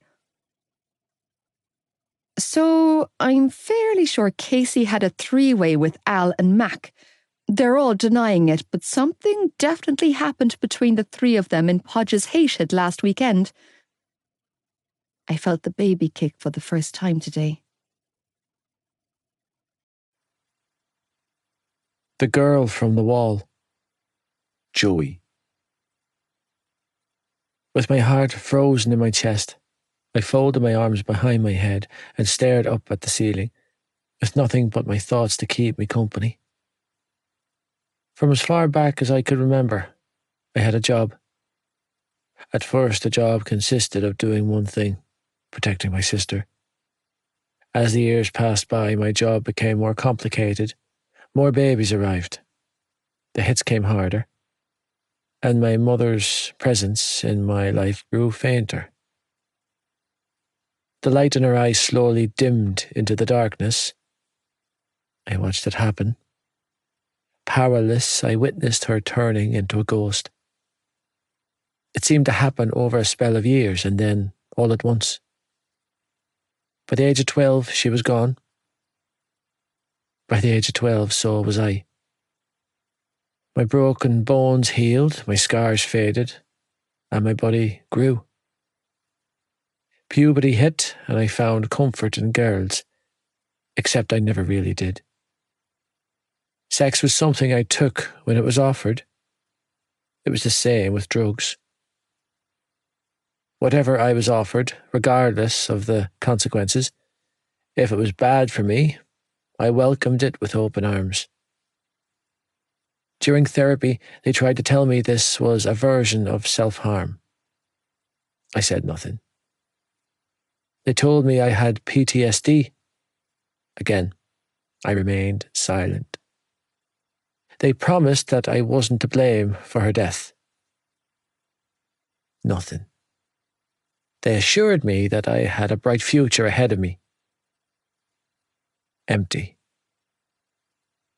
At night, when the withdrawal still hit me deep, I curled up in the smallest ball I could and thought about her.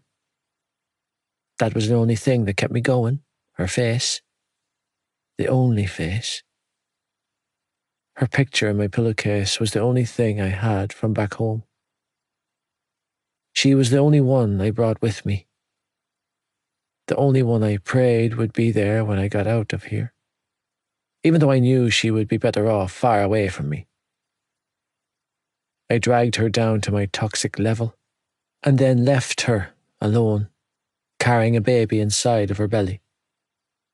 My baby. I did that. I wrecked her future before her life had even started. I was no better than him. I'd done to Malloy what my father had done to my mother all those years ago, and still she remained by my side. Through the storm, through the Category 5 fucking hurricane that was my life, she stayed, never giving up on me, even when I'd given up on myself. Nobody ever got me like she did. Nobody ever accepted me like she did. For me. I spent so long trying to push her away that when I stopped, it was so easy. Being with her was like breathing. I didn't know I needed the air, but I knew that I would die without it. That's what she was to me now. How important her presence in my life was. Being without her now felt alien. The thought of not having her in my life made me want to stay down. Sometimes I wondered if I stayed still enough, would the world just forget about me? Would I join my mother? Wherever the fuck she was. In therapy, they told me to write about my feelings, but the truth was that I didn't know where to begin. I wasn't sure what I felt anymore. Didn't know and couldn't tell what was real and what was synthesized. All I could see was her. The girl from the wall. Cramming and cracking. Aoife. I'll be seeing you, Malloy. I'll come back for you. For both of you. Aoife, come on, will you? You need to focus. My brother's voice penetrated my thoughts. I looked up from the copybook I was doodling in to find Kev staring at me from across the kitchen table with an expectant look etched on his face. Have you taken in a word of what I've been saying for the past 2 hours? I could have lied, but I didn't have the energy. No? Aoife. He sighed heavily. This is your leaving cert. You can't go into the exams tomorrow and doodle all over your English paper. But my doodles are cute, I replied, adding a little smiley face to my latest creation. Look at this cute little spider in its web. I'm sure the cute little spider drawing will be a fantastic addition to the baby's nursery. He shot back dryly. But it won't help you pass your exams, and we need you to pass your exams, remember? What's the use, Kev? I showed my vulnerable underbelly by admitting aloud. While we had called a fragile truce, and my brother was attempting to make amends by taking on the role of my personal tutor, our relationship was far from back on track. We both know I don't have a hope of passing the leaving cert. There's too much to do and too little time to do it in. Honestly, I had read more in the past 3 days than I had in 18 years. Cramming for exams was a disaster, and while my brother was an exceptional teacher, nothing was going in because I couldn't concentrate on anything but my boyfriend. 3 weeks had passed since the funeral. Since Joe had been admitted to a rehabilitation facility up the country, but I swear I was still stuck in that day. Time was passing by, but my head was stuck in that moment. I couldn't reach him, and it was killing me. According to Adele Kavanagh, who had reached out to me every week since the funeral, Joe didn't have phone privileges in rehab. It was against their policy for patients to have access to mobile phones or have any contact with the outside world until they were further along in their recovery. All you need to do is scrape a pass, Kev told me, setting his pencil down and reaching for another textbook. I know you've got a pass in you, Eve. You can do this. What if I don't? You think this year is hard, trying to get through sixth year while pregnant? He tried to play tough cop by saying, imagine how hard it's going to be having to go back to BCS and repeat next year with a baby on your hip. He narrowed his eyes. Everyone in our year will have moved on to college and work. Hell, even your boyfriend's dopey sidekicks have snagged themselves a J1 visa to the States for the summer. They won't be there to have your back if you flunk out and have to repeat sixth year. That was true. As soon as the exams were over, Podge and Alec, along with a whole heap of other people from our year, were heading to America for the summer. And I didn't blame them one bit. It was the opportunity of a lifetime. Aside from me, the only other person in my friendship circle with no plans to leave Ballylagan for travel or college was Casey. Well, aside from a 2-week piss-up in Benidorm in late July. I'm not going back either way, I told my brother. Even if I fail, I'm not going back to BCS to repeat sixth year. I'll apply for hairdressing at the PLC college in the city and hope for the best. And if you don't get into your course? What then? You're going to raise a kid off a barmaid's wage? You're not flaking out without an education, Eve. He growled. I won't let you. It's not up to you, Kev. Well, I know Mum and Dad won't let you either, he argued. So you need to pass these exams. And if you don't want to do it for yourself, then do it for the baby. That stung. Everything I was doing was for the baby. I'm here, aren't I? Joey. Joseph, you lost your mother in the most tragic of circumstances, and it's okay to grieve for her. No shit, Sherlock. It's okay to miss your mother. Keeping my back poker straight, I stared back at the doctor, or therapist, or counsellor, or whatever the fuck she was, and waited for her to be done. All I needed from this woman was to test my piss and stick a needle in my arm, to take all the samples she needed from my body but leave my head the hell alone. Joseph, a heavy sigh escaped her parted lips. Part of your treatment plan is participating in therapy. I'm here, aren't I? Came my sharp reply, knowing what I had regrettably signed up for. Are you? She countered, adjusting her glasses. Are you here? I don't know.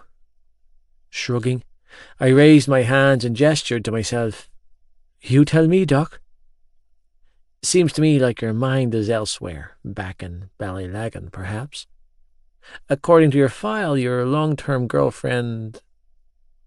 She paused to read over her notes before struggling to sound out her name. Aoife, I corrected, knees bopping anxiously now. It's pronounced Aoife. Shrugging, I added. It's basically Eva in Irish. Thank you, she replied with a rueful smile. I'm from South Dakota, and while I find Gaelic names beautiful, they can be extremely hard to interpret on paper. I shrugged. It makes sense to me. According to your file, you and Aoife are expecting your first child. Can we not? I muttered, hardly able to sit still now, as a tsunami of guilt and self-loathing flooded my body. I can't. I'm not talking about her. Why not, Joseph? Because she has nothing to do with this." I gestured angrily to the room I had been holed up in for the past God knows how long, heart bucking wildly in my chest. "Aoife is nothing like me. Nothing like you. She's not a fuck-up. So, you consider yourself to be a fuck-up." "Shit. I don't know, Doctor." I narrowed my eyes, tone dripping with sarcasm. "What else would you call someone like me?" "Traumatized," she offered kindly. "A victim of extreme violence." "I am not a victim." "You're not." "No, I'm not." I glowered at her. "I'm the one who got expelled from school before I could do my leaving cert. I'm the one with fuck all in the line of qualifications. He didn't do that to me. I did that to me." Blowing out a ragged breath, I hissed. "And I'm the one who's taken the only person who's ever genuinely loved me down with me. Yeah, Eve is pregnant, and not only does she have to deal with that alone, while I'm holed up here like a pathetic fuck-up I am, but she also has to do it with the label that comes with having my baby." "You sound angry with her." "I'm angry with myself," I spat, legs shaking restlessly, hands balled into fists on my thighs. "I'm pissed that I took her down with me." Words breaking off. I exhaled another shaky breath and glared at her. "I see what you did just there. Bringing her up like that?" "Yes," the doctor smirked. "She certainly got you talking, didn't she?" "When she told me that she was pregnant, I wasn't present," I heard myself admit. "I'd been gone a long time before the pregnancy. All the appointments and scans. I'd only been there in the flesh. She was scared and alone, depending on me to help her, and all I did was make it worse for her." "But she didn't leave," the doctor summarized. "She didn't give up on you." "No," I replied. "She didn't." "Why do you think that is, Joseph?" "Because she's the most stubborn person you'll ever meet," I muttered, rubbing my jaw. "Because Malloy doesn't quit on anything, even when it's not good for her." "You include yourself in that statement." "Look at me," I deadpanned. "I am," the doctor replied calmly. "I'm looking at a young man who, despite all of the trauma and horror he's had to endure, has continued to focus solely on recovering and returning to her." She smiled. "I'd say that makes this Aoife Malloy an excellent judge of character." "Maybe she needs you." "She needs to run a mile in the opposite direction of me." "But that's not an option, is it?" she probed. "Your child deserves a father. And you, of all people, know how influential that role can be in a child's life." "You're just like me, boy. You'll do more harm than good." "He's in your head again, isn't he?" the doctor noted. "Your father." Fuck. She was intuitive. "I don't know if I can break the cycle, but I want to." Needing to move, I stood up and paced the small confines of my room. "I want to so fucking badly that it keeps me up at night. It's why I went back that night. Why I let Lizzie talk me off the edge. Why I didn't throw myself off that bridge. Why I'm here right now." Frustrated and anxious, I cracked my knuckles and walked to the window. "I know I'm not good enough, but I want to be." "How are the withdrawals?" She changed the subject by asking. The withdrawals were the worst. For days I felt numb, angry, and lacking in energy. I didn't want to speak to anyone. Didn't want to lift a finger. "Better," I told her, eyes locked on a group planting flowers in the gardens outside. "Manageable." That must be a relief for you. Will the memories fade? Doubtful, but they will become manageable, bearable. You'll find a middle ground on which to rebuild your foundations.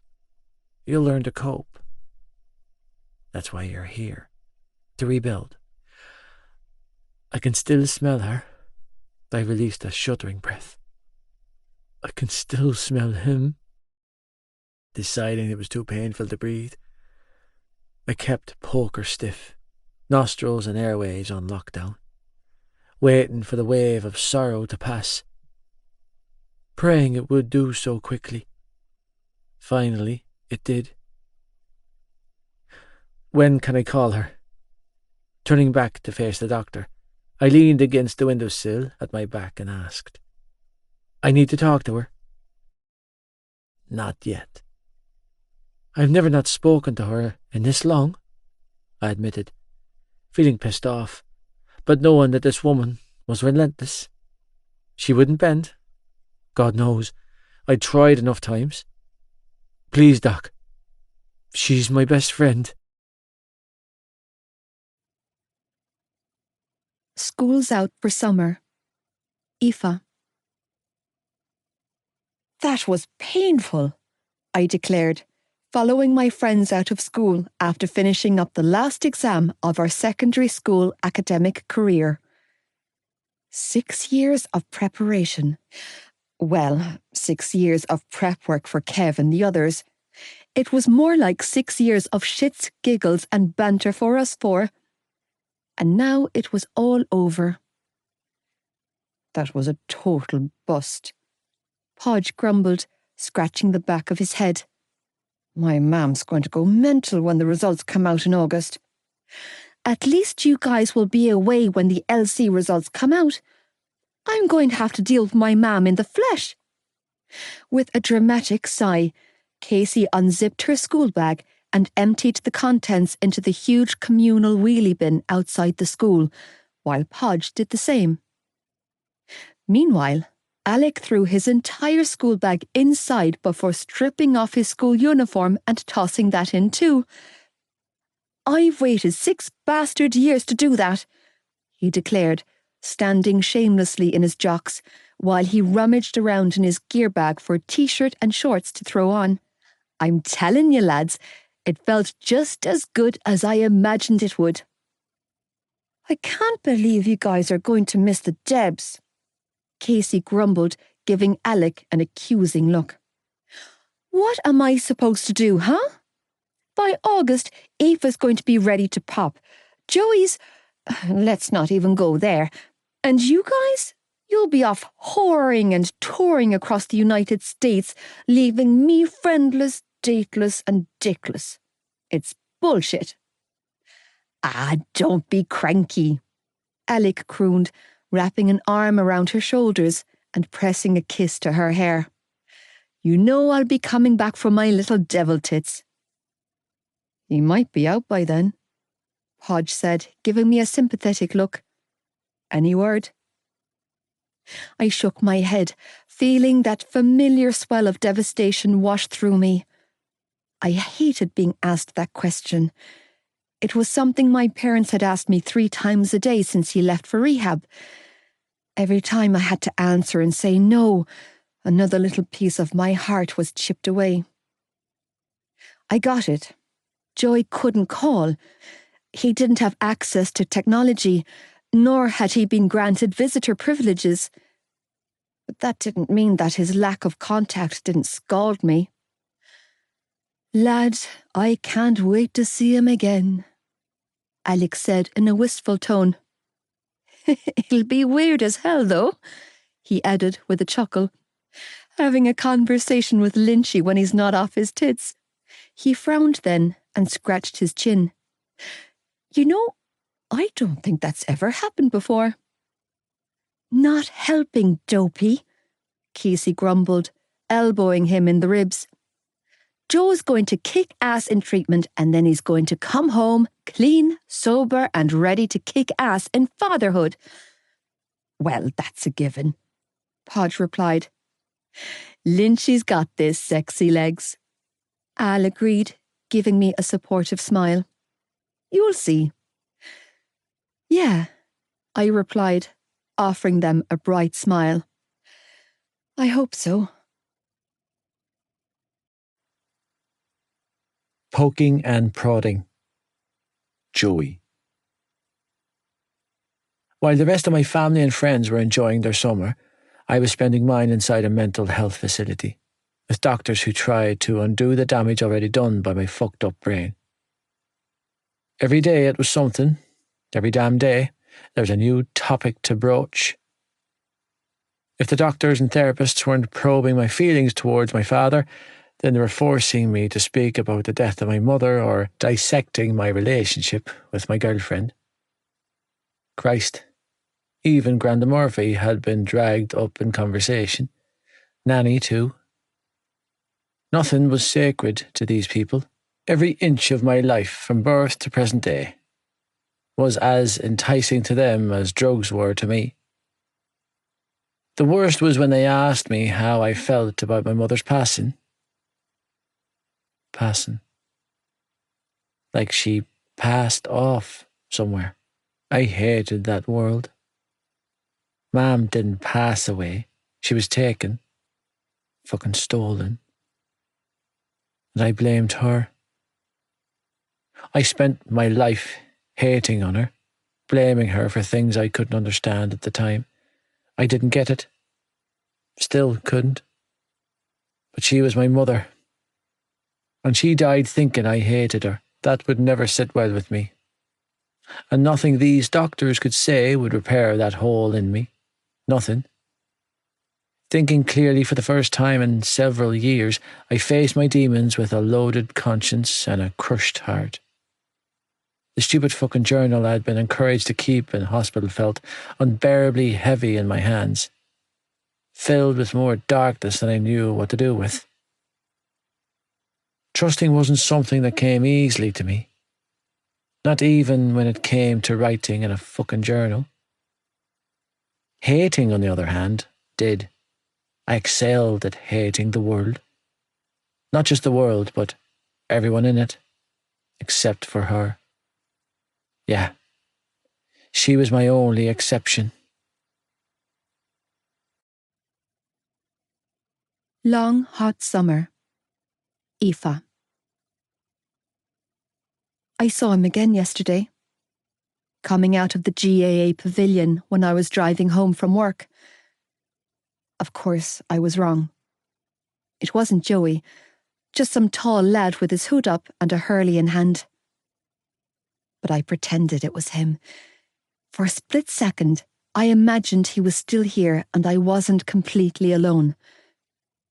Depression had set in pretty quick after that, and I'd eaten half my weight in cheese and onion crisps before passing out on my bed, with the scrapbook I'd spent all summer making.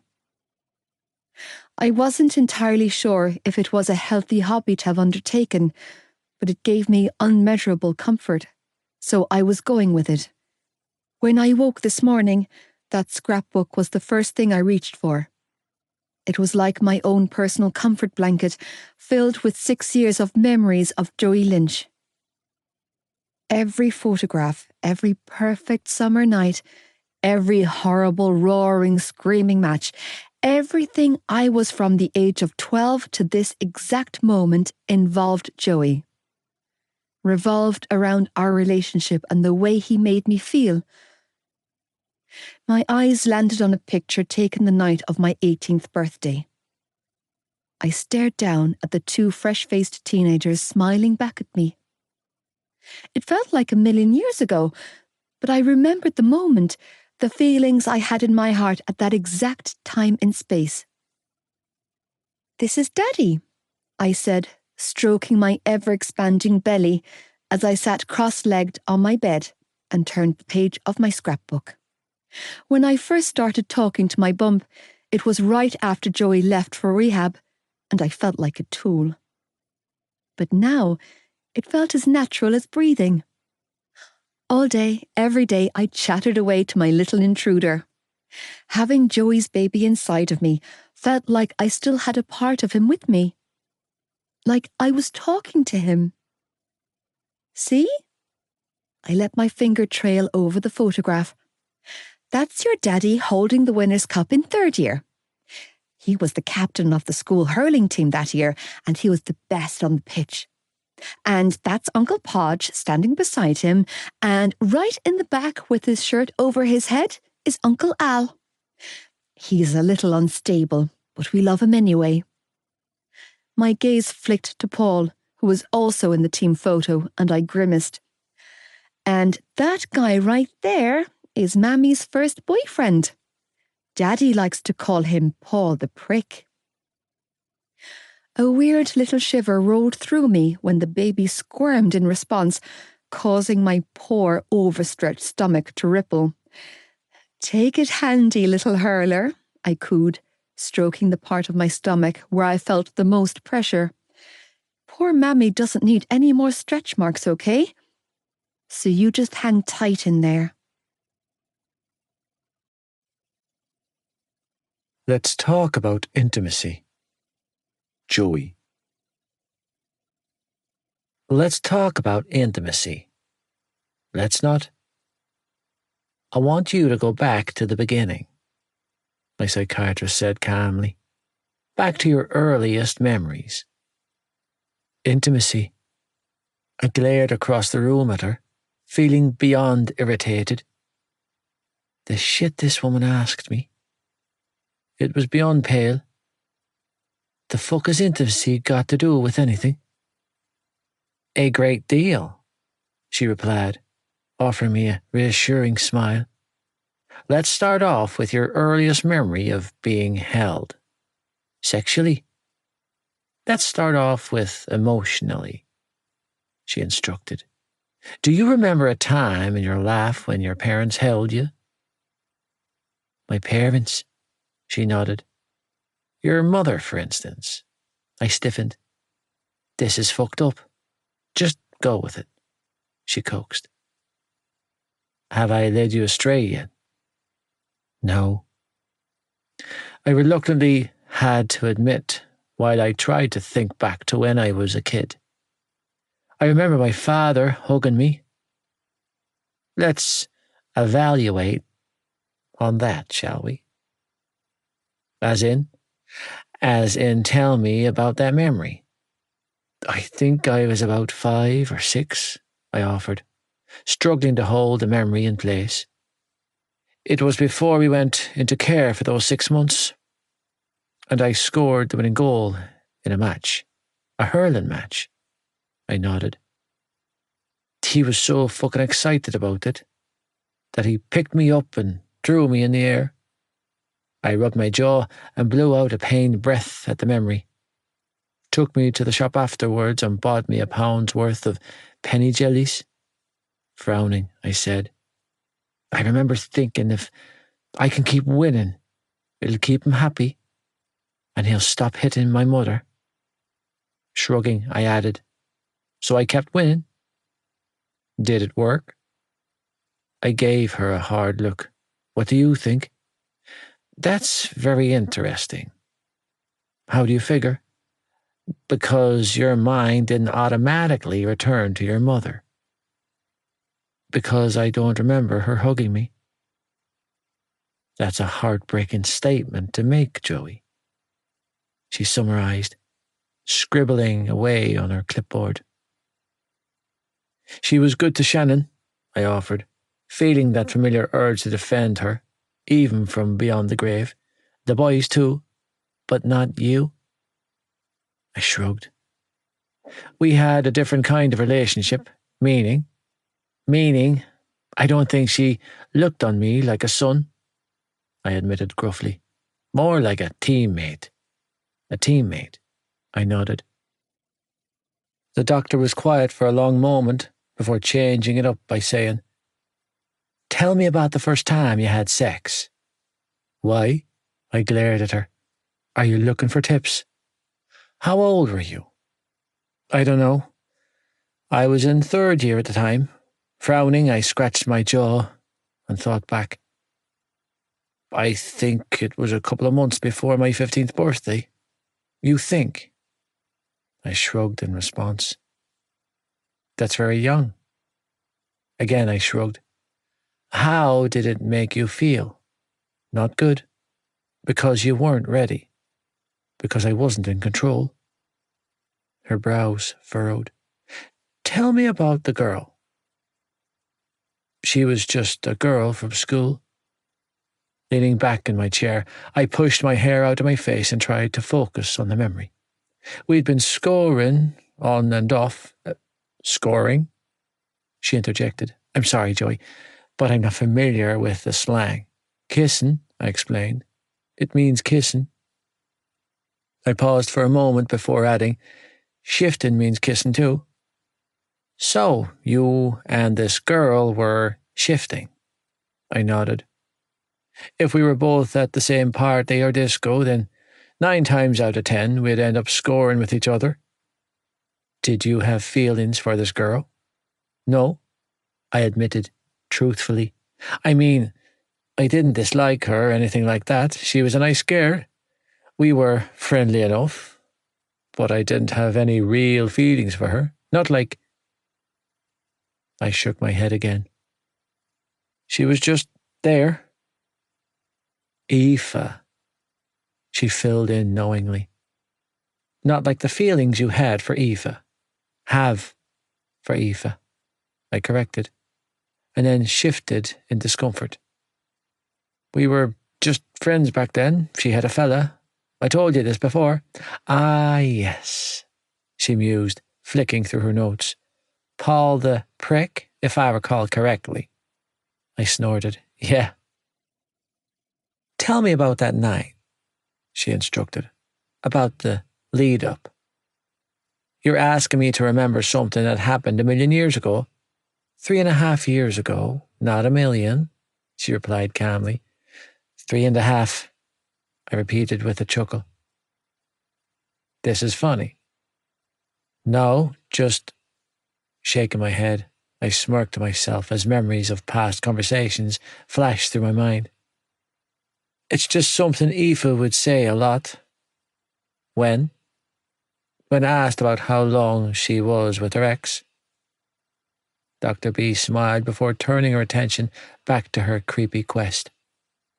The night you lost your virginity, tell me about the lead-up. Jesus, this is awkward. Humour me. It was Halloween night, I admitted. The night Sean was born. 2001. Yeah. Please continue. There was an underage disco being held in town and I went with a few of the lads, I told her, thinking back. I had a run-in with Paul the prick. He was getting handsy with Aoife at the time, and that triggered you. It did more than trigger me. Keep going. I fucked off with a few of my friends, did a line of coke. Actually, I did a lot of lines. All cocaine. No, I shook my head. I had a thing for oxy at the time, the pills. Yeah, but I preferred to crush and snort them. For a faster and more intense release, I nodded, shifting around in my seat as the familiar hunger roared to life inside of me. Anyway, I was off my head, and I remember her taking me around the side of the building. Aoife? No. I shook my head. Danielle? And what happened next, Joey? I frowned, trying to piece it all together again. I was kissing her, and then she was unzipping me and had her hands on me. On your penis? I didn't mind. I replied with a nod. I mean, it was nice. It felt nice. It was just more of a surprise than anything, because she was touching you intimately. Because I was off my head at the time. I admitted before adding, because I wasn't even seeing her in my mind. Who were you seeing? Aoife. She jotted something down on paper before saying, Keep going, Joey. She had me pinned to the wall, and I remember trying to lift my hands up to calm everything down, but I just... I couldn't move them. And then then I was sitting on the ground with a condom on my dick, and I was inside her. You were inside her? The doctor frowned. Would it be more fitting to say that she was on you? I shrugged in response. It was just a very confusing fucking night, because you didn't consent. I was hard. Having an erection is a perfectly human reaction to stimulation. Pretty sure I came to. Again, ejaculation is the body's response to stimulation. Yeah, well, I threw my hands up and laughed. I went back and willingly fucked her at least a dozen more times over the years, so it mustn't have been that bad. The doctor didn't laugh. But you weren't willing that night, and even if you were intoxicated and incapable of giving consent. Can we not? I said, tone warning. I've already heard this spiel from Shannon, and I'm not buying in, okay? I'm not a victim. I wasn't fucking raped. I got high, and I fucked around. It happens. Are you open to acknowledging the possibility that you were taken advantage of? No? Why not? Because I'm not a victim. Can I suggest something? Go for it. If your sister came to you with the same scenario, some random boy from her class at school had taken her virginity in the same way yours was taken, how would you react? I stiffened. Don't. How would you feel about that, Joey? Murderous, because? Because it wouldn't be right, damn it.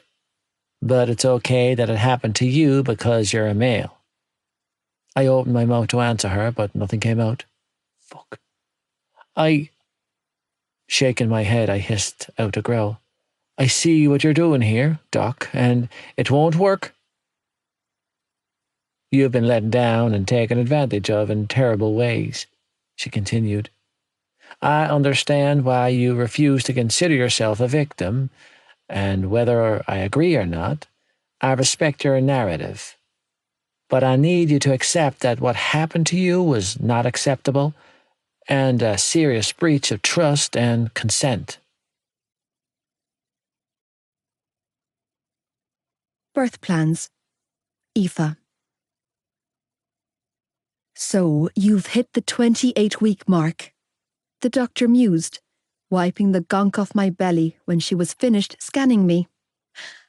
How are you feeling? On the way over here, we drove past a field with a pregnant pony in it. I told her, as she helped pull me off the examination table so that I could adjust my clothes. I swear, that poor pony was wider horizontally than she was long vertically. I blew out a breath and padded back to the desk. So, yeah, I feel like that pony. Aoife, Ma'am chastised from her chair. What? I huffed, lowering myself down on the seat next to my mother. She asked. Smothering a laugh, I watched as the doctor flicked through my maternity folder, scribbling and jotting down notes as she went. You'll come back to see us at 32 weeks and again at 36 weeks. After that, you'll come bi-weekly until 38 weeks, when you'll come weekly until you deliver. Deliver? Jesus, that was a scary word. Have you discussed your birth plan with a midwife? Yeah. I squirmed in my chair, feeling a sudden spark of panic rise up in me. I've been through the plan.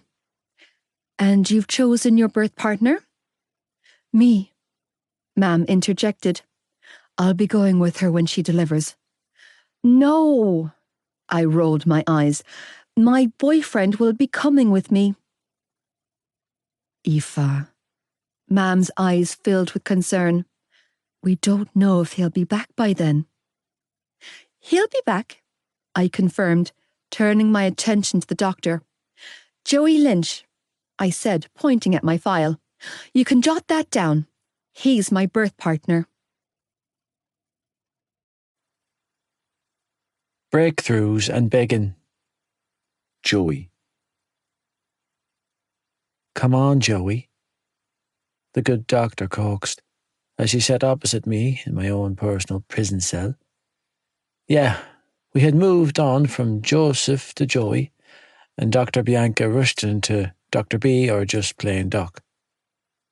We have another 45 minutes of our daily session left. You've been doing so well at articulating your feelings. Don't clam up now. Jesus, she was a demon of a woman, ruthless in her quest for whatever the hell she wanted. I pitied her husband, poor bastard. I already told you, I said, leaning back in my seat and folding my arms across my chest. You can have more out of me when I get a phone call. Smiling, she leaned back in her chair, mirroring my actions. To phone Aoife, obviously, and say what? How about I'm really fucking sorry for skipping out on you, for a start, I snapped. And maybe check on my baby while I'm at it, the usual. Could we step back for a moment and consider the possibility that Aoife is extremely proud of you completing your treatment program?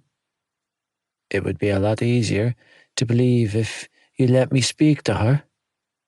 You know the rules, Joey. This program is for you, to focus on yourself for a change, not on your siblings or your girlfriend or anyone else. I know it's a foreign feeling for you to put yourself before others, but this time out from the outside world is necessary for your recovery. Like you'd know a goddamn thing about it. Put the gun down, Joey, she replied with a sad smile. The fight is over.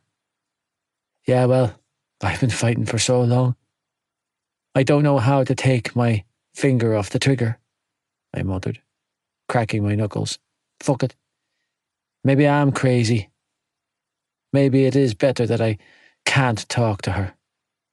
I've already dragged her through the ringer. What makes you think you're crazy? Gee, I don't know, I drawled out sarcastically. How about the fact that I'm hearing my dead father's voice in my head, to go with my dead mother's one? Trauma reveals itself in many shapes and versions. Yeah, well, in my head, I'm still fighting a war that I can't win, against people who can't hurt me anymore, but still do. So, I reckon that goes a little deeper than trauma, Doc. Good, Joey, she surprised me by saying. That's really good. Keep talking. Deciding I had nothing left to lose, I let her have it, every fucked up thought and notion in my head. I didn't know if any of it made sense, and I cared even less. She wanted words. Well, she could have them. I tried to get them out of there so many fucking times. But I always caved, I blurted out. There was always a part of me that held out hope for her, the same way she held out hope for him. In the end, look where it got the both of us. He killed her, and I stayed for as long as I did to prevent that. The night I walked out, it happened. How can I get over that? How can I ever move on from it? The guilt is drowning me on the daily. Blowing out a frustrated breath, I hissed. It all feels so fucking needless. I could have stopped it all from happening. I could have saved her if I just stuck in there. But I lost it. My temper, my patience. Whatever I had left inside of me, I lost it that night. And because I lost that, I ended up losing everything. Those kids don't have a mother, and it's because I walked away. Those kids don't have a mother because their father, your father, killed her, not you. He was willing to kill all of you. I have a hard time with living, I admitted. Being alive is a challenge for me because I don't work right. I don't seem to have the right tools for going through the motions. It's like I'm stuck on flight mode. I'm constantly watching for danger. Doesn't matter if it's there or not. I'm programmed to sniff it out. Wasn't so bad when I self-medicated. The drugs took the edge off everything. Made being alive bearable. Until I couldn't go an hour without them. Then I wanted to live even less. That sounds miserable. No shit. Keep going. I can't trust anyone, I added. Not you, not my thoughts, not the people around me, no one. Your siblings. That's different. I narrowed my eyes in disgust. They're babies. Your sister's going to be 17 on her next birthday. That hardly makes her a baby, Joey. She's still a baby to me, I argued. Anyone whose nappies I've changed or knees I've put plasters on will always be a baby in my eyes. Besides, they're not included in that statement. And Darren? You really want to push the boat out today, don't you? She laughed. Let's go there, shall we? I'd rather not, I replied, flatly. I wasn't entirely hating today's session. Bring him up, and I have a feeling that'll change. Not entirely hating today's session. She grinned. That's a compliment if ever I heard one. It only took, 11 weeks? Don't get too cocky. Would you like to know what I think? No? Humour me. Again, no. I think your relationship with Darren is one of your biggest triggers. I don't do triggers, Doc, because he broke your heart. She pushed on. Because he broke your trust. On the contrary, he taught me a valuable lesson, I replied coolly, which was, everyone leaves, and nobody fucks you over like your own blood. But Darren came back. Too little, too late. I think you desperately miss your big brother. I snorted. Like fuck. He wants to visit you. I stiffened. And I think it might help you heal. No. I was up and out of my seat within seconds. You tell that prick to go back to Belfast and go back to forgetting about me. And if I'm suddenly being allowed visitors, then there's only one face I want to see. Do you think, at her late stage in pregnancy, it would be wise for Aoife to travel 4 hours to visit you? Do you think it would be good for her emotionally to have so little time with you and then have to leave again? My heart gunned in my chest. No, I don't think that. Then just let me phone her. Joey, please, I bit out. I will do whatever the fuck you want. I'll talk about all this shit. I'll deal with Darren. Just let me have one phone call with my girl, please, Doc. I don't do begging, but I'll do it for her. Out of the blue. Aoife. I was halfway through my shift at work, sweltering in the early August heat and feeling like I had hooves for feet when my boss stopped me dead in my tracks. Aoife, he said, taking the tray I was attempting to carry into the kitchen out of my hands. How are you, love? Fine, I replied, instantly suspicious. How are you, Gary? To be honest, I'm a bit concerned about you, love. Why? Well, red-faced, he gestured to my stomach and shrugged. I'm just thinking that it might be time you consider taking it easy, pet. You look exhausted. Absolutely dead on your feet. Ha! No fucking way was he getting rid of me that easily. If I left early, it could mess with my maternity leave. He might not take me back afterwards. I had too much to lose. I had a baby to raise, damn it. I'm not due for another 8 weeks, I reminded him. I don't plan on starting my maternity leave for another 6 weeks, Gary. You know this. We agreed on it. I know what we agreed, but aren't you tired, love? I'm beyond tired. I'm happy to work. I don't want you carrying heavy trays back and forth to the kitchen anymore. Then put me behind the bar, I argued. Or doing the pot wash in the kitchen, whatever. I don't care. But I need to work, Gar. I need the money. And you're a great little worker. He tried to fob me off by saying, we're lucky to have you. Then let me get back to work, I said, snatching my tray back and stepping around him, because I have another 6 weeks of work left and I plan on showing up for every shift. Look at the size of you, Paul whistled when I came to take his order a little while later. He was sitting alone in a booth, and that pissed me off no end, because he could have easily taken a spot at the bar and leave the space for larger groups. Jesus, I've seen women having triplets with smaller bumps. Hello to you too, Paul, I drawled, not taking one word of it to heart. Not when it was true. My bump was huge. I'd heard just about every joke, snide comment and surprised gasp in the book. The baby was measuring so big that I had been tested 4 times for gestational diabetes.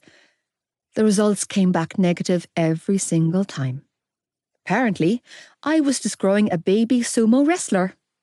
Even Mam had warned me off buying anything in the newborn size, advising that 0 to 3 months was a better choice for my little whopper. Yeah, that wasn't terrifying at all. What can I get you?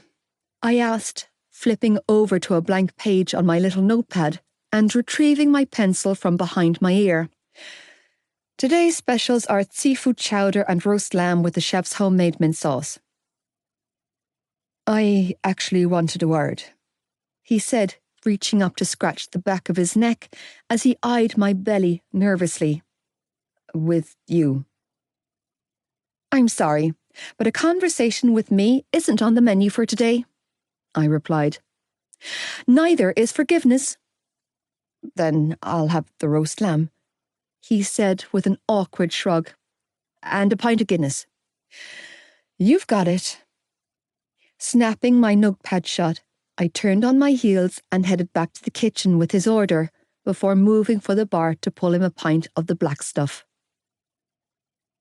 When I returned a few minutes later with his order and set it down in front of him, my ex did the unthinkable and curled his hand around my wrist. 2 minutes, he said, tone full of urgency. Just 2 minutes of your time, that's all I'm asking for. Why should I give you 1 second of my time? I demanded, yanking my hand away. You're damn lucky I need this job, because in any other circumstances, you'd be wearing that pint. I know, he agreed, holding his hands up. And I would 100% deserve it, but I'm leaving for college in a couple of weeks, and I couldn't go without at least trying to make amends. I arched a brow. You want to make amends? I want to apologise, he offered. For what I did to you, telling the whole class you were pregnant. It was fucking terrible of me. Yeah, I deadpanned. It was. I've spent a lot of time thinking about my behaviour, he added, about the way I treated you when we were together. I don't see why any of this needs to be rehashed, Paul, I quickly said. School's finished. We're finished. You're going off to college to start a brand new life. I'm about to have a baby with your arch nemesis. Let's just leave it at that, yeah? That's precisely why we need to talk, He said, "Please, Eve, just give me 5 minutes of your time." "First you said 2 minutes," I grumbled, plopping down on the seat opposite his. "Now you're saying 5. I'll give you 3.5. "Thank you." Releasing a sigh of relief, he smiled at me. "Seriously, thank you." Remaining stony-faced, I rested my hands on my bump and waited for him to get to the point. "I was a shitty boyfriend to you," he started off by saying. "I didn't pay you enough attention. I never asked you what you wanted to do. I put my needs, my feelings, and my wants before yours. I fucked around behind your back constantly, and then blew a head gasket when you gave me a dose of my own medicine." "Paul, it's in the past." "Yeah, it is." He agreed with a nod. "But that doesn't change the fact that I feel horrible about how it ended, especially about revealing your pregnancy. And afterwards," he continued, "when it all came out about what Lynchy was going through at home." He shook his head. "And then the fire?" He exhaled heavily. "I never felt shittier." "Yeah. I tried to talk to you at school after the funeral," he reminded me, "to apologise, but you were completely closed off. I had a lot on my mind." "I know," he agreed. I feel so bad about everything, Eve." "Listen, it's not like I was an angel," I offered. "You were paranoid about my friendship with Joey, and you had every right to be. It might not have been physical, but you were dead on the money when you said that I was having an emotional affair with him. But a lot of that had to do with the fact that he gave you everything I didn't. I gave you presents. He gave you his presence." He said calmly, "I didn't understand it at the time, why you were so insistent about being his friend. I thought having a girlfriend was all about material shit, but then I would see you hanging out with him, and he had nothing to offer you, and still managed to give you everything you wanted." I shrugged helplessly. "Where's this change of heart coming from?" "Because I don't want to go off to college and start a new life without making peace with my old one," he explained. "And whether you want to hear it or not, you were a huge part of my old life for a very long time." "Okay." Slightly confused, I leaned back and said, "Quick question." "Shoot." "Bella Wilkinson." I shook my head. "Lad, what were you thinking?" "Full disclosure." "Go for it." "I was with her more than once." His cheeks reddened. "When we were a couple." "Well, shit," I grumbled, patting my belly. "Now I'm really glad I kicked her ass." "I figured you were screwing Lynchy behind my back, and that was why you refused to sleep with me, so I went hell for leather with pretty much any girl who looked sideways at me." "I wasn't screwing Joey," I told him. "Nothing physical happened with Joey until that kiss in 5th year." I narrowed my eyes. "When you and Billy double-teamed him before getting him arrested." He winced. "Yeah, I know that now." "So, speaking about batshit girls," the baby jabbed me in the ribs, and I shifted around in discomfort. "How's Danielle?" "Danielle." He laughed humorlessly. "Danielle was a distraction from you. We parted ways shortly after the Leaving Cert exams in June. Last I heard, she was seeing Bella's ex from Tommen." "Yeah, well." I shrugged noncommittally. "I hate to say it, but you probably dodged a bullet with that one." Snorting, I added, "Which is rich coming from your knocked-up ex." He laughed in response before saying, "Listen, I wanted to do something for you before I left. Help you in some way." "You don't need to do anything for me, Paul. I know you're on your own right now while Lynchy is at rehab. Joe's coming home. I was quick to declare, hands moving protectively to my stomach. He's getting better and then he's coming back for his family. My ex shifted in discomfort. I'm sorry if that's still hard for you to hear, I added. That I love him? But it's the truth. And I'm never going to give up on him. Yeah, he replied with a heavy sigh. I know you're not, which is why I did it. What? Sitting upright, I studied him warily. What did you do, Paul? I'm guessing you didn't read today's paper. No. I rested my elbows on the table and leaned forward. Why? There was a huge drug bust in Ballylagan last night. He blew my mind by saying, according to my father, they've had eyes on the Holland brothers for a long time now. My eyes widened. Are you serious? Paul nodded. He's being remanded in Portlaoise until sentencing. Shane is. And more with him. He confirmed, according to my father, Shane's already up for sexual assault, GBH, and several other unanswered charges. Dad reckons the judge will throw the book at him. He'll be lucky if he doesn't celebrate his 30th in prison. That's 6 years. I felt my body sag in a rush of instant relief. You're saying he's going away for 6 years? Longer if the DPP have their way. Jesus Christ! I blew out a ragged breath and clutched my chest. How did this happen? Paul shrugged. Someone tipped the drug squad off about a shipment of coke with a street value of 600 grand. What? My mouth fell open as awareness dawned on me. As I took in everything he wasn't saying, how would someone know to tip them off?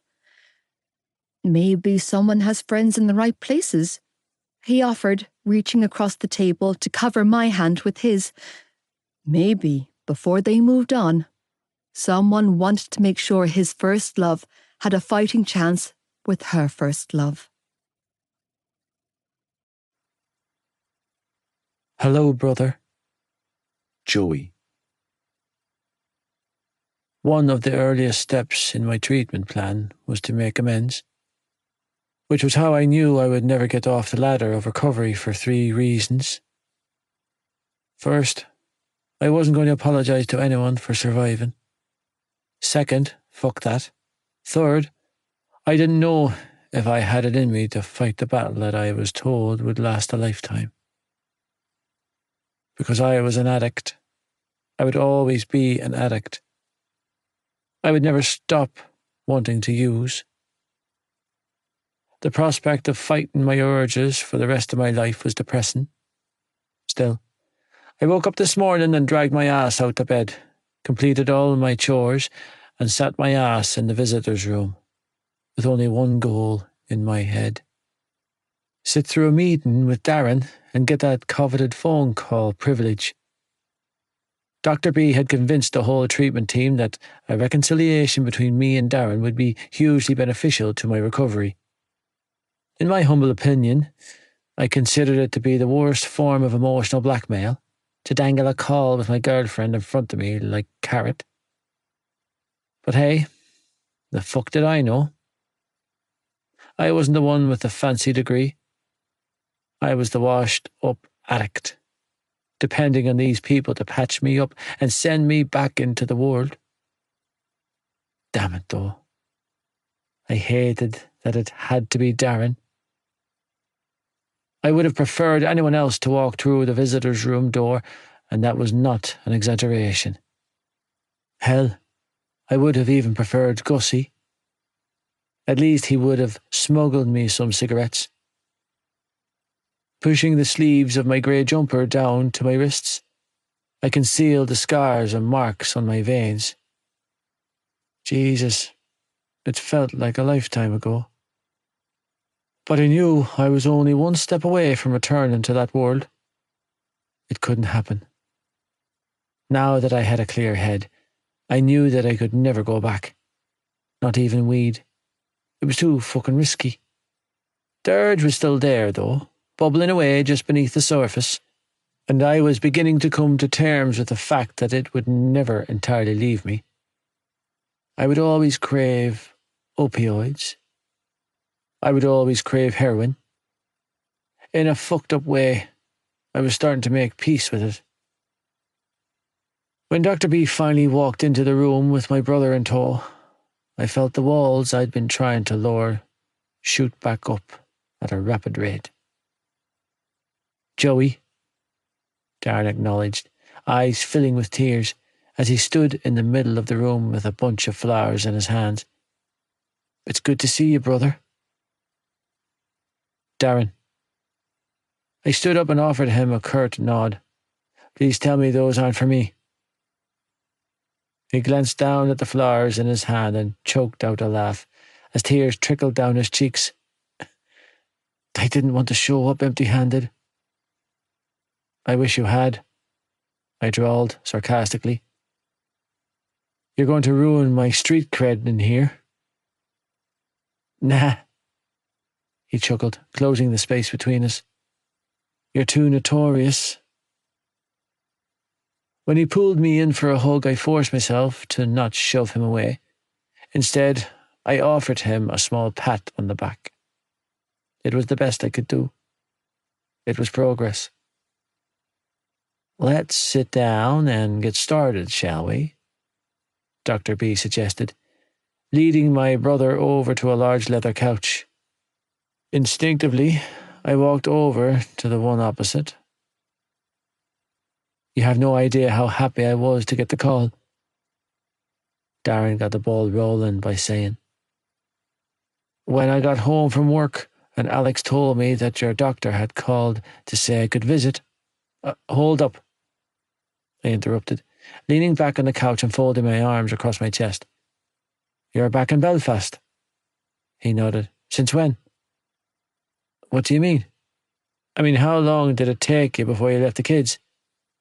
I arched a brow. "How long did it take before you went back to your real life?" "Joey, hey, I'm not judging you." I shrugged. "Look at where I'm sitting there. I'm in no position to throw stones.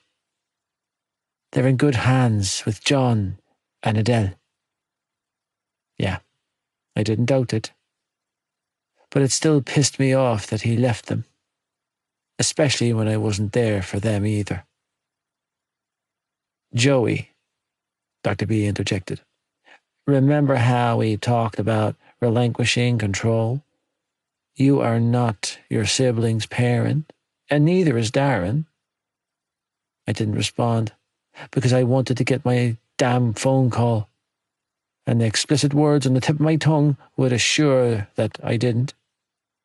The good doctor and Darren delved into deep conversation then, about my issues, about my recovery, about my 60-day chip, about what a good little recovering addict I was, about blah fucking blah.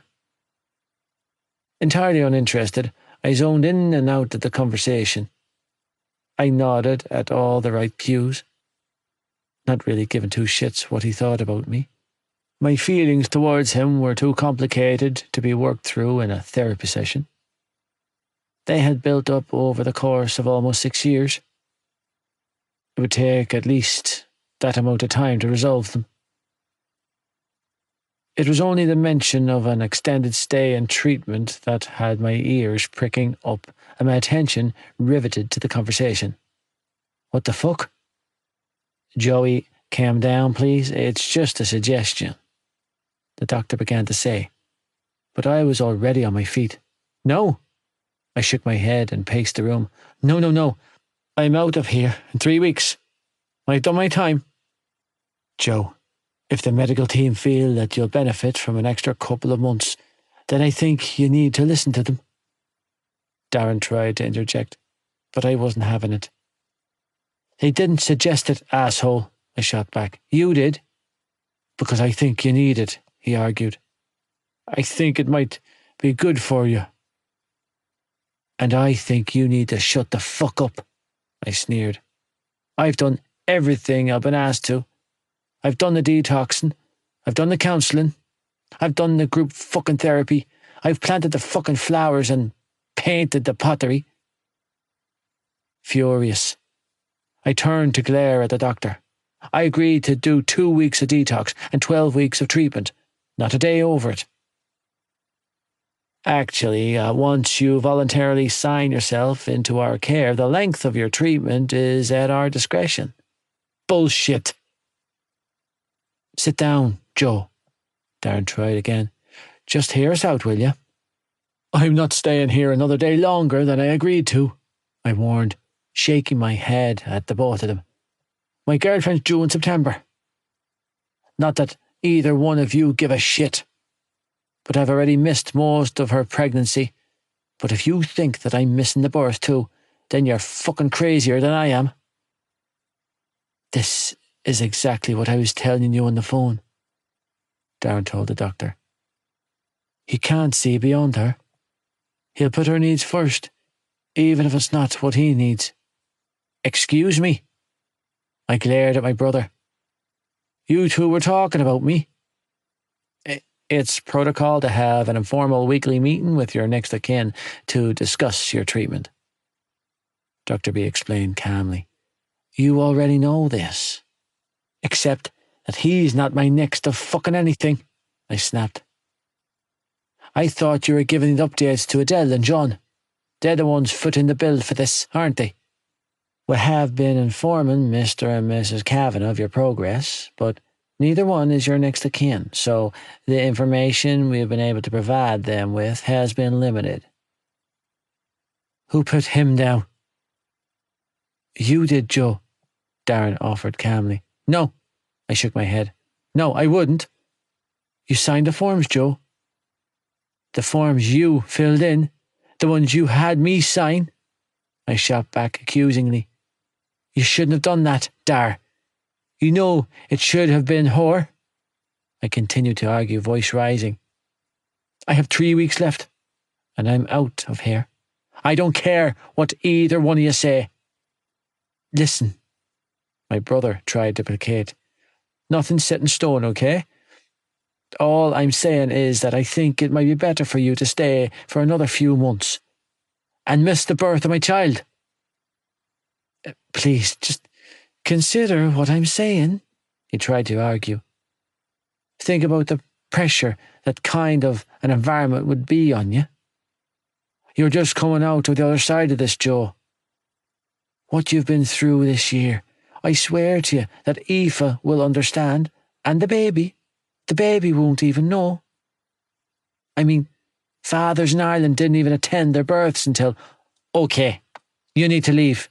Joey, come on. No. You need to get the fuck away from me before I lose my mind, I warned, holding a hand up to warn him off when he moved towards me. Now, Darren. I think that might be best, Dr. B said when he looked to her for help. Joe, please. When he tried to speak to me again, I turned my back and walked over to the window, refusing point blank to engage with him. It wasn't until my brother had left the room that I released the death grip I had on the windowsill. How are you feeling after that, Joey? Dr. B asked, returning to her perch on the couch. Like I want to put my fist through the wall, I bit out. And through my brother's head. Tell me something, she pushed. When your back was to the ropes just now, what was your first thought, your immediate inclination? My immediate inclination was to put my fist through my brother's head, I repeated in a flat tone. And the wall. But his head more. The doctor smiled. Then you passed. What? Her smile widened. You were thrust into confrontation with a person who triggers you like few can, and your immediate urge wasn't to use. I wanted to physically harm him, I said, brows furrowed in confusion. How does that mean I passed anything? Did you harm him? In my head? In your head is acceptable, she laughed. Congratulations, Joey. You've earned yourself a phone call. Incoming calls. Aoife.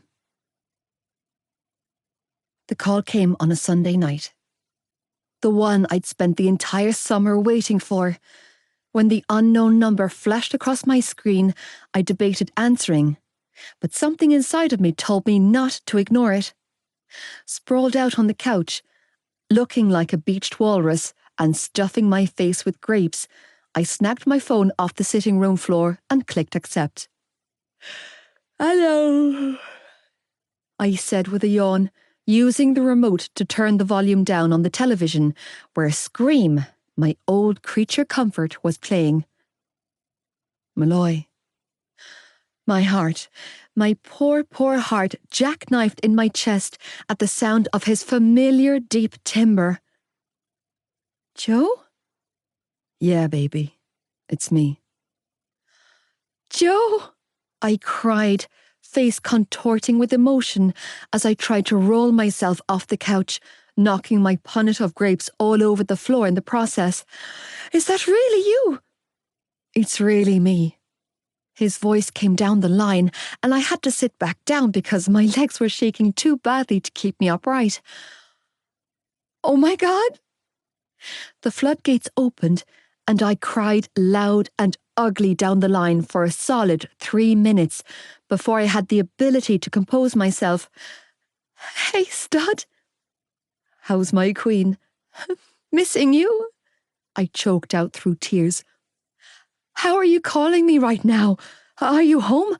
Oh my God, please tell me that you're back in Ballylagan and on the way over to my house. Soon, he told me. I promise, baby, I'll be back to you soon. Then how? Finally earned myself some phone call privileges, he explained. So expect a lot of phone calls. What are you calling off? There's a communal phone in the day room. I'm surprised you remembered my number. Are you kidding? I memorized your number when I was 12. You have no idea how good it is to hear your voice. I told him through tearful laughter. God, Joe, I'm shaking so hard I can hardly hold my phone to my ear. I know the feeling, I heard him say. I'm sorry it took me so long to call you. I've been trying since the day I left, I promise. It's just... He sighed heavily down the line.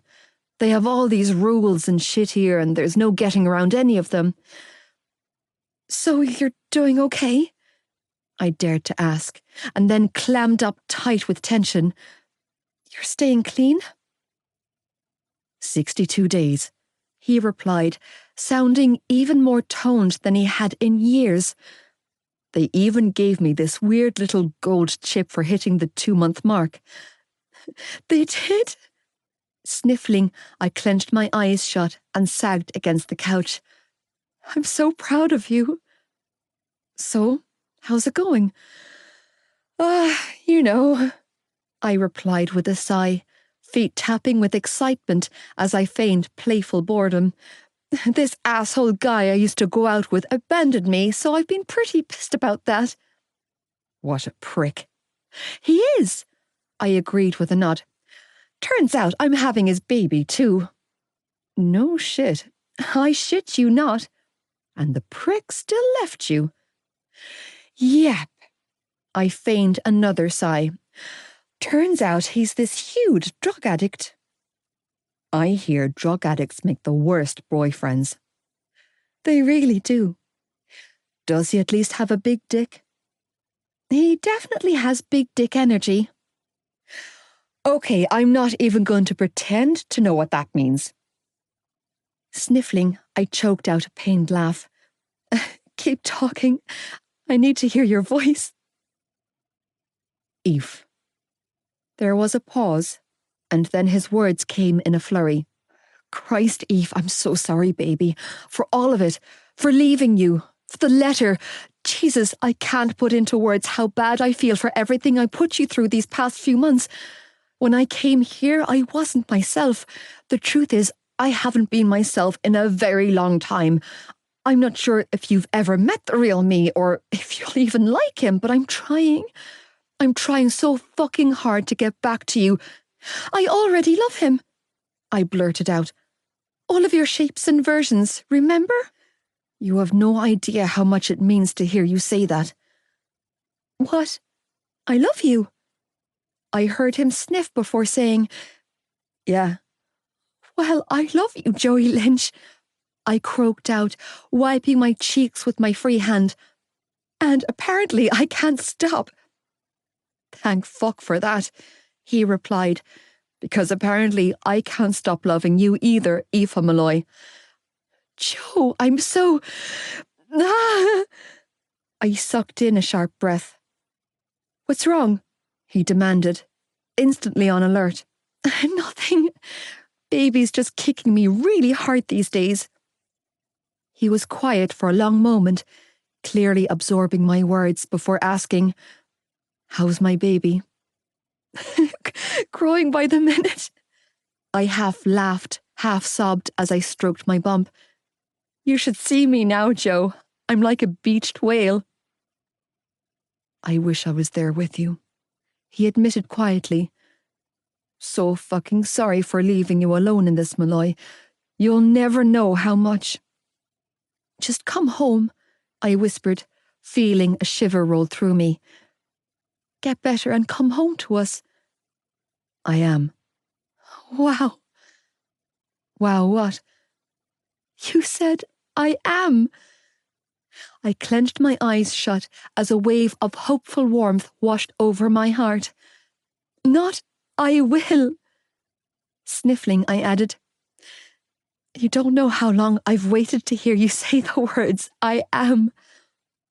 About time, huh? Just a tad overdue. That's putting it mildly. Joe. I couldn't stop myself from smiling as I soaked in every second of having his voice on the other line. I can't believe we're finally talking. I know, he agreed thickly. So come on, Queen. Talk to me. Tell me what's happening at home. Give me all your gossip. Oh, so now you want my gossip.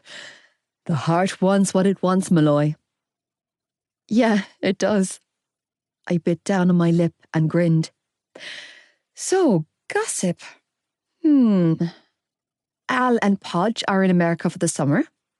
No shit. I shit you not. I choked out a laugh. They managed to snag J1 visas. Doing what? Nannying. Are you shitting me? I swear it's true. Jesus Christ. He chuckled, sounding half amused, half appalled. Those two shouldn't be left in charge of a tray of eggs. Hey, you're preaching to the converted, I agreed with a snicker. And Casey's gone to Benidorm for 2 weeks with some of our class from school, so you can only imagine the deviant adventures she's having over there. Actually, I'd rather not, he drawled. So you're alone, Queen? Yeah, I sighed in contentment. But it's not so bad. No, not since you called. Eve. Oh my God, I almost forgot to tell you. I gasped and slapped a hand on my head. Damn this baby brain. Tell me what? I had a visit from Paul. Silence. Chill, Joe. His silence spoke volumes and I rolled my eyes. I'm 8 months pregnant. He's not looking to steal me away. I wouldn't put anything past that prick.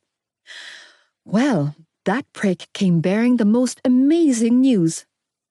Which is? I sucked in a deep breath before blurting, Shane Holland is in prison. Another long stretch of silence followed. Did you hear me, Joe? I repeated when he didn't respond. The drug squad caught him up in a massive drug bust. According to Paul's dad, he's looking at some serious time. Can You, I heard him exhale shakily before adding, "Can you say that again?" Not leaving anything out, I told him word for word about the conversation I had with Paul at the Dinnerman. Of course, I wasn't entirely sure if he was being truthful. I added when I finished, "So, I did a little snooping of my own, and it's all true, Joe. He's gone." Fuck. How do you feel about that? How do I feel? Yeah. I shrugged. I mean, I know you had this weird bond with Shane. Aoife, I feel like the weight of the world has just been lifted off my shoulders. He interrupted me to say, "I was dreading having to deal with him." Yeah, I know what you mean, I agreed. Every time I had to pass him on the street since he left, he would wink or leer or make some snide comment about how he couldn't wait for his best customer to come back to town. He didn't threaten you, did he? No, nothing like that, I replied honestly. He was just being Shane, his usual asshole self. I can't believe he's actually in prison. Well, now you have one more thing to look forward to when you come home in 3 weeks, I told him with a smile. A Shaneless ballylaggin. More silence. It unsettled me. Joe? Listen to me, he said, tone thick and gravelly. I don't want you to worry about anything, okay? There's talks of keeping me here a little longer. My heart sank into my ass. How much longer? I don't know. What? My breath hitched in my throat. But you're supposed to get out on the 22nd of August, right? 14 weeks, Joe. That's what they said. The first 2 weeks for detox, and then the 12-week treatment plan afterwards. I've been marking it off on the calendar. That's what they said. I know, baby. He groaned, sounding pained. But Darren went meddling in shit he has no business meddling in, and apparently I can't sign myself out. I have to be discharged, and the doctor heading up my treatment thinks it's a good idea. But if you stay, that means you won't be home in time. I'll be home before you have the baby. He cut me off and said, I will be there for you. Joe, I squeezed out, clutching the phone with a death grip. I can't do this on my own. You won't have to. He vowed, I'm coming home to you, Malloy. I promise. Foster mothers. Joey. Ridiculously nervous, I dialed the number on a piece of paper in my hand and listened as it rang. Ring, ring, ring, ring. Hello? The sound of her thick Dublin accent was momentarily foreign to my ears. After all, it had been a while since I had heard her. Adele? I cleared my throat. It's Joey Lynch. Joey! She squealed, actually fucking squealed down the line. Oh, love it. It's so good to hear your voice. How are you? Are you well? Are you eating? Have they been treating you kindly? How's the detox going? Now, don't you worry about a thing down here. The boys and Shannon are in safe hands. How are you fixed for underpants, pet? Do you have enough of them? And socks? I sent up more tracksuits, but if you need more, I can... I'm grand, I quickly said, preventing her from continuing her ramble. I'm better than grand, actually. Oh, love. That's the best news I've heard all year. Her tone was laced with affection and emotion. John, and I never doubted you for a second. Her response momentarily took me aback, and I had to compose myself before I could speak. I finally earned phone privileges, and I wanted to call to check in. Well, I'm delighted to hear your voice, she replied, You sound so well in yourself, pet. Yeah.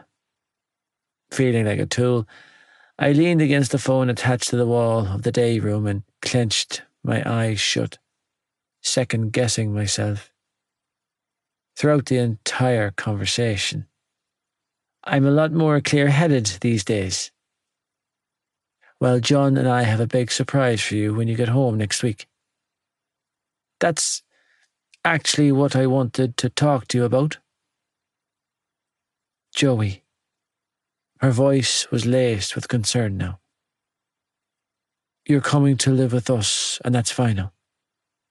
I don't want to hear a word of protest. And if you even think about going out on your own, I should warn you now that I have the nose of a bloodhound. You need only ask Johnny and Jared.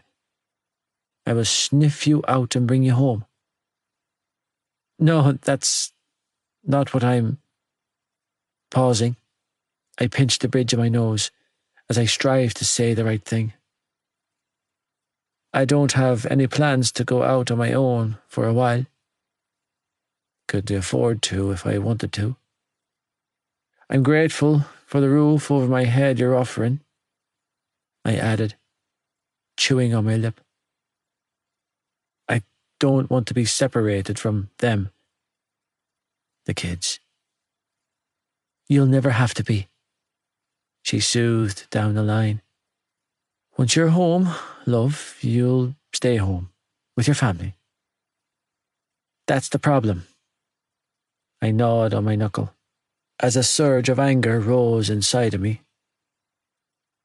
Darren went talking to my team behind my back. Darren? I could hear the surprise in her voice. What did he say to them, love? He was discussing my treatment plan with them. Apparently he's down as my next of kin. By the way, can you get that changed for me? Because it's supposed to be Aoife. Of course I can. That makes sense. Thanks. Anyway, they were talking and they want me to stay on at rehab. She was quiet for a long moment before asking. And what do you think, Joey, love? Honestly, always. I'm ready to go home now. But the fact that the doctor is agreeing with Darren has me second-guessing myself. In what way? She hasn't put me wrong yet. I chewed on my nails, beyond anxious. What if she's right? What if I'm wrong? What if I fuck this up? How long are they wanting you to stay for? I don't know, Adele, I forced myself to say. But I can't do it. I can't stay any longer than I already have. I can't do it to Aoife. Not after everything I've put her through. Is there a way to negotiate? She suggested. How about another 2 weeks treatment? Although, if you feel you're ready to come home on the 22nd like originally planned, then you're ready. You have excellent instincts, love. Don't let anyone shake you. I think the doctors were expecting Darren to vouch for me when he came to visit. And when he didn't, it threw some red flags up for them. Can I do something to help? She asked. I mean, I would never force myself into your private life, Joey, love. You're a brilliant, capable young man, and I respect that you aren't a child. That's not the kind of relationship I want us to have. But if you need me to step in at any time on your behalf, then I am willing and ready to go to bat for you. You could vouch for me, I said, and then exhaled a shaky breath before admitting. Because I could really use your help. Meet the parents. Kind of. Joey. Like a flurry of unrestrained blonde energy, Adele Kavanagh strutted into the room the morning after our phone call, reminding me of a glammed-up version of Sarah Connor from The Terminator. Flanking her in his usual attire, which consisted of a top-end tailored suit, with an amused expression etched on his face, and a briefcase in hand, was John Sr. "Joey," Adele exclaimed when she spotted me leaning over the windowsill, thoroughly enjoying the cigarette I'd managed to snag from one of the security guards I'd become friendly with after giving him a hand to change a flat, while trying not to set off the smoke alarm. As soon as her eyes landed on me, the hard expression she had been wearing melted away. "Oh, love, but you look at you."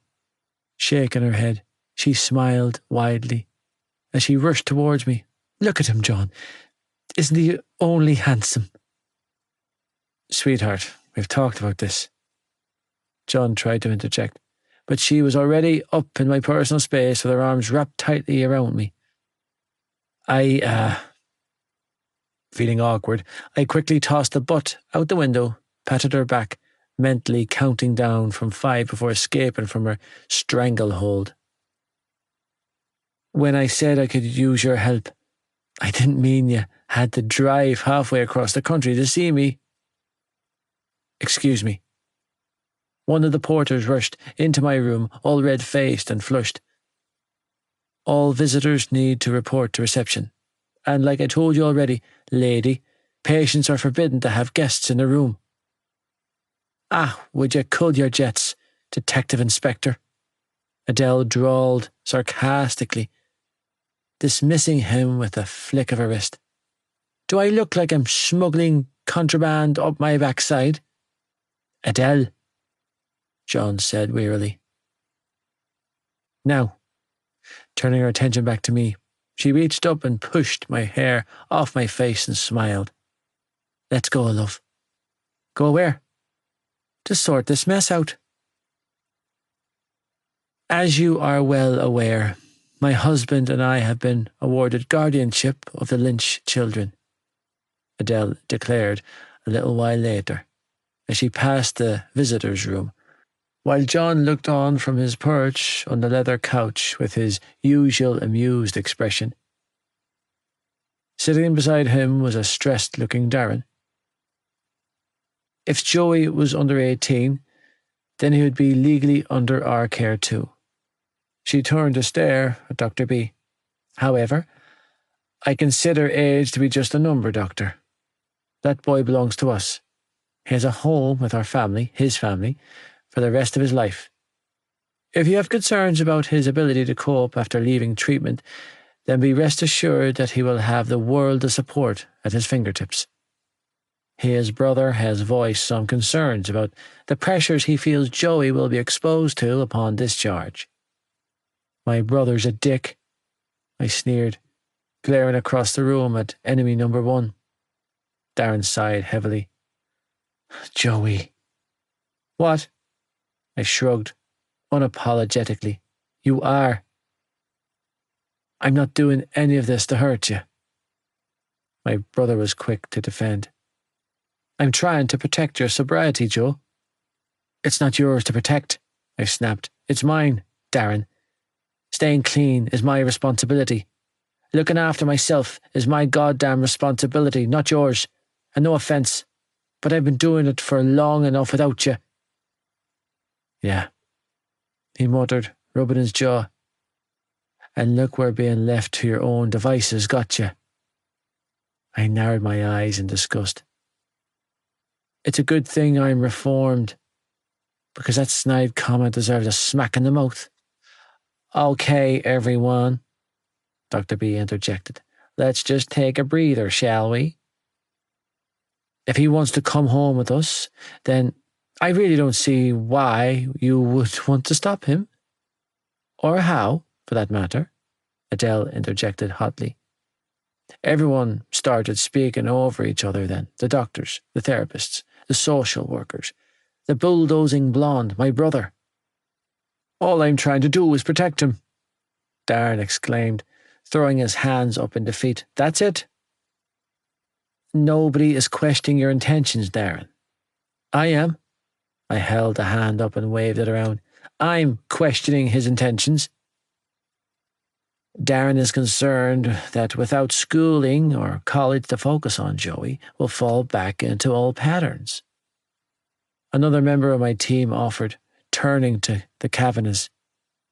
He's also worried that Aoife belongs to the same friendship circle where Joey was exposed to substance abuse in the first place. Well, I don't believe that for a second. Adele was quick to defend. And if you met the girl, you'd wholeheartedly agree with me. She was never a part of the problem, I repeated, for what felt like the millionth time. She was never a part of the drug scene. I've told you this. Not to mention the pressure of a newborn baby. Greg, my turncoat counsellor, chimed in. It's a lot to put on his shoulders. And what about her shoulders? I demanded, glaring at him. Aoife's fucking shoulders. She's the one at home having to deal with all of this on her own. Have you thought about that? Our job is to consider your welfare, and my job is to consider hers. Aoife has her family to look after her, Joey, I heard Darren say. Why can't you let yours look after you? Because she is my family, Darren, I roared, losing my cool. How do you not get that? You're a smart fella, Christ. You have a fancy education and a shiny college degree under your belt. So how can you be so fucking dense? Joe, how can you not see that what you're doing here is wrong? Joey, please, calm down. Like hell I was calming down. You know, I'd be dead without her, right? I declared hoarsely. This entire conversation wouldn't be happening because I wouldn't be here to argue about it if it wasn't for Aoife Malloy.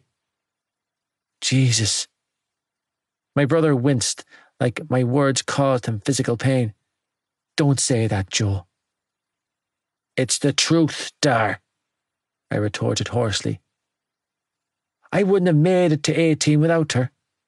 Hell, I probably wouldn't have made it to 15 without her. You weren't there. You didn't see. I was a piece of shit, sincerely. I was fucking terrible to myself, to her.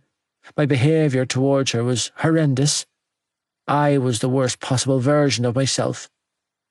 And still, she stuck it out with me. She saw something worth saving in me. And she decided to love me anyway. And I am so fucking thankful that she did. I shook my head. You will never understand how much I owe that girl. How much I fucking worship the ground she walks on. I know you love her, he groaned, sounding pained. I can see it. But it scares the hell out of me. Why? Because... He stopped short and shook his head. Say it, I pushed, already knowing what was on the tip of his tongue. Tell them all how much I remind you of him, just like I reminded Mam of him. You know, if you had said that to me 3 months ago, I would have crumbled. I shot back. But not anymore. Because I might not know who I am, Darren, but I sure as hell know who I'm not. No, it's not that, he tried to coax. It's not you individually. It's the two of you as a couple. When you get out of here, you don't have a job, or school, or hurling, anything to focus on except her. To me, that reeks of toxicity. It scares the damn hell out of me, Joey. Because we have both seen what happens when teenagers who are obsessed with each other shack up and play house. We've lived through it, Joey. And I don't want that for you. I don't want you and Aoife becoming a second-generation version of them. Jesus Christ. Look, maybe I'm projecting my own trauma on your relationship here, Joe, but I'm so fucking scared for you. I'm so afraid of sitting back and watching you following Mam and Dad's footsteps. It's the only reason Mam and I tried to put a stop to it. Put a stop to our relationship. When he didn't respond, my blood ran cold. The pregnancy. It was at the start. His face reddened. Early on. Of course they did. You tried to put a stop to my baby. I bit out through clenched teeth. Is that what you're saying? You and Mom tried to convince Aoife to get rid of my baby. Okay, I think we should take a short break. I think he should answer the fucking question, I snapped, ignoring my social worker's attempts to defuse the situation. What did you and Mom do to my girlfriend, Darren? We didn't do anything to your girlfriend, he explained with a weary sigh. I offered her an alternative, meaning you offered to foot the bill for an abortion. When he didn't reply, I choked out a humourless laugh. I don't fucking believe this. Joey, please, calm down. And people wonder why I sank into addiction. I shook my head and looked around the room. Take a good fucking look, people. This right here is what I've been dealing with. My own mother and brother tried to do that to me. I was trying to help you, Darren tried to explain. You're too young to be a father. I've always been a father, I roared back, chest heaving. I've done a pretty fucking good job with the 4 I've raised, and yeah, I'm a mess. And yeah, I'm an addict. But I'm a good father. I'm a good fucking parent, Darren. I kept them alive. I kept them fed and loved and nurtured and goddamn educated. I did that, not you, not him, not Mom, me. So, call me a junkie and whatever the hell else you want to call me, but don't say that I'm too young to be a father. I didn't mean it like that, he argued. I meant that I didn't want you saddled down with... I want my baby, Darren.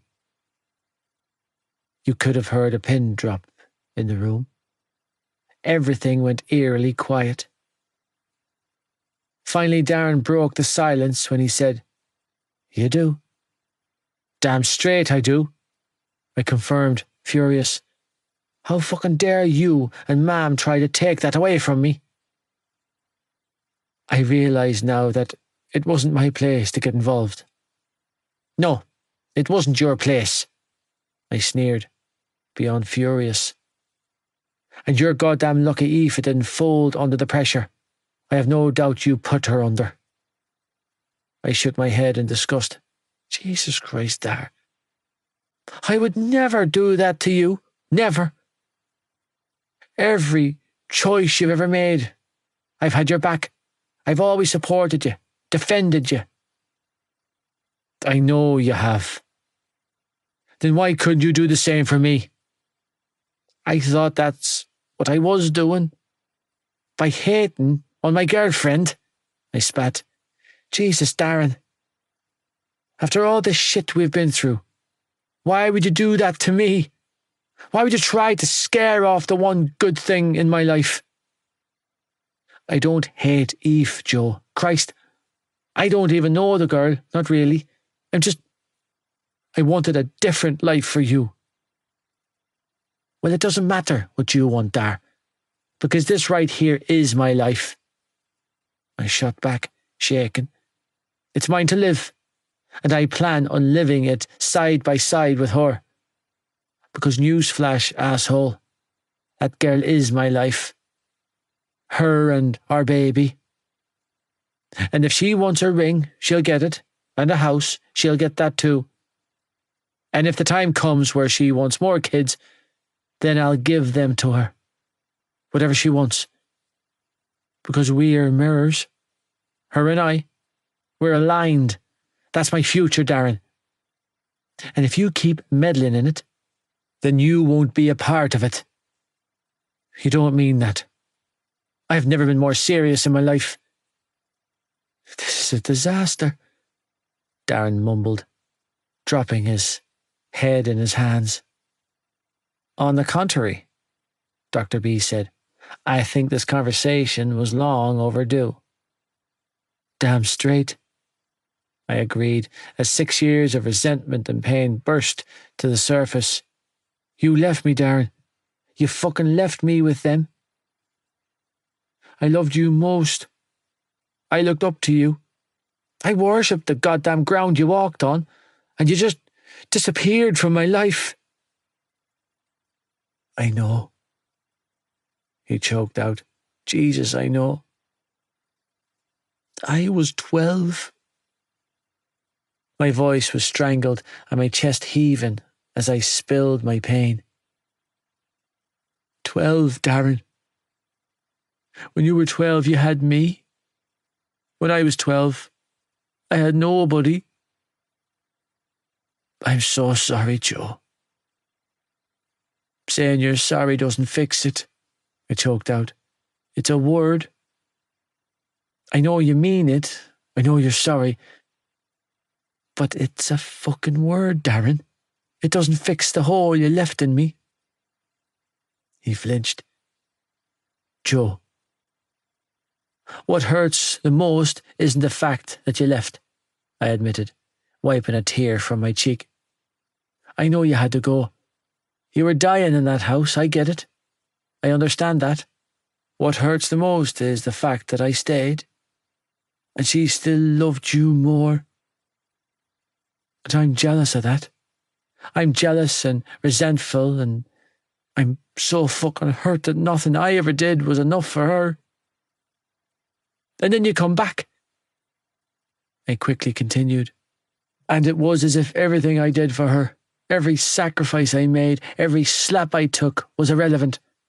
I was irrelevant because you were all she could see. I mean, let's face it, Dar. You were all she ever saw, even when we were kids. But it never bothered me until you left. She put you on this pedestal, her precious, perfect firstborn, and nothing I did in the flesh could match her memory of you." "Yes," Dr. B exclaimed, almost punching the air with excitement. "Fantastic, Joey." Darren and I both turned to gape at her. "Excuse me, verbalization," she quickly explained. "Fantastic verbalization of your feelings. We've been working on this for months." She smiled up at me like I was her favourite student and offered me a supportive thumbs up, while every other member of my medical team looked in horror.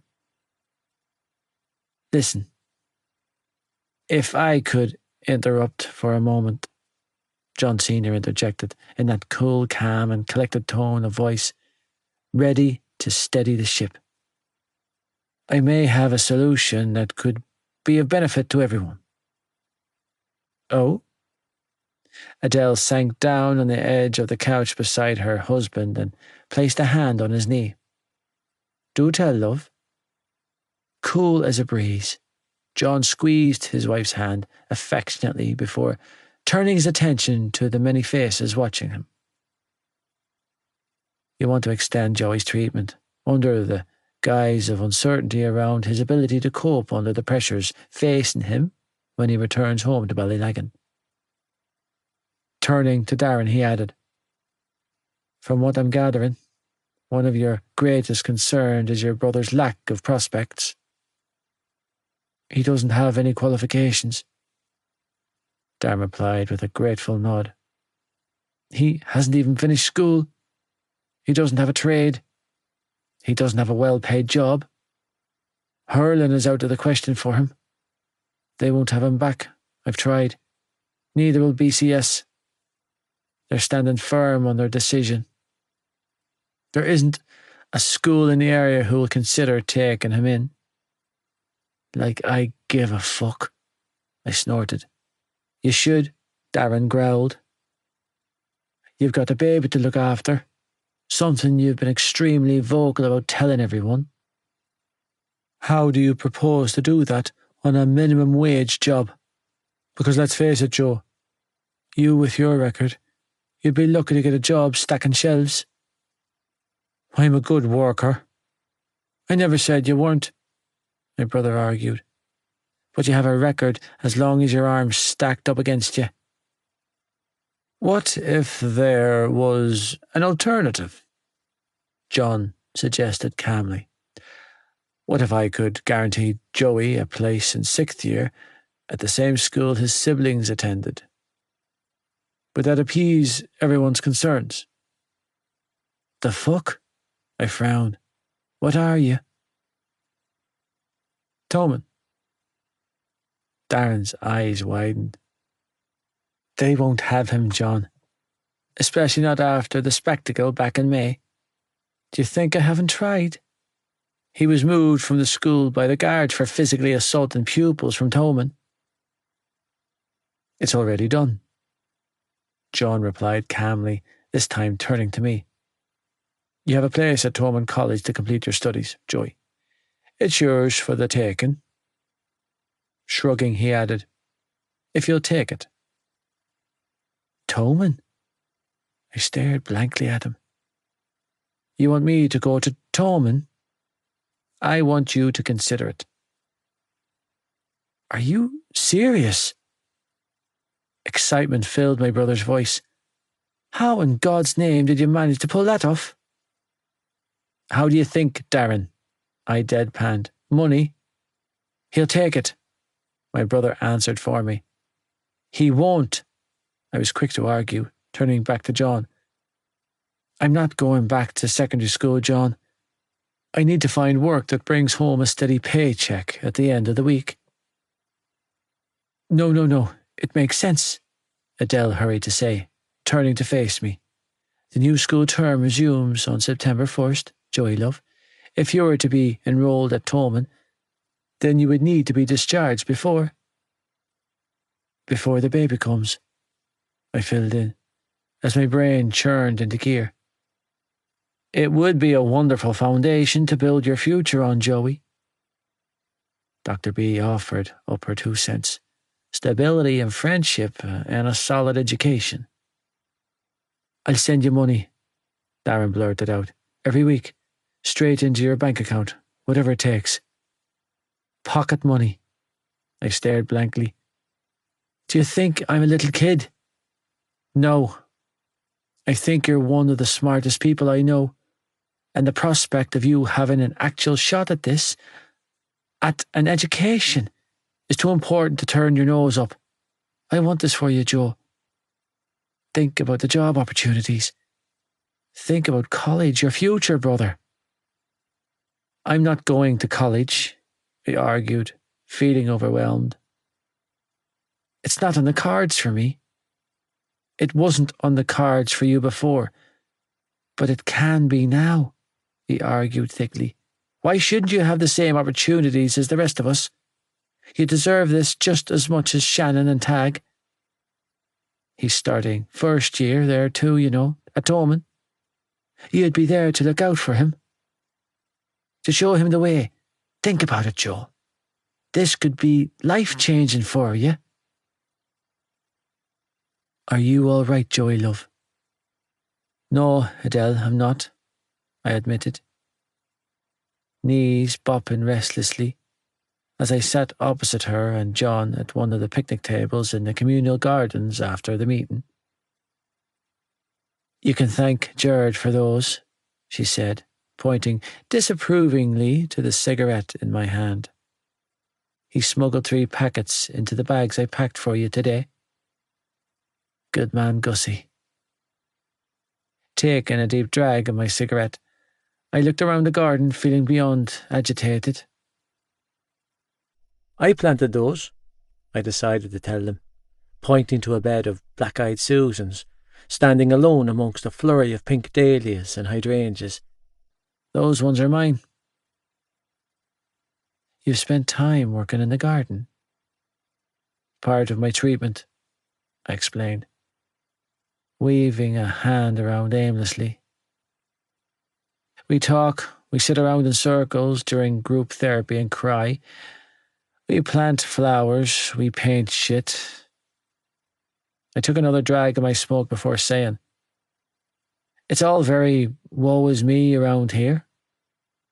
Just one big competition to see whose life is the most fucked up, really. John smirked. Well then, I'm sure you're in the lead by a country mile. I snorted. You know it. Joey, love. Adele began tapping her perfectly manicured nails on the table. About Tommen. I know your first instinct is to say no, but please don't do that. Just give yourself some time to mull it over before deciding. Okay, I replied, feeling overwhelmed at the prospect. I'll think about it. Call my girl. Joey. Fun fact of the day. I officially have udders. Udders.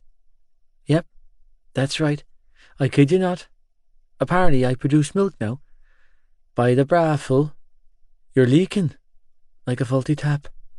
Shit. Oh yeah, and fair warning. I haven't seen my vagina since June, so you know what that means, don't you? No, Malloy, I really don't. It means you'll be returning to the Amazon rainforest of vaginas. Jesus. Yep. Oh, and I have brown nipples. You've always had brown nipples. No, you've always had brown nipples, she argued. I've always had rosy pink ones. Well, a change is as good as a rest. Also, that spiel they give you about oiling your stomach to prevent stretch marks is complete bullshit. I've been oiling, Joe, 3 times a day, and your spawn still managed to bend me out of shape like a stretched Armstrong doll with varicose veins. She sighed dramatically before adding, I fear I may never wear my yellow bikini again. Didn't you buy that bikini when we were in second year? So maybe it doesn't matter if you can't fit into a bikini that you wore when you were 14. Ugh. I hate it when you're so logical, she grumbled. I think I liked you better when you were off your head and telling me whatever I wanted to hear. I laughed down the line. Malloy, you only ever hear what you want anyway, so that's a moot point. A moot point? She teased down the line. Get you, Mr. Fancy Pants? Practicing all the big words for Tommen, huh? Don't, I groaned, resting my head against the wall. I'm not doing it, Eve. Oh, yes, you are, she argued back. Come next month, my baby daddy is going to be a thoroughbred private schoolboy. Bursting into a fit of snickering laughter, she added, Blazer and all. There's no fucking way that I am ever wearing a blazer to school, I growled, repressing a shiver. I would rather shit in my hands and clap. Oh, smeared feces, how sexy. Give it a rest, will you? Hey now, you're the one threatening to shit in your hands, drama queen, she teased. They want to change me, Malloy. Make me into a whole different person. It's not who I am. I'm me. They don't want to change you, Joe. They want to support you. I don't get it. I know you don't, and that makes me love you even more. You're a dope. You love me. Yeah, I do. I smiled to myself. So, did you get your Leaving Cert results yet? They came out this morning, right? Yeah, she sighed dramatically. But I haven't been over to the school to collect them yet. Why the hell not? Because I didn't want to miss your call. Malloy. Guilt sucker punched me in the chest. You need to go and get your results. I failed. My heart sank. What do you mean you failed? I mean, I failed the Leaving Cert in spectacular fashion. Malloy. It's not all bad, she was quick to say. Kev got 600 points, so he'll be heading off to his top choice university. Like I give a shit what her brother got. Let's see, I heard her sigh sadly, as the sound of paper ruffling filled my ears. D in business, E in Irish, E in maths, E in history. Oh, I got a C in biology, D in English, oh, and another D in home ec. I'm sorry, Queen. Yep. Another heavy sigh. Want some more crappy news? What? I didn't get in. To St. John's. The rejection letter came yesterday. Fuck. So yes, Stud. It turns out you're not the only one heading back to school. I frowned. You're going back to school? According to Mum and Dad, I have to repeat 6th year, which I am absolutely not doing. She released a frustrated growl. I mean, it was hard enough last year. How the hell am I supposed to focus this time round, with a baby to look after? Eve. Jesus, I could hardly speak. I was so laden down with guilt. I'm so fucking sorry, baby. It's not you, Joe. Yeah, it was. Trish wants you to repeat, huh? I knew it'd be Trish, because Tony wasn't the school promoter type. In his mind, if you could read and write, count money, and had a good head on your shoulders, then you'd make your way just fine in life.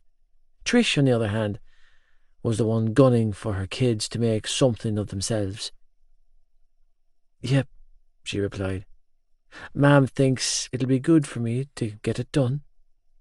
She's been in contact with Mr. Nahan, and he's been really good about it, all things considered.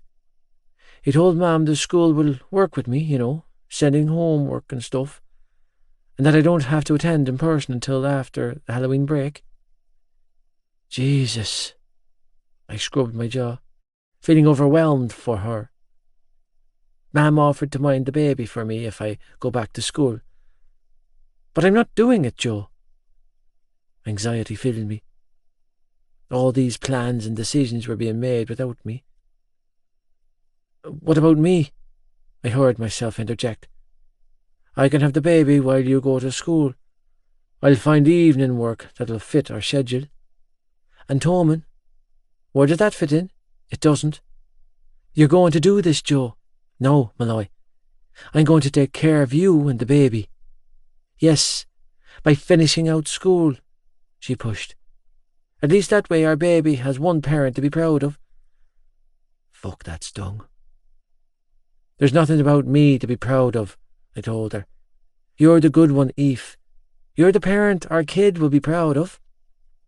Listen to you, with all the compliments. Seriously, you do the whole school gig by day, and I'll have the baby, and then I'll work at night while you're with him.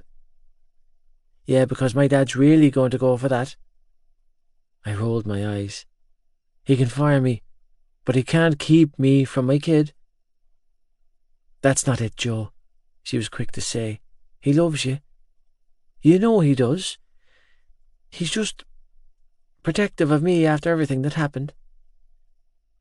You mean after I left you alone and pregnant? He knows you had to go. He might know it, but he doesn't accept it. Well, I do, and that's all that matters, she replied. So don't let it get you down. You and Dad will patch things up when you're home. You guys always do. Yeah, somehow I doubted that. I overheard Tony ranting and raving the other night when she was on the phone to me. He didn't want me going anywhere near his daughter, and I didn't blame him. Jesus, it was a miracle he hadn't confiscated her phone to stop me from calling. I sure as hell wouldn't blame him if he did. I'd put his daughter through hell. He'll give you back your job at the garage once he sees how well you're doing, Malloy said down the line.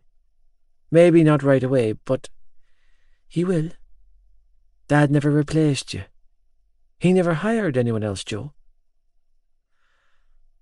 I really fucking hope you're right, Malloy, I said, honestly, because they could talk about college degrees to me until the cows come home. But the only career I'd ever been interested in pursuing was under the bonnet of a car. Part 11. back to Ballylagan. Joey. After spending forever thinking it would never happen, it finally did. The day I had been both living for and dreading since my mind came back to me had arrived. August 29th, 2005. D-Day. The first day of the rest of my life, or so I had been told. Fuck. The terms of my discharge came with stipulations, though. Stipulations I'd agreed to in order to get out, but could hardly bear thinking about now. Stipulations that included blazers. Standing outside the rehabilitation facility that had been my home since my own had burned to the ground, I dutifully ignored the elderly porter standing beside me. The fuck was he going to do if I tried to escape? I had no plans on running, and even if I had, my conscience would never allow. Poor bastard would probably keel over trying to chase me. With a duffel bag thrown over one shoulder and a folder clutched in the other hand, I watched as a shiny Range Rover pulled up beside the footpath. Breathe. Just breathe. A not so little part of me was screaming at me to run for the hills, get the hell out of Dodge and far away from these people. I didn't. I held firm, keeping my 2 feet locked in place as the tinted window rolled down and I was faced with a familiar blonde woman who looked nothing like the woman who bore me. "Hello, love." Adele beamed out the car window at me. "I would jump out and throw my arms around you, but I've been given strict instructions by John to lay off the hugging." Thank Christ for that. "Climb on in, love," she added, shifting her sunglasses onto the top of her head. "It's a long drive home, and the boys can't wait to see you." Knowing that this woman held any future access I hoped to have with my siblings in the palm of her hand, I relented any notions of fleeing and swung the car door open. "Thanks again for coming to pick me up." Tossing my bag into the back seat, I climbed into the passenger seat beside her, feeling twitchy and off-kilter as fuck. "And, for the rest of it, any time, Joey love," Adele replied, as she pulled back onto the road. "How you feeling?" Ironically, Matchbox 20's Unwell was playing on the car stereo, and for a brief moment I debated telling her that I felt more than a little unwell, before settling on the standard "I'm grand" instead. Glancing sideways, Adele cocked a brow and gave me a "don't bullshit me" look before turning her attention back to the road. "Behave, lad. Don't fuck this woman off." Knees bopping restlessly, I wiped my sweaty palms on my thighs and blew out a breath, feeling both claustrophobic and agitated. Life had moved on for everyone since I left Ballylagan. I no longer had a job, a team, a mother, or a fucking role to play. I had to start from scratch, and regardless of the amount of counselling I had, I didn't know where scratch began for me. The only arrow pointing the way for me now was the one directing me straight towards Malloy. "Shannon is just dying to see you," she continued, tone light. "She's been in the kitchen since the crack of dawn with Ollie and Sean. They're baking you a cake." Jesus. "How are they?" I forced myself to ask her before swallowing deeply, feeling a white, hot, scorching pain from the words, from the realization that I'd as good as abandoned my little brothers and sister when they needed me most. She smirked before saying, "They're grand." Reluctantly, my lips tipped up of their own accord. I suppose I deserved that one. The boys are doing just fine, love. She smiled then, a huge megawatt grin. In fact, they're doing better than anyone could have hoped for, given the circumstances. Thank Christ for small mercies. And Shannon? Grinning, Adele rolled her eyes. Your sister is loved up to the hilt with my young fella. They're like an old married couple at this stage. Keeping them apart is the main challenge these days. I can imagine, I replied, all the while knowing that the very last thing that I ever wanted to do on this earth was imagine that particular scenario. Actually, I wanted to run something by you. Reaching for the radio, she turned the volume down. I thought, with them both living together, that it would be safer for everyone involved to take Shannon to the doctor. She cast a nervous glance in my direction. She's on the pill since June, love.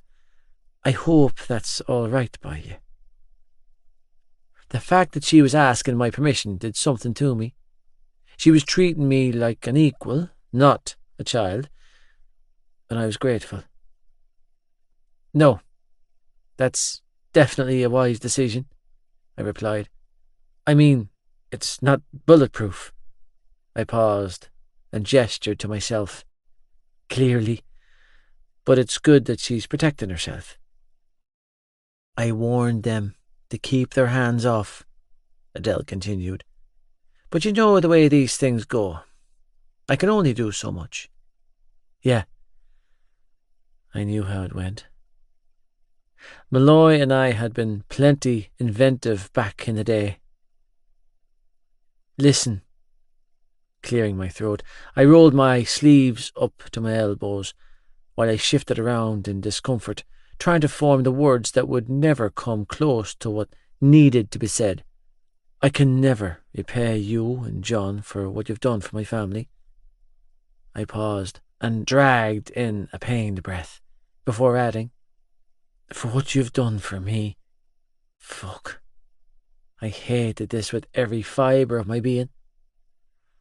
I'm still not sure why you did what you did or why you continue to help us, but I think it's pretty clear that it takes a special sort of person to take in a family like you've done for us.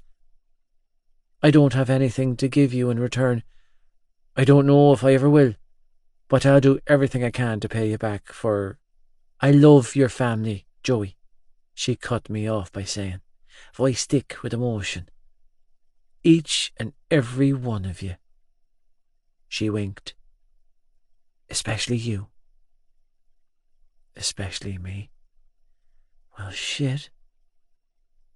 I had nothing to say in return to that. Because the truth was, I didn't love her. My heart just didn't beat the same way as my siblings. In fact, I was fairly certain that it didn't beat right at all. In that moment, it felt like there was steel in my windpipe, blocking the air from escaping my lungs and preventing the words that needed to be spoken from spilling from my lips. Maybe it was just as well that I didn't love the woman in the driver's seat. After all, I had either let down or successfully ruined every woman that had managed to breach the walls around my cold, black heart. My mother, my sister, my girlfriend. Thinking about the girl I'd left behind in Ballylagan at the beginning of the summer caused a swell of guilt so strong and severe to build up inside of me that I truly felt I might drown. The guilt made me itch and burn and fucking yearn to escape the confines of this woman's luxury car. No, scratch that. It made me want to use. Breathe, lad. Just breathe. No, don't breathe. Just hold your breath until you pass the fuck out and stop feeling. Turning to face my door window, I clenched my eyes shut and did just that. Forcing my shoulders to relax, I allowed myself to absorb the feeling like I had been taught to. I took it all in while focusing on my breathing, the steady beat of my heart. Channeling in on my senses, I concentrated on the feel and smell and taste of fresh air. Finally it passed. "I've been calling Aoife," I offered up out of thin air, surprising myself with the admission, "every day since I earned my phone privileges." "Oh," Adele's eyes lit up. "And how's that been going for you?" "Well, she's been answering every time." "Pish."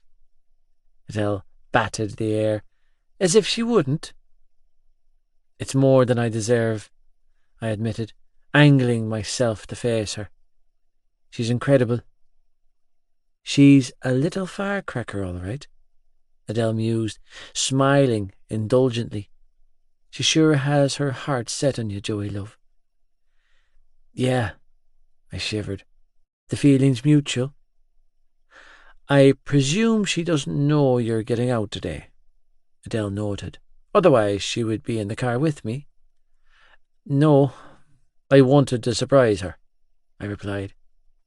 "She thinks I'm not getting out until Wednesday." Grimacing, I added, "before school starts back on Thursday." "Oh, she'll be buzzing. Doubt her old man will be. Don't you worry about anyone else," she was quick to soothe. "You focus on your girlfriend and that little bundle about to arrive, and everything else will fall into place." "Do the kids know?" I asked. "About the baby? Did you tell them?" "Apparently Tag's known all along. She's surprised me by saying." I frowned. "What?" "Uh-huh," she nodded. "That boy is as sharp as a razor." Well, shit. The rumours were rampant around town after you left, love, so I had to speak to the family about it. "How did they take it?" Adele grinned. "Ollie's thrilled to pieces. Tag. Shannon's been non-stop shopping for baby clothes. Johnny and Jared have been stocking up on preventative measures, and Shawnee, well, he's a little young to grasp the concept of being an uncle." "Really?"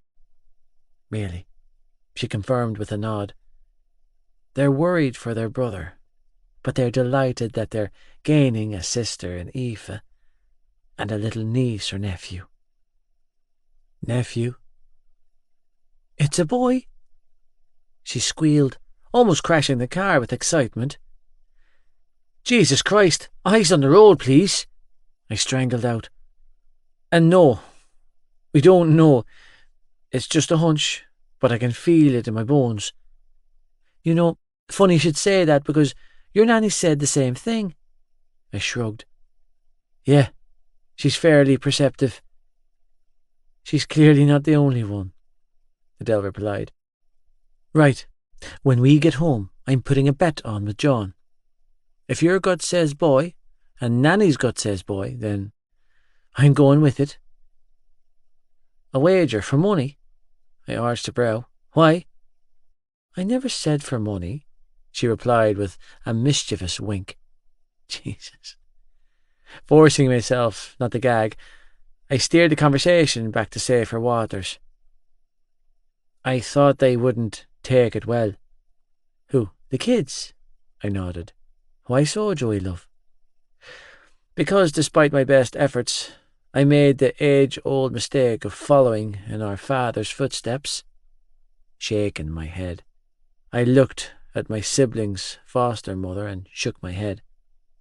"Because I turned my girlfriend into our mother." "No, love, you didn't," she replied, reaching across the console to ruffle my hair affectionately. "Because Aoife is in no way similar to your mother, and you, my big-hearted boy, don't have a Teddy Lynch bone in your body." "I already told you that I'm not interested in any of this," I reminded her, squirming in discomfort when she squeezed my cheek. "I'm not your boy." "And I already told you that we're keeping you," she chuckles. "Finders keepers, Joey, love. You're mine now." Jesus. Full term. Aoife. Well, good news, your cervix is favourable, the doctor said, tossing his gloves in the nearby bin. The baby's head is engaged. That bloody show you experienced this morning, that was mucus plug. I wouldn't be surprised if you delivered in the next 24 hours. 24 hours? Mam exclaimed. That's soon, but she's not due for another 3 weeks. Only 5% of babies are delivered on their due date, and this baby is measuring on the larger side, which aligns with why she's already 2 centimetres dilated. He replied, It could take several more days. Another week even. Babies are unpredictable, but in my experience, your daughter is a prime candidate to deliver sooner rather than later. Can you slow it down, Doc? Perched on the examination table with my legs hanging open and my dignity back in Ballylagan, I pulled up on my elbows and pleaded with the man in green scrubs. I'm not due for another 3 weeks, and my boyfriend doesn't get back into town until Wednesday night. Aoife, Mam sighed. It doesn't work that way, pet. Baby comes when baby is ready, the doctor replied. And I'm hedging towards baby being ready, Aoife. Well, I don't care what either of you say, I grumbled, rolling off the examination table and adjusting my maxi dress. I'm not having the baby until Joe gets home. Hey, Waddles, Casey called out as she leaned against the side of my father's van in the hospital car park, basking in the warm summer's afternoon. How's our baby coming along? Don't start, I grumbled, heaving my oversized inmate across the car park. It's too damn hot and I'm suffering from a serious case of electric shocks to the fanny. Lightning crotch, Mam corrected as she unlocked the van. Please, love, I know you're cranky, but try not to be so vulgar. Lightning crotch, Casey grinned. Ooh, sounds kinky. You know what's not kinky, Case? Having a geriatric obstetrician ram his entire hand inside of your Aoife! Vagina, I amended with a huff. Are we talking an entire fist here? My best friend asked as she helped hoist me into the van. We're talking an entire fist, arm and elbow. I hope you wore a glove. Don't be so dramatic, Aoife, Mam chuckled, climbing into the driver's seat and starting the engine. It was a standard internal love, not calving season at old MacDonald's farm.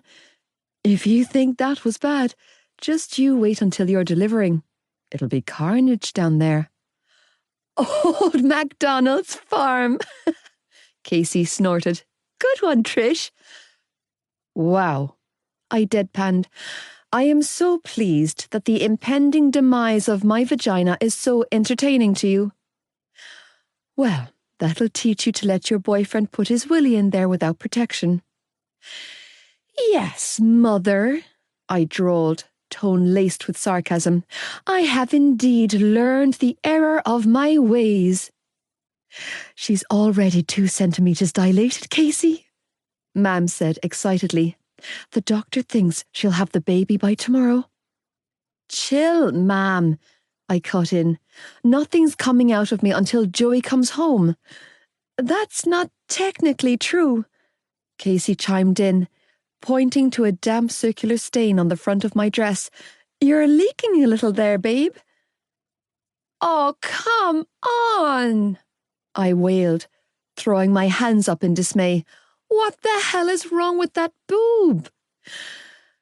We should buy you a bell chain and rename you Daisy. Which one, love? The left one, I grumbled, reaching for a tissue to stuff into my bra. The right one always behaves herself, but the left one is an embarrassing bitch. Oh, come on, Casey chuckled, patting my big belly. Ignore the leaks and let's go and get those swollen hooves a pedicure before baby daddy gets back. I grumbled, slightly mollified at the thought of seeing Joey again. Do you think they have a hedge trimmer at the beautician's? Come on, Casey coaxed. Give us a smile. You've only been waiting for this all summer. She was right. I had been waiting all summer. 15 long weeks to be exact. Joey was coming home. Finally. By Wednesday night, we would be together again. I'm nervous. I heard myself admit aloud for the first time, even though the feeling had been eating away at me for weeks now. What? Both Casey and Mam asked in unison. Why? Because look at me, guys. I gestured to my stomach. I'm not exactly the Aoife he remembers. Aoife, you're about to have the boy's baby. Mam offered gently. You are beautiful, sweetheart. Fuck beautiful, babe. You are breathtaking to look at. Casey chimed in supportively. I don't know anyone else on this planet who could pull off a 9-month baby bump and still look completely fuckable. He's going to lose his shit when he sees you. Casey, Mam chastised. Please, love, can we not? Sorry, Trish, but it's true, my best friend replied. Our girl here is a MILF. Grinning wickedly, she added, and when Joey the DILF gets home, there's going to be explosions. Oh, sweet mother of mercy, Mam muttered, sounding pained. You have nothing to be insecure about, Eve, Casey added, but just to top up that glass of self-esteem, we're going to go all out on the pampering today, and it'll be Daddy T's treat. She looked to my mam before asking, You swiped the credit card before you left the house this morning, didn't you, Trish? I sure did, girls. Yay! Clapping enthusiastically, my bestie draped her arm over my shoulder. We're about to do some damage. Thwarted reunions. Joey. Thanks for doing this, I said, several hours later, when we pulled up at Rosewood Estate. I know the kids are waiting, but You have your priorities in order, love, Adele said when I climbed out. Here, take this, she said, thrusting a sleek mobile phone into my hands.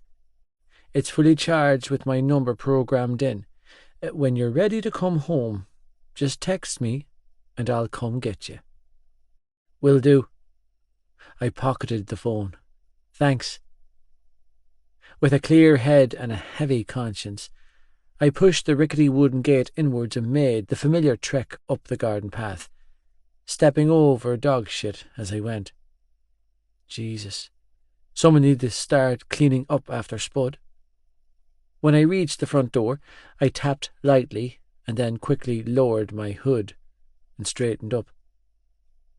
Swallowing my pride, if it even fucking existed anymore, I shoved my trembling hands deep into the pockets of my jeans and braced myself for the unknown. When the front door swung open a few moments later, my heart sank into my ass. I thought you weren't coming back for another few days. I got back early, I replied, straightening my shoulders as my heart gunned in my chest. Is she here? Tony shook his head. She's gone out with Trish and Casey for a girls' day. Won't be home until late. My heart sank further. Are you clean? Yeah, Tony, I am. How long? 107 days, was my quiet response. His eyes narrowed, and I could see the disbelief written all over his face. Show me. Tony.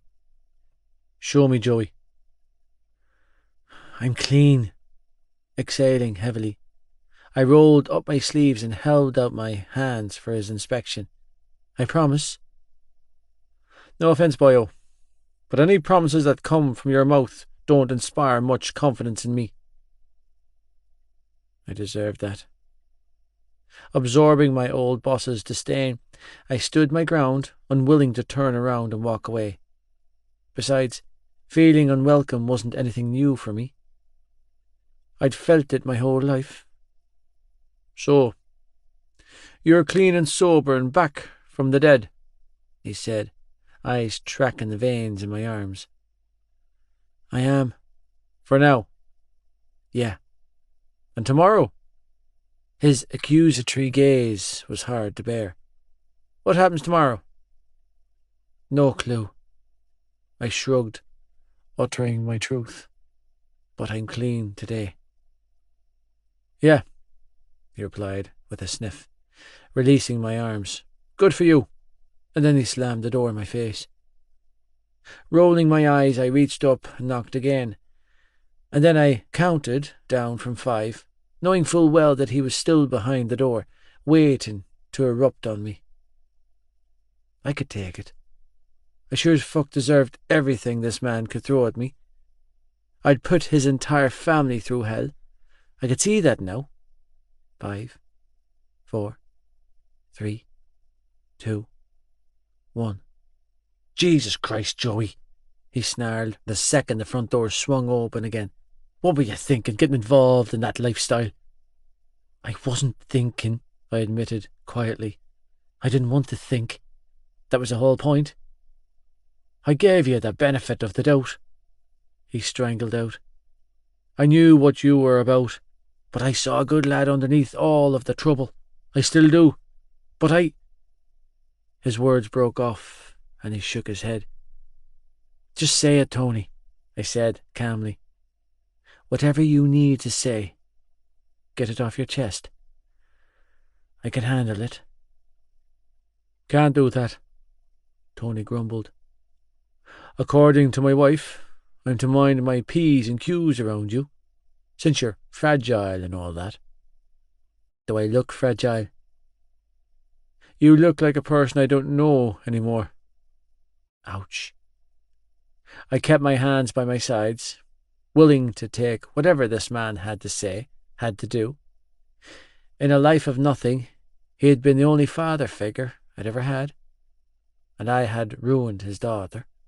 I'd robbed her of the future they'd hoped for her. I loved you, he finally roared, chest heaving, like you were my own flesh and blood. I know.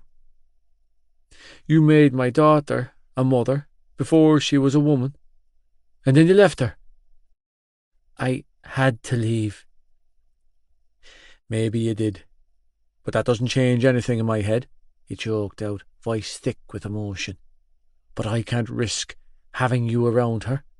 Not in her condition. You let me down, Joey. You went spiralling down that rabbit hole, and you took my daughter with you.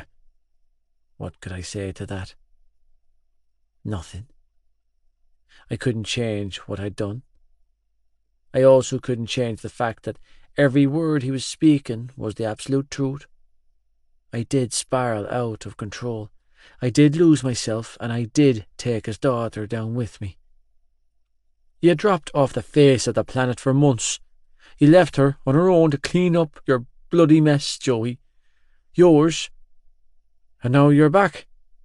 For how long? For good, I offered, forcing myself to meet his eyes. I'm staying. You're staying, he repeated, tone laced with pain. Can you do that, Joey? Can you stay? Yeah, Tony. I can stay, I replied, full of emotion. I won't leave her again. I hear you're heading to that fancy private school. He sounded utterly disgusted. Isn't it nice for some to get such a prestigious second chance? Meanwhile, my daughter loses everything. Again, I absorbed his anger, knowing full well that I had a huge role in his daughter failing her leaving cert. I accepted the place at Tommen so I could get back to her, I heard myself say. I'd gladly give it up if it meant that she could take my place instead, Tony. You have to know that. I don't know what to think anymore, he snapped, rubbing his jaw. Right now, all I'm thinking is that I wish you never came back here. Well, I am back. You don't realize what you did to her, he tossed out. how badly you hurt my daughter. If you did, you'd leave her alone and let me take care of my family." "I can't do that," I replied, desperately trying to keep the head. "Because your family is my family too. She's my child." "And she's the mother of my child," I countered hotly. "I can't walk away from her, Tony. That's my baby she's carrying. That's my grandchild. And I'll be damned if I stand back and let you hurt either one of them again.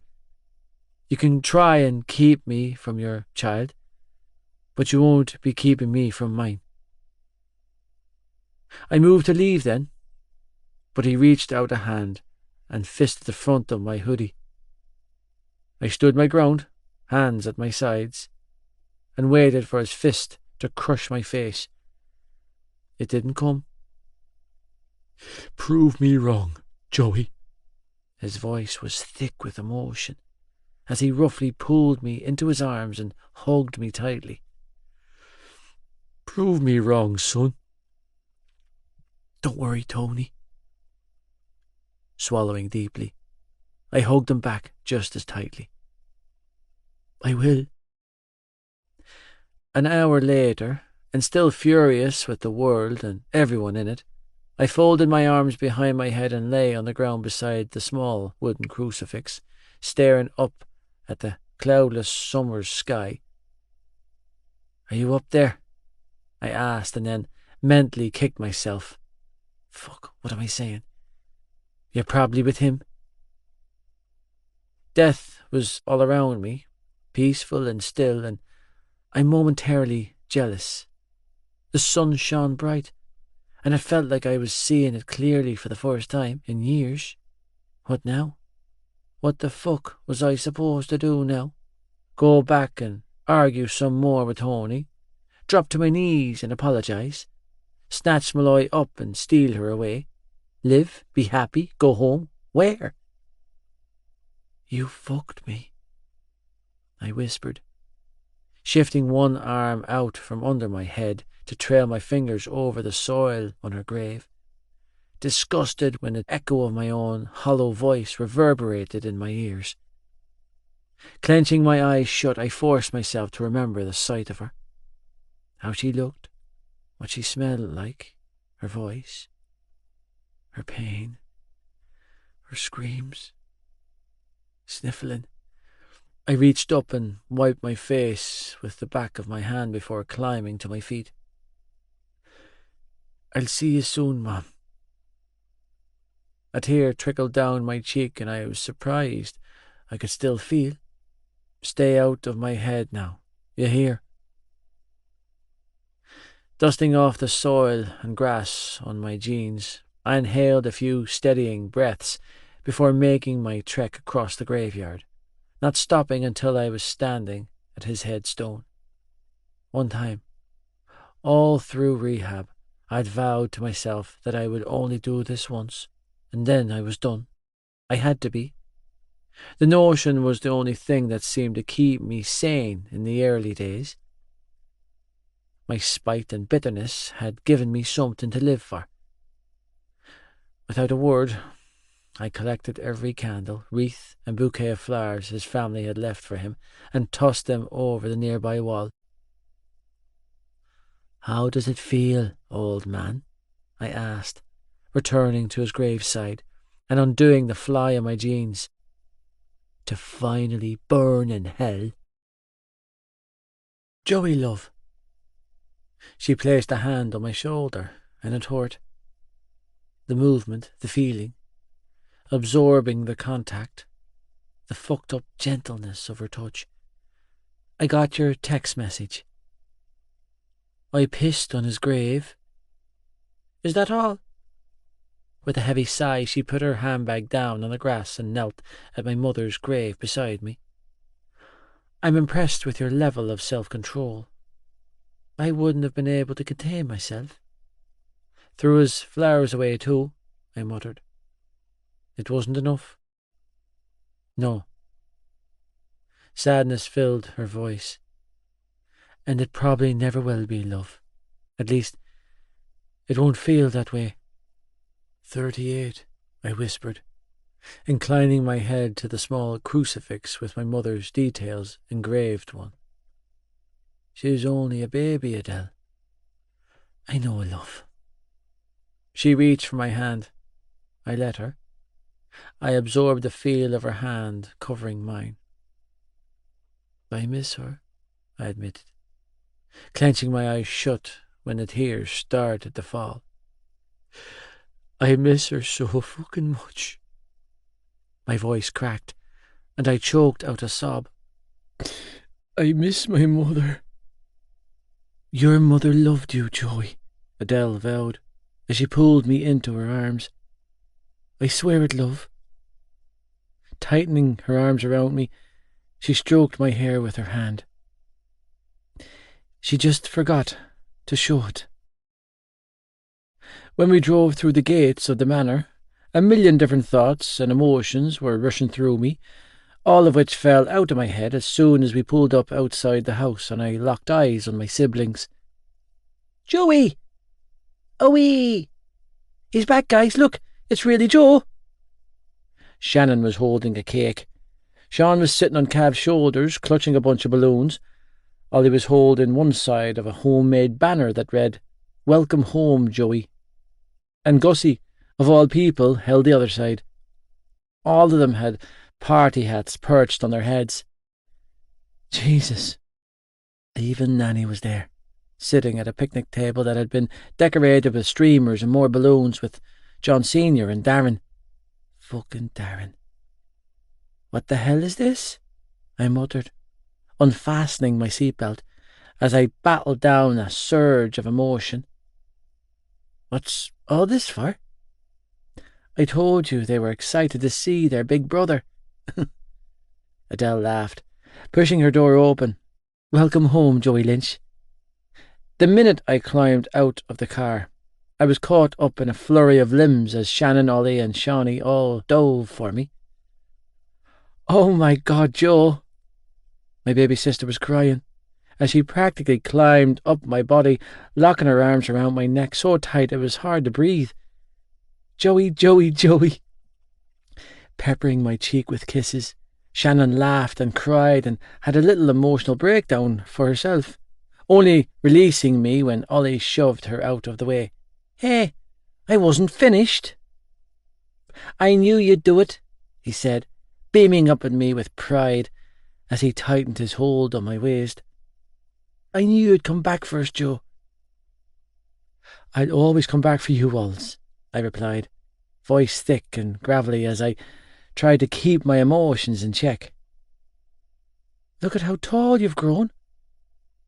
Oh-wee!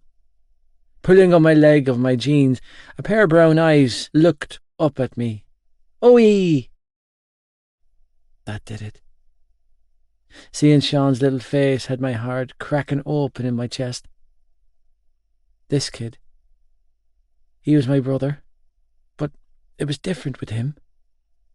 From birth, Sean had depended on me in a way the others hadn't. I knew he wasn't mine, but it didn't stop my heart from beating for him in a paternal rather than brotherly way. Hey, Shawnee boo. Sniffling back the lump in my throat, I sank to my knees in front of him. How's my baby? Owie. He didn't hesitate to scramble onto my lap. Shawnee loves Owie, he whispered in my ear, as he stroked my cheeks with his chubby little hands. Owie makes Shawnee happy. Joey loves Shawnee back, I replied, wrapping him up in my arms, overwhelmed by just how well his speech had come on since the beginning of summer. Shawnee makes Joey the proudest brother in the world. Okay, everyone, back up and let your brother breathe, John instructed, when all three had thrown themselves on top of me, which wouldn't have been a problem if it wasn't for the big, overgrown blonde bastard who had decided to get in on the action. Jesus, Gibbs, can't you let them have their moment? Cav growled, yanking his friend off the top of the pile before helping my sister to her feet. I swear to God, you're like a bleeding puppy craving attention. Not attention, Johnny, just a little belly rub, Gibbsy replied, before turning his attention back to me. Well, would you look at the comeback kid in all his glory? He winked. Howdy, friend. I narrowed my eyes. It's you. He beamed back at me. It's me.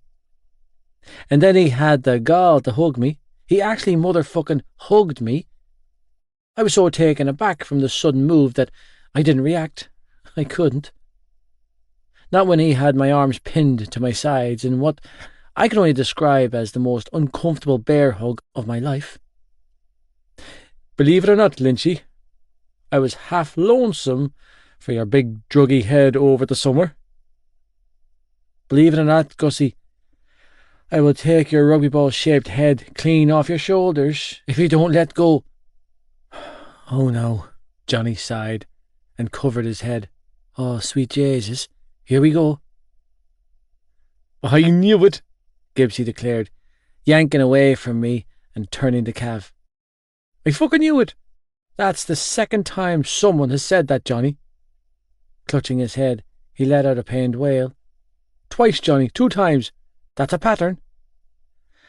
That's a coincidence, Cav tried to reassure him. I've already told you 1,000,000 times, Gibbs, your head is in perfect symmetrical proportion. Symmetrical? Gibbsy blanched. What in the name of Jesus are you bringing up maths at a time like this, when I'm having a fucking complex, Johnny? You are the complex, Gibbs. Rolling his eyes, Cav offered his buddy a sympathetic pat on the shoulder before stepping towards me with his hand outstretched. Joey the Horler. Mr. Rugby, I replied, lips twitching up in a smirk that mirrored his, as I stepped forward and accepted his handshake. Thank you. With steel blue eyes full of unconcealed emotion, he offered me a stiff nod. Any time, brother. And that was all that needed to be said between us. He knew it, and so did I. The respect he directed towards me was returned in a handshake. Joe, Darren acknowledged with a smile when I approached the picnic table. You look great. Darren, I forced myself to respond, offering him a clipped nod. Thanks. This is Alex, he said then, gesturing to the man sitting beside him. You met around the time of Mam's funeral, but I don't know if you remember. It's good to see you again, I said, offering his boyfriend my hand. And Darren's right. I have no recollection of us meeting. Aye, that's not a bother, he replied, with a thick northern accent. You're looking well in yourself there, lad. Yeah, clearing my throat. I turned my attention to the old woman, whose eyes were burning holes in the side of my face. Hi, Nanny. Joseph. Her green eyes were full of unshed tears as she reached for my hand. Our little Joseph. Kneeling in front of my great-grandmother, I took her frail hand in mine and pressed a kiss to the back of it. I'm so sorry, Nanny. What are you sorry for, pet? For letting you down? I blew out a pained breath and shook my head. For disappointing you? Look at my face, she instructed, cupping my cheeks between her tremor-wrecked hands. Does this look like a face filled with disappointment? I couldn't answer her. It hurt too much. I am so proud of you, she pushed, leaning forward and pressing a kiss to my brow. And if Granda was here, he would tell you the same thing. Fuck. She hit me through the heart with that line. Before I go back to Bera, I have something for you, she whispered in my ear so that Darren couldn't hear her. I don't want you to show your brothers and sister. She slipped a folded-up envelope into the front pocket of my hoodie. Granda only left it for you, but I couldn't give it to you at the time. Not while he was... well, when you were in your father's house. I've been holding on to it for you, until the time was right. Granda, I frowned in confusion. Left what for me? The letter inside explains everything, she whispered, pressing a finger to her lips to silence me. Not a word to the others. You hear? I nodded, cluelessly. She smiled. Now, be a good boy and enjoy your homecoming. Enough hoarding, Adele ordered, pushing her way into the action. I'm sorry, Nanny, but I have to steal your grandson for a moment. Joey, I have a little present for you. John called over from where he was helping Gibbsy untangle himself from the net of a goalpost. We have a present for him. I don't mind him, she said, rolling her eyes. It was my idea. Actually, it was both of our— Stop stealing my thunder, John, Adele huffed. Come on, Joey, let me show you. It's so cool, Ollie chimed in, catching a hold of one of my hands while Sean took a hold of the other. Deli, let us help. And you were the best little helper, she crooned, leading us around the side of the house to the back. I couldn't have done it without you, my sweet boy. I'm super helpful, he agreed, blowing his own trumpet. Sure I am, Deli. Yes, you are, pet, she mollified him by saying, as she led us through the backyard towards what looked like a recently renovated outbuilding. Now, let's show Joey the annex. The annex? I frowned. What's that? That, she teased, stopping at the door of a freshly painted outbuilding, is your abode. Reaching into her pocket, she retrieved a set of keys and dangled them in front of my face. I figured as soon as you got home, you'd be on the hunt for somewhere for your little family to live. So I went out on a limb and made a preemptive strike. Grinning, she dropped the keys into my hand. Like I said, welcome home, Joey Lynch. Huh? I stood there, with the keys in my hand, and my brain on empty. I mean, what? Laughing, she pushed the door inwards and stepped inside, followed swiftly by Ollie, who barreled into the annex after her. Follow us! Well, Shawnee, I muttered, hoisting him into my arms before stepping inside. I guess we're doing this, aren't we? The second bedroom is a little cosy, Adele explained, as she walked me around what looked I could only describe as a high-end duplex, but the master is a decent size with an ensuite attached. Whoa, Sean whispered in my ear, voicing my thoughts aloud, as I followed Adele and Ollie back down the staircase to an open-plan kitchen living area. Yeah, kid, I whispered back. Whoa. Of course, if you would prefer to stay in the main house, that is absolutely fine by me, Joey love. I'm not trying to push you out in any shape or form. I'm just trying to be sensitive to your little family's needs. This woman. Not only had she taken on my brothers and sister, but she was providing shelter for my little family. My little family. Fuck. Jesus, Adele, was all I could muster. I don't know what to say to you.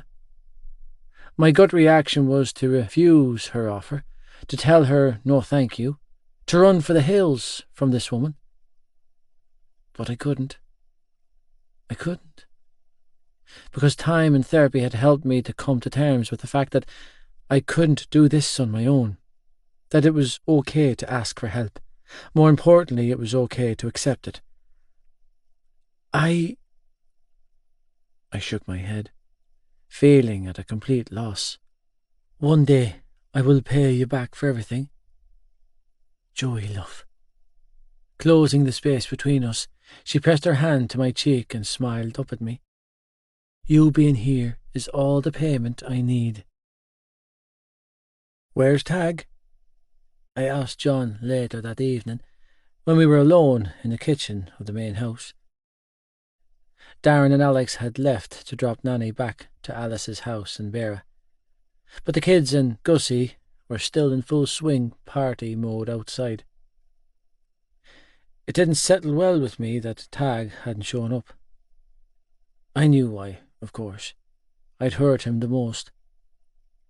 His reaction to my leaving felt remarkably like my reaction to Darren leaving all those years ago.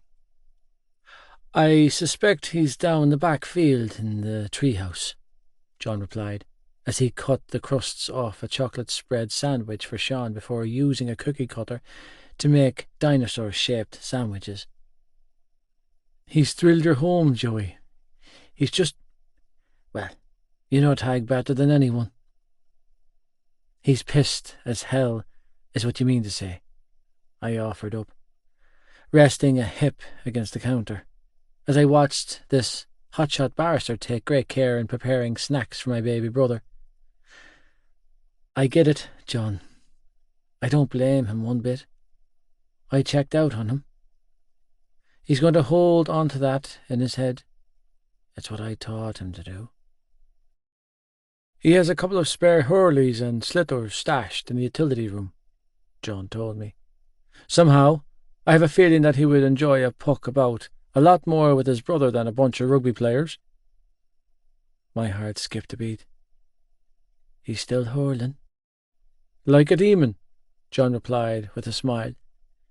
He's hell-bent on following in his big brother's footsteps. Jesus, that's a worrying concept, I muttered, rubbing my jaw as I moved for the utility room to grab a couple of hurls. Good luck, John called over his shoulder. Good luck, and watch out for the cannon. My brows furrowed in confusion. The cannon?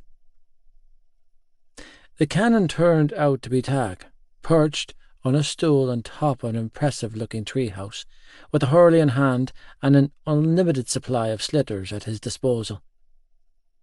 I told you before, fatty, he called out, lacing a slitter full force in my direction. Try to take over my fort again, and I'll take the head clean off you. Jesus Christ, I hissed, narrowly avoiding a ball to the face. I can do this all night, my brother called out, letting another slitter fly, clearly too busy taking fire to realise who he was firing at. Pussy! Little shit, I grunted when he got me in the nuts. I'll give you pussy. Tossing down the hurley I'd brought with me for him, I quickly hooked up a rogue slitter with the one I'd claimed as my own and fired it back at him. Clearly my ability to puck a slitter hadn't diminished one bit since my departure. In fact, it was a little too accurate. When the slitter I pucked hit my brother square between the eyes, and he fell head first out of the tree, my heart started beating for a solid 5 seconds. Oh shit! I choked out, tossing the hurley away as I raced towards him. Tag, are you dead? No, he growled, scrambling onto his feet and lunging for me. But you're about to be. The guilt I was feeling for the steady stream of blood trickling from his nose was enough to make me stand there and take my beating. Fucker, he growled, wrestling me to the ground. You broke my nose. You broke my nuts, I shot back, unable to stop myself from laughing at the outraged expression etched on his face as he attempted to pummel me into the grass. You got big, kid. Yeah, and you got skinny, he countered, twisting and rolling around in the grass with me. And I hope I did break your nuts. Me too, I agreed, rolling onto my back and letting him pin me. On a scale of 1 to 10, how pissed are you? 14, he hissed, pulling on my hair. And a half. What the fuck is this? I laughed, bucking him off my lap. Who taught you to pull hair? Shannon? Actually, it was your girlfriend, he countered. when she was screaming my name. I narrowed my eyes in mourning. Tag? Yes, Tag. Yes, he mocked. I'm warning you. Oh, Tag, you're so much better than Joey, you little shit. You deserved it, he chuckled, flopping onto his back beside me. Asshole. Yeah, I panted. I think we've already established I'm an asshole. So you're back? I'm back. He nudged my shoulder with his. About fucking time. I know, kid. I nudged him back. I missed you too.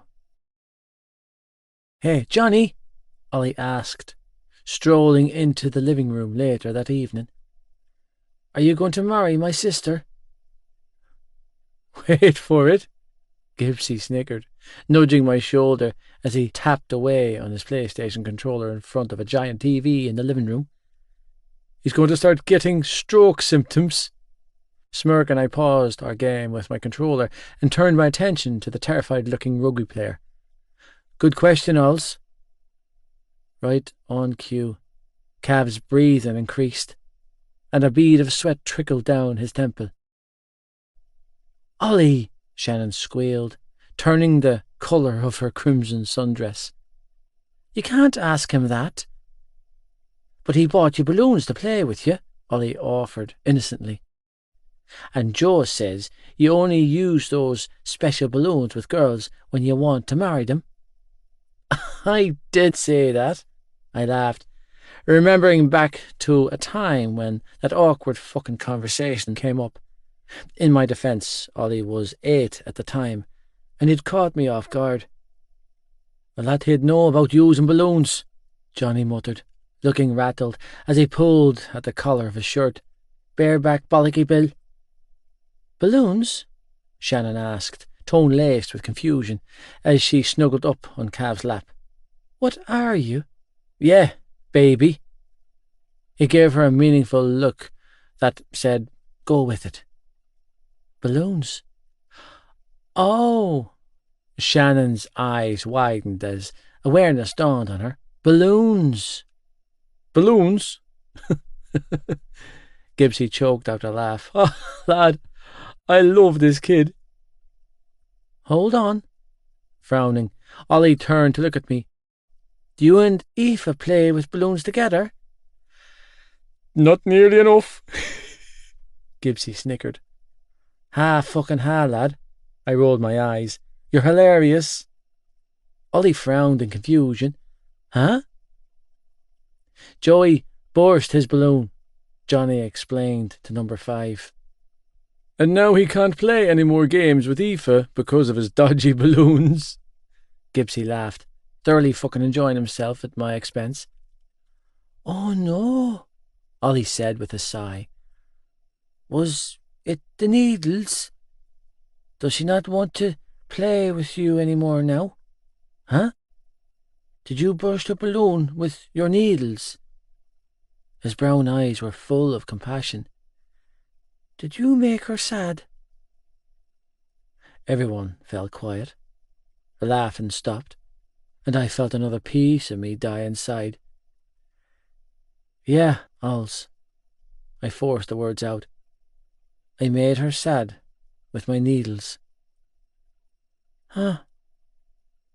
Seeming mollified with that answer, Ollie skipped out of the living room, leaving behind a bad taste in my mouth. Well, that sure as hell went south fast, Gibbsy declared, tossing his controller down and climbing to his feet. Now I feel like comfort eating. Stay out of the biscuit tin, Gibbs, Johnny argued from his perch on the couch with my sister. You're in training, lad, remember? Yeah, well, you tell my emotions that, Johnny, because I'm feeling raw, lad. Raw, I tell you, he replied, swiping his car keys off the coffee table. I'm going on a food run into town. There's plenty to eat in the kitchen. Grease, Cap, he snapped, moving for the door. I need grease, lad, not another boiled chicken fucking fillet. You disgust me. Not nearly as much as this healthy eating plan you've got me following disgusts me, he huffed, before wagging his brows and grinning. Now, who's up for a burger from the chipper? Cav said no, and the same time Shannon said yes, and I swear I'd never seen a lad do a 180 faster. You want something from the chipper, Shan? Maybe, she replied. Is that okay? Anything, he replied gruffly. You can... anything you want, baby. Beaming up at him, my sister reeled off her food order, while Cav hung on her every word. Anything, Shannon? Like the river? Gibbsy parroted, in mocking tone, clutching his chest. You can have anything, baby. Gibbs, Cav warned, climbing to his feet and pocketing his wallet. Give it a bleeding rest, will ya? You can have my battered sausage, Gibbs continued to gush mockingly. Like I said, anything for you, baby. I'll take a spin into town if it's going, I interrupted, deciding that it would be mentally less scarring to ignore the battered sausage jibe. See if Eve is back. Maths is not my strong point, ma'am. Aoife. Where's Dad? Has he come back yet? No, I presume he's still at the garage, love. I haven't seen him since we got home from town. How are you feeling, Aoife, love? Oh, I don't know, ma'am. I called out from our bathroom later that night as I stood under the steady spray of water pouring down on me. Like I want to throttle Dad for getting rid of the bath. How are the pains? Ma'am asked from the bathroom doorway. Are they coming regular yet? No, they're not coming regular, I snapped, having had quite enough of this whole damn ordeal. Nothing about my life is regular, so why would my contractions be any different? Well, you heard what the midwife said on the phone. She parroted. As soon as they start coming every 5 minutes and last for a full minute consistently for over an hour, then we need to head to the hospital. Maths is not my strong point, ma'am, I snapped, scrubbing myself down with a loofah while I mentally warned my little intruder to stay the hell put for another night. You do realise you're talking to the girl who failed Leaving Cert Maths, don't you? Oh, Aoife, she laughed. Only you could make a joke during a time like this. Who's joking? Have you packed your bag for the hospital? Yeah, it's in the back of my car, I called back. That's why I was asking where Dad was. He took the car, remember? Oh, Jesus. I could hear the panic in her voice. Let me go and phone him up. Tell him to get back with it. No need, I grunted, breathing through a particularly crippling tightening as my belly turned to rock from the pressure. I'm not having the baby tonight. I waited until my mother had closed the bathroom door before releasing what I could describe as a low, keening noise from my throat. The pressure building up in my body was beyond intense, electrifying and assaulting my core. Jesus, I'm going to die, I wailed, biting down on my lip as I tried to breathe through the pain. Oh, this is going to take me out. Wanting to stay under the steady spray of hot water, but needing to move more, I climbed out of the shower and hastily wrapped a towel around myself, squatting and lunging awkwardly as I tried to ease the pressure in my pelvis. Don't kill me, kid, I begged, clutching the rim of the sink when another wave of heated pressure began to build. Be gentle on Mammy. This was it. Damn it, it was happening. I could feel it in my bones. I could hear it in the feral noise my mouth continued to make. You've got this, I told the girl staring back at me in the bathroom mirror. You've absolutely got this. Riding out another contraction while mentally wondering how the hell I was going to manage to dress myself in order to actually go to the hospital, I half walked, half waddled into my bedroom in search of something to throw on, puffing and panting like an injured animal. When the words, "nice legs," filled my ears, I froze in my bedroom doorway. Froze and peed myself. My breath hitched in my throat when I saw him. There he was, covered in scars and drowning in secrets.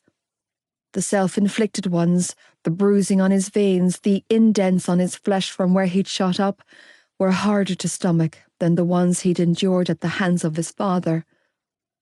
But he was here. He was back. He was home. He was clean. Broken, bruised, and a little bent out of shape, Joey Lynch sat at the foot of my bed with the sleeves of his hoodie rolled up to his elbows and a wild-eyed expression etched on his face. Holy shit. Springing into action, Joey jerked to his feet. Did you just wet myself? I strangled out, chest heaving as my emotions threatened to consume me. Yeah, Joe, I think I did. I think that was your waters going, Malloy, he told me, closing the space between us. Are you in labour? Depends, I cried, throwing my arms around him when he reached me. Are you really here? I'm here, Queen. His arms came around my body, and I felt myself grow limp against him as my ability to be strong suddenly abandoned me. Months. I had kept up the act for months, holding on, keeping my head up, praying, hoping, willing, and manifesting this moment into existence. And now it was happening. He had come back for me. Then yeah, Joe, I sobbed, clutching onto him as another contraction started to build up inside of me. I'm definitely in labour. Jesus, Mary, Joseph, and the donkey! Mam screeched when she returned to the room and found my long-lost love standing there. Where in the name of Jesus did you come from? The window, Joey told my mother as he knelt in front of me and pulled the biggest granny knickers I owned up my thighs. Oh, the indignity. When did you get back, Joey, love? Today. Came straight here, but Tony told me to go fuck myself. Explains the window entrance. Do you have a bag, Malloy? He asked, reaching for a pair of fluffy socks and slipping them on my feet. If the contractions are coming that close together, then we need to get a shove on. Tony has her car. The bag is in the boot. Mam answered for me. He's on a roadside call-out. Said he'd be another hour at the least before he gets back into town. And, well, I don't want to worry anyone, but I've just been out to the van and we've a flat tyre. Is there a spare in the back? I heard him ask. I'll run down and change it. No. Oh, what the fuck, Trish? I know, love, I know. Oh, crap. I groaned, leaning heavily against Joey as another contraction ricocheted through my body. It feels like I'm splitting down the middle. You're grand. He was quick to soothe, reaching around to rub my back when a pained cry escaped me. Just keep breathing. Nice and steady. Joe! I groaned, digging my chin into the crook of his neck when the pain threatened to rip me open. I'm dying here. Keep breathing, he instructed, slipping a hand into his jeans pocket and withdrawing a mobile phone. I can get us a spin to the hospital. Yeah, I'm going to need you to let me out of this car, Gibbsy announced, dry heaving from the front seat as he drove like a maniac towards the city. Like, right fucking now. You're driving the bleeding car, you bollocks. Johnny barked, looking equally as distressed in the passenger seat. Putting his head in his hands, he rocked his oversized body back and forth. It's grand, Gibbs. It's perfectly normal. We can get through this together. All I wanted was a burger. I know, Gibbs. And maybe a curry chips. Is that too much to ask for? And now, after what we've just witnessed, I'll never eat again, Johnny. Would you two shut the fuck up? Joey snapped, flustered. You're scaring her. She's scaring me, Gibbsy accused, reaching across the console to grab Johnny's hand. I know, lad, Johnny choked out, clutching his hand. Me too. Stop panicking, I screamed, lunging between the seats to clatter the pair of them. You're making it worse. Calm down, boys, my mother commanded from the other side of me. This is all very natural. There's nothing natural about the noises coming out of your daughter, Gibbsy wailed, dodging a fist to the back of the head from Joey. I want my mam. When you approach the roundabout, take the third exit. The sat-nav in his car instructed in that mechanical robot voice, and continue southbound. Southbound? Where the hell is southbound? Straight ahead, Gibbs. Oh, Jesus, Cap. Gibbsy practically wept.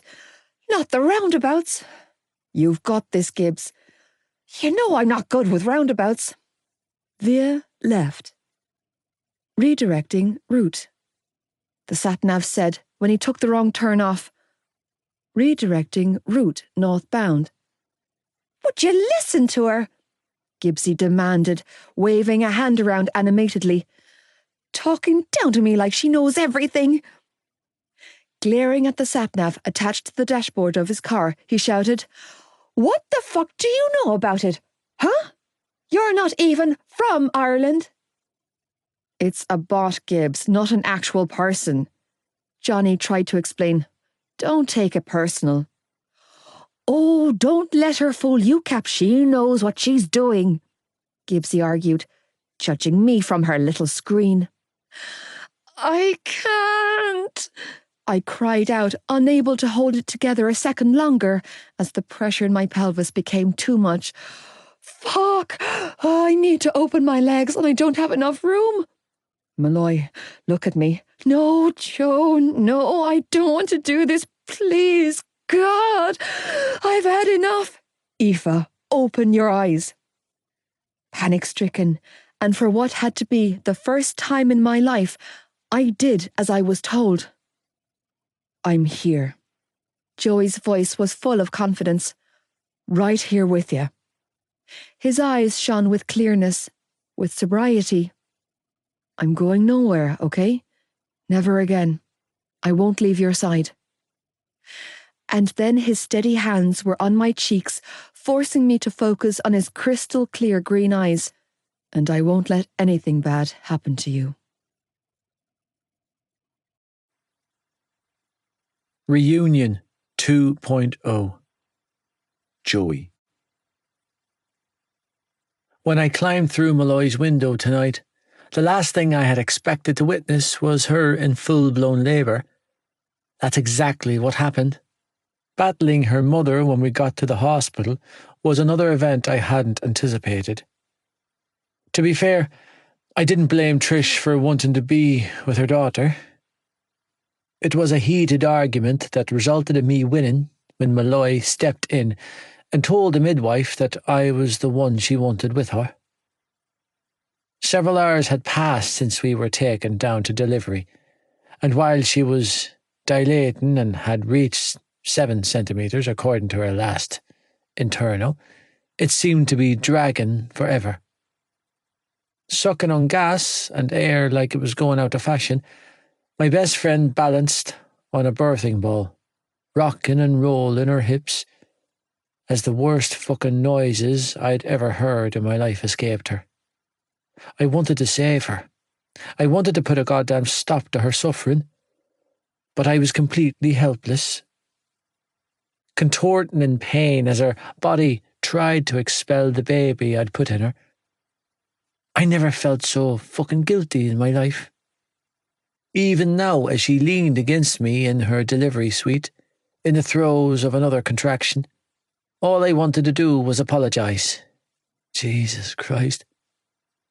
I need to go to the bathroom, she declared, twisting sideways on the ball to grip my shoulders. Joe, I need to go right now.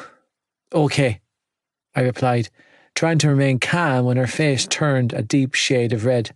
I'll help you. What's that? The midwife, who was lingering nearby, asked when I moved for the adjoined bathroom with my girlfriend leaning heavily against me. She needs to go to the bathroom, I explained. I'm just taking her now. No, the midwife replied, ushering us towards the bed instead. Climb on, Aoife pet, and let me examine you. No, you don't understand, Malloy groaned, climbing onto the bed, and then writhing in pain when the nurse stepped between her legs. If you don't let me go to the bathroom right this second, I'm going to shit on you. Just as I thought, you're fully dilated, Aoife, the midwife declared. You're ready to deliver. A poo? No, pet, a baby. Oh, Jesus, Joe, crying out. She clutched my hand and pulled me close. If I shit in front of you, please don't hold it against me. Malloy, I coaxed, brushing her hair off her clammy face. You can do whatever you want in front of me, okay? That's comforting, Joe, she cried out, hooking an arm around my neck and catching me up in a headlock Cav would be proud of. Because I think you're about to see what I look like on the inside. Something was wrong. I could feel it. Malloy had been pushing for over an hour and nothing was happening. The concerned look in the midwife's eyes was enough to send my heart rate spiking. But it was the shrill sound of the bell ringing that put the fear of God into me. You're grand, I coaxed, keeping a death grip on her hand, as her panicked green eyes looked up at me from her hospital bed when the room filled with doctors and nurses. This is all normal, Malloy. It wasn't. It couldn't be. I'd been with my mother when she delivered Sean. This was about as far from normal as you could get. Okay, Mum, the baby is starting to get very tired, sweetheart, so we're going to help you deliver, okay? The midwife that had been with us since admission told us. We're going to take you down to theatre now. Theatre? Jesus Christ. Joe! Malloy cried out, as I was pushed aside for them to wheel her away. Joe! It's okay, I called out, feeling helpless as I watched them take her away from me. Everything's grand, Malloy. I promise. Dad will follow you down, the nurse holding her hand said as they disappeared through the doors with my girlfriend. He just needs to gown up first. What's happening? I choked out, feeling like I was about to pass the hell out, as another nurse helped me into a blue operating gown and hairnet. What's wrong with her? The baby is showing signs of shoulder dystocia, she explained calmly. Mom needs intervention to deliver. What do you mean, shoulder dystocia? I demanded, following her over to the sink and scrubbing my hands raw before patting them dry on paper towels and masking up. Does Aoife need a cesarean? Baby's head is out, but baby's shoulders are stuck in the birth canal, she explained as she ushered me down a long corridor towards theatre. Don't worry, Dad. Mum and baby are in great hands. Joe! Malloy was crying out when I was finally let into theatre. I could see her on the operating table, surrounded by the surgical team, as her hand flailed around wildly, searching for mine. I'm right here, Malloy, I called out, jumping into action as I moved straight for her, only to be herded towards the top end of the table by one of the surgical team. I'm here, baby. Joe, she sobbed, snatching up my hand in hers as she screamed in pain. "Joe, it hurts so bad." "Can you give her something?" I demanded, feeling myself spiral as I watched them manhandle her like she didn't have feelings. "Jesus Christ, you can't do that to her without an epidural." "No time for that now, Dad." "Joe, you're grand. You're grand, baby. Push, Aoife. We need you to push." "I'm right here," I whispered in her ear, holding onto her head to stop us both from watching. "Just stay with me, Aoife. Stay with me, okay?" Crying out in agony when they pushed her stomach, she clung to my shoulders. "Make it stop."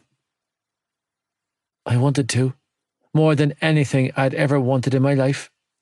"Push, Aoife. Harder. Come on. Baby needs to be delivered." "Ah!" Her face was white to the point of grey as she clung to me and pushed with all her might, panting and shaking violently. "I'm scared." "Me too." "Don't be," I tried to soothe, leaning in close so that she was only focusing on my face and not what was happening around us. "I won't let anything happen to you." "Ah!"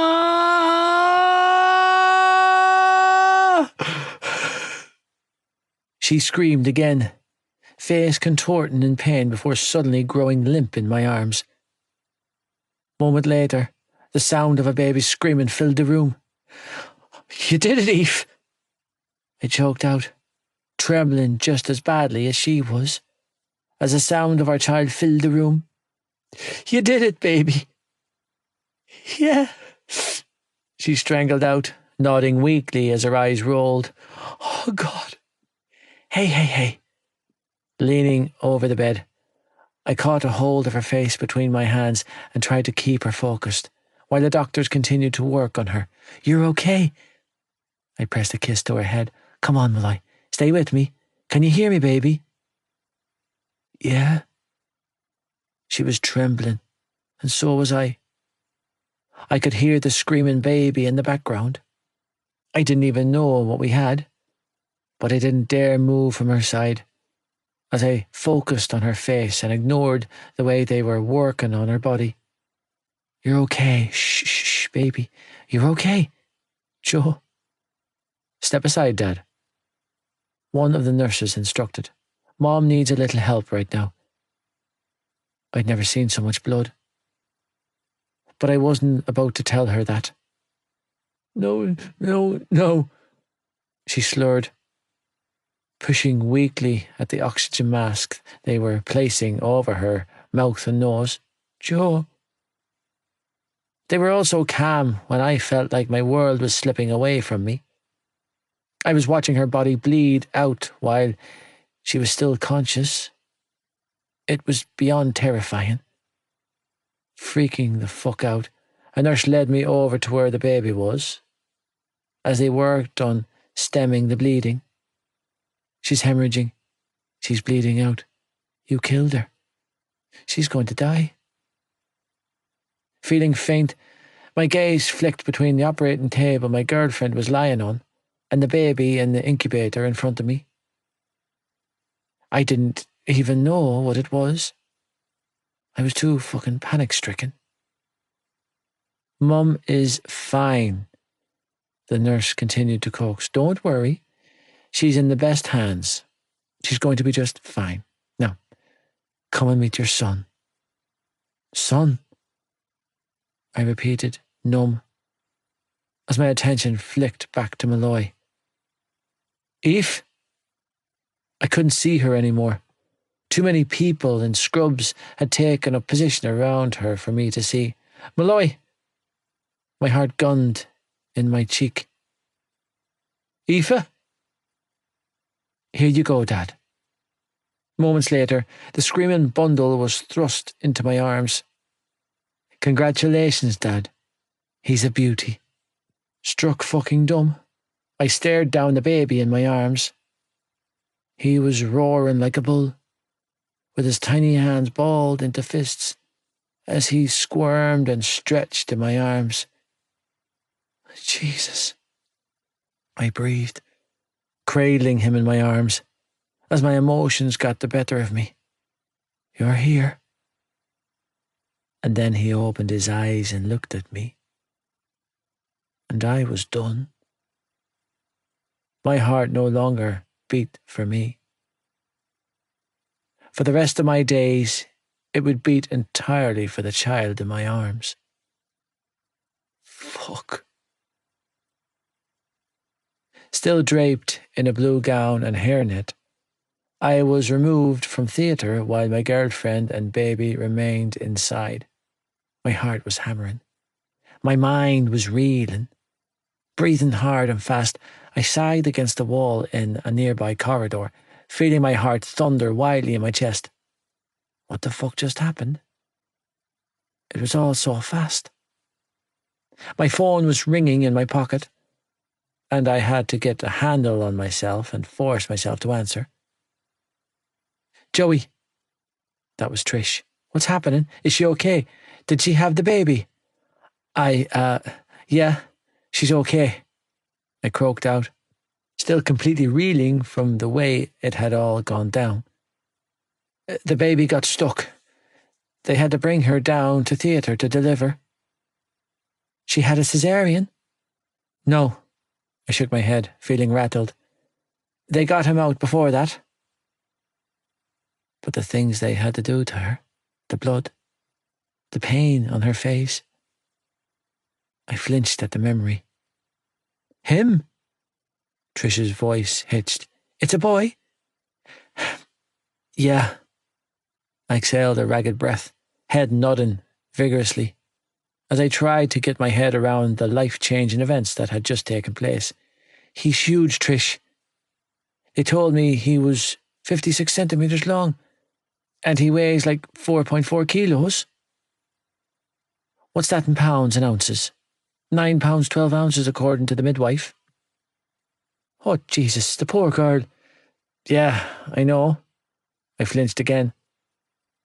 What time is it? It's 3:30 in the morning, she replied. What time was the baby born? A little over an hour ago, I replied. Just after 2:20. Where are you now? Are you with Aoife? Can you put her on the phone? No, I swallowed deeply and pressed the heel of my hand to my head, fighting down the panic trying to claw its way out of me. She was hemorrhaging, and they couldn't find the source of the bleeding. I heard them say something about a possible uterine rupture. Blowing out a pained breath, I strangled out. She's still in theatre. No. The cry that tore from my girlfriend's mother's throat put the fear of God inside of me. Oh, Jesus, no. She's in there alone. They wouldn't let me stay. I strangled out, chest heaving, as the realization of how serious this was hit home. I tried, Trish, but they put me out. Said I couldn't be in there when she was under general anaesthetic. Oh, Joey, love, don't panic, she choked out. I'm sure she'll be fine. Yeah. I blinked back my tears. Me too. Part 12. Mammy's a fighter. Joey. After being put through the ringer, Malloy was wheeled into the recovery room 90 minutes later, hooked up to more wires and drips than I'd ever seen in my life. When I was taken in to be with her, I felt faint. She was grey in colour. Fucking grey. All completely normal. I was continuously reassured of by the nurses and doctors still gathered around her, monitoring her vitals, as I remained by her side. My attention flicked between the girl asleep on the bed and the baby that had been returned to me with his mother. Baby boy Malloy. Date of birth 30th of the 8th, 05. Time of birth 02:22. His details were scribbled on his little hand in ankle name tags. but I didn't think he needed any of that to be recognised. He was every inch his mother's son, with clumps of bloodied blonde curls matted to his little head, and a pair of lungs he clearly inherited from his mother's side. Even though Malloy lost a lot of blood after delivery, the team had managed to stop the postpartum hemorrhaging without having to operate. But the thought of how they managed to do that sent a shiver down my spine. I was grateful that they knocked her out, because nobody deserved to be put through that kind of physical manhandling. Torture. That was the only word for it. For what I'd witnessed them do to save her and the baby's lives. "You're amazing," I whispered, leaning over the bed as I pressed a kiss to her clammy forehead. "You're a soldier, baby." Repressing the urge to pull her sleeping frame into my arms and cling to her, I continued to hover anxiously. With her son in my arms, I needed her to wake up and stay asleep, all in the one breath. "I'm so proud of you," I whispered, using one hand to adjust the blanket draped over her limp body. "You're a queen." "We'll be moving her back up to the labour ward soon," one of the nurses told me, as he adjusted the flow of whatever the hell they had dripping from a bag into an IV line in her arm. "She's going to be in and out of it for a few more hours," he added. "All normal, so nothing to worry about. Her body has been through it, and she needs time to rest and recover. She has a catheter in, so no need to wake her, Dad. She'll be okay, though, won't she?" "Absolutely," he reassured me, smiling down at the baby in my arms. "This little guy has a one heck of a fighter for a mommy."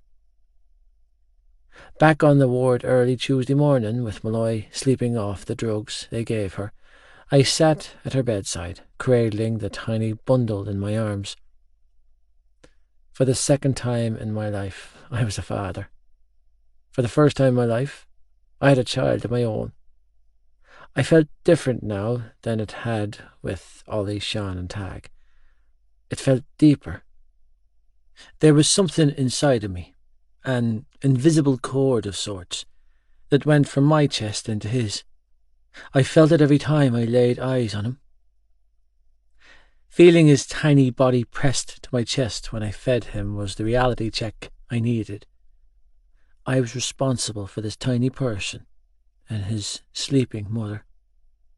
Anxiety thrummed through my body as my attention flicked between my son and his mother. The two people that created me had destroyed each other. My father killed my mother. He tried to take the whole fucking lot of us out with him. And now we were here. Me and Aoife and this tiny little baby. He was dependent on me just the same as I had depended on my old man. I just kept staring at him, wondering how he could do it to us, when every instinct inside of me was demanding I protect the infant in my arms and the girl who bore him. They say he was huge, but he looked tiny to me. He had a cute little button nose that reminded me of Shan, and puffy, swollen lips, just like the rest of us. Mam's lips. We all had them, all 6 of us. His fingers were freakishly long to match the rest of him, but Jesus, did he have his mother's looks. Honestly, I'd never seen a more beautiful baby in all my 18 years on earth. A little while later, a nurse came in to check on the line in Malloy's arm and to replace the bag of fluid on her drip. "Is she okay?" I asked, instantly on edge, as I watched the nurse like a hawk. "She's been asleep for a long time." "She's fine," the nurse replied, with such certainty that it put me at ease. Poor mite is exhausted. Turning to look at me, she offered me a sympathetic smile. "How's baby taking his feeds for you, Dad?" He took 2 ounces in theatre, another 2 down in the recovery room, and he's after taking another 3 ounces now, I told her, gesturing to the half-empty bottle resting on the arm of the chair. I don't know if I should give him any more formula until his man wakes up. Feeling helpless, I shrugged before saying, "She mentioned something a while back about wanting to breastfeed." She gave me a sympathetic smile before asking, "Any dirty nappies?" "Yeah, he's been wet and dirty." "Fantastic." "He had the black poo, you know, the first one they have. Meconium. That's the name of it." She gave me a strange smile. "Younger siblings?" I nodded. "How many?" "4. Aha." Her smile deepened. We could tell. My brows furrowed. "We?" "All of the nurses on the ward." She smiled again. "It's not often we see young boys on this ward taken to fatherhood like you." Oh, I wasn't taken to anything. I was fucking petrified. But I was determined to be present, to do right by this boy and his mother. "Does your son have a name?" Blowing out a breath, I shook my head. "I don't know what she wants to call him yet." "Ah, Mommy is making the decision." "She did all the work," I replied, settling my son on my shoulder to wind him. "She can name the baby." Smart boy. "Could that happen again?" Gently patting our son's back, I gestured to his mother. "What happened to Aoife after delivery? The bleeding? It won't come back, will it?" After consoling me with a whole heap of medical terminology and lingo that went clean out of my head, the nurse stopped in the doorway and asked, "Do you need me to help you with anything?" "Yeah, I need you to make my girlfriend open her eyes." "No," I replied gruffly. "I've got this." I waited until the nurse left before settling my son back down in his bassinet and returning to my post of hovering over his mother. "You've got this," I whispered, stroking her cheek. "Little fighter." Remembering what the nurse said about letting her sleep, I reluctantly shoved my hands into the front pocket of my hoodie to stop myself from touching her, only to frown when my fingers grazed paper. Nanny's letter. Returning to my perch on the chair at her bedside, I withdrew the envelope my great-grandmother had given me yesterday. Christ, it felt like 1,000,000 years ago. Tearing open the envelope, I reached for the note inside, only to halt in my tracks when my eyes landed on cash. A lot of cash. "Holy fuck," I strangled out, eyes widening as a thick wad of 50-euro notes spilled onto my lap. Panic-stricken, I looked around to make sure that I was alone before quickly counting the money up. I broke into a cold sweat when I finished counting and had to recount it another 3 times before my head registered what my brain was telling me. 15,000 euro. 15 grand. 15 fucking K. What the hell? Beyond confused, I stuffed the cash back into my pocket and quickly unfolded the note. "Dear Joseph, to know that I finally get to write this letter brings me both immense joy and sadness in equal measures. Joy because I know that you are thriving and most importantly finally free of that horrible man, but great sorrow because it came with such a high price. I know you're probably wondering about the money, so I won't beat around the bush. When Granda passed away, he left you a few bob in his will, but with it came strict instructions to not hand it over to you until you were away from your father and out from under his roof. I suppose Granda knew, as well as I did, that you would give it to your mother, who, in turn, would give it to him. This money was meant for you, Joseph. Granda wanted to do this for you, for your future. And by God, do you have a bright future ahead of you, sweet boy. I want you to take this money and look after your little family. I like her very much, Joseph. Don't let her slip through your fingers. Trust old Nanny when I tell you that she's a keeper. You'll make a wonderful father and a devoted husband in time. I sleep well at night knowing that I have a grandson like you in the world. All my love, Nanny Murphy. Say hi to Mammy. Aoife. When I opened my eyes, I was bombarded with an array of feelings and emotions. Pain came first. Confusion followed swiftly after. Licking my dry lips, I twisted my head from side to side, trying to shake the wave of dizziness off and make sense of what the hell was happening.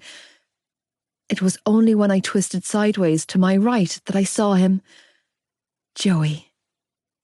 He was sitting in a chair next to my bed, cradling something to his chest. Hey, stud, I mumbled, feeling groggy and hoarse as I soaked in the sight of him. Instantly, his focus snapped to me, and the emotion I saw in his crystal clear green eyes was overwhelming. He's here. He's really here. Hey, Queen. Dropping his feet from where they had been resting on the side of my bed, he straightened up. How are you feeling? Like I went 10 rounds with Tyson. Well, you don't look it. He was quick to reply as he stood up and closed the space between us. Nice everything, Malloy. Joe. My voice was thick with emotion, my entire focus on the baby nestled in the crook of his arm.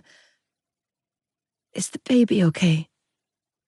He's perfect, he replied, sinking down on the edge of my bed and then leaning in close to press a kiss to my brow. You did such a good job, Eve. He? My heart bucked wildly in my chest as I snaked a trembling hand out from under the blankets to touch his little pink hand. We have a son? We have a son, and he has a set of pipes on him just like his mam, he confirmed gruffly, carefully placing the small baby on my chest. Say hi to Mammy. Unable to stop the tears from spilling from my eyes, I attempted to cradle the baby in my arms, feeling completely overwhelmed. We did this? Sniffling, I stared at his tiny little face, feeling too much in this moment to comprehend. Oh my God. I choked out a half laugh, half sob. He has Shannon's little nose. That's what I thought. He's got your curls. He's got your eyes. It's all you, Malloy. Pressing a few buttons on the remote attached to my bed, he raised the back of the bed into a semi-sitting position before removing the hairnet from my hair and pressing another kiss to my brow. He's gorgeous like his mam. Yeah, well, his mam doesn't feel so gorgeous anymore.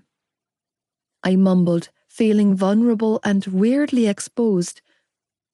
His mam never looked more gorgeous than she does right now, Joey corrected. 6 years ago today, I locked eyes on you for the first time, sitting on the wall outside of school, and now we're sitting here with our son. Smiling, he leaned in close and kissed me again. Thanks for my baby, Queen. You still take the air clean out of my lungs. That did it. His words of affection broke the dam inside of me. Joe.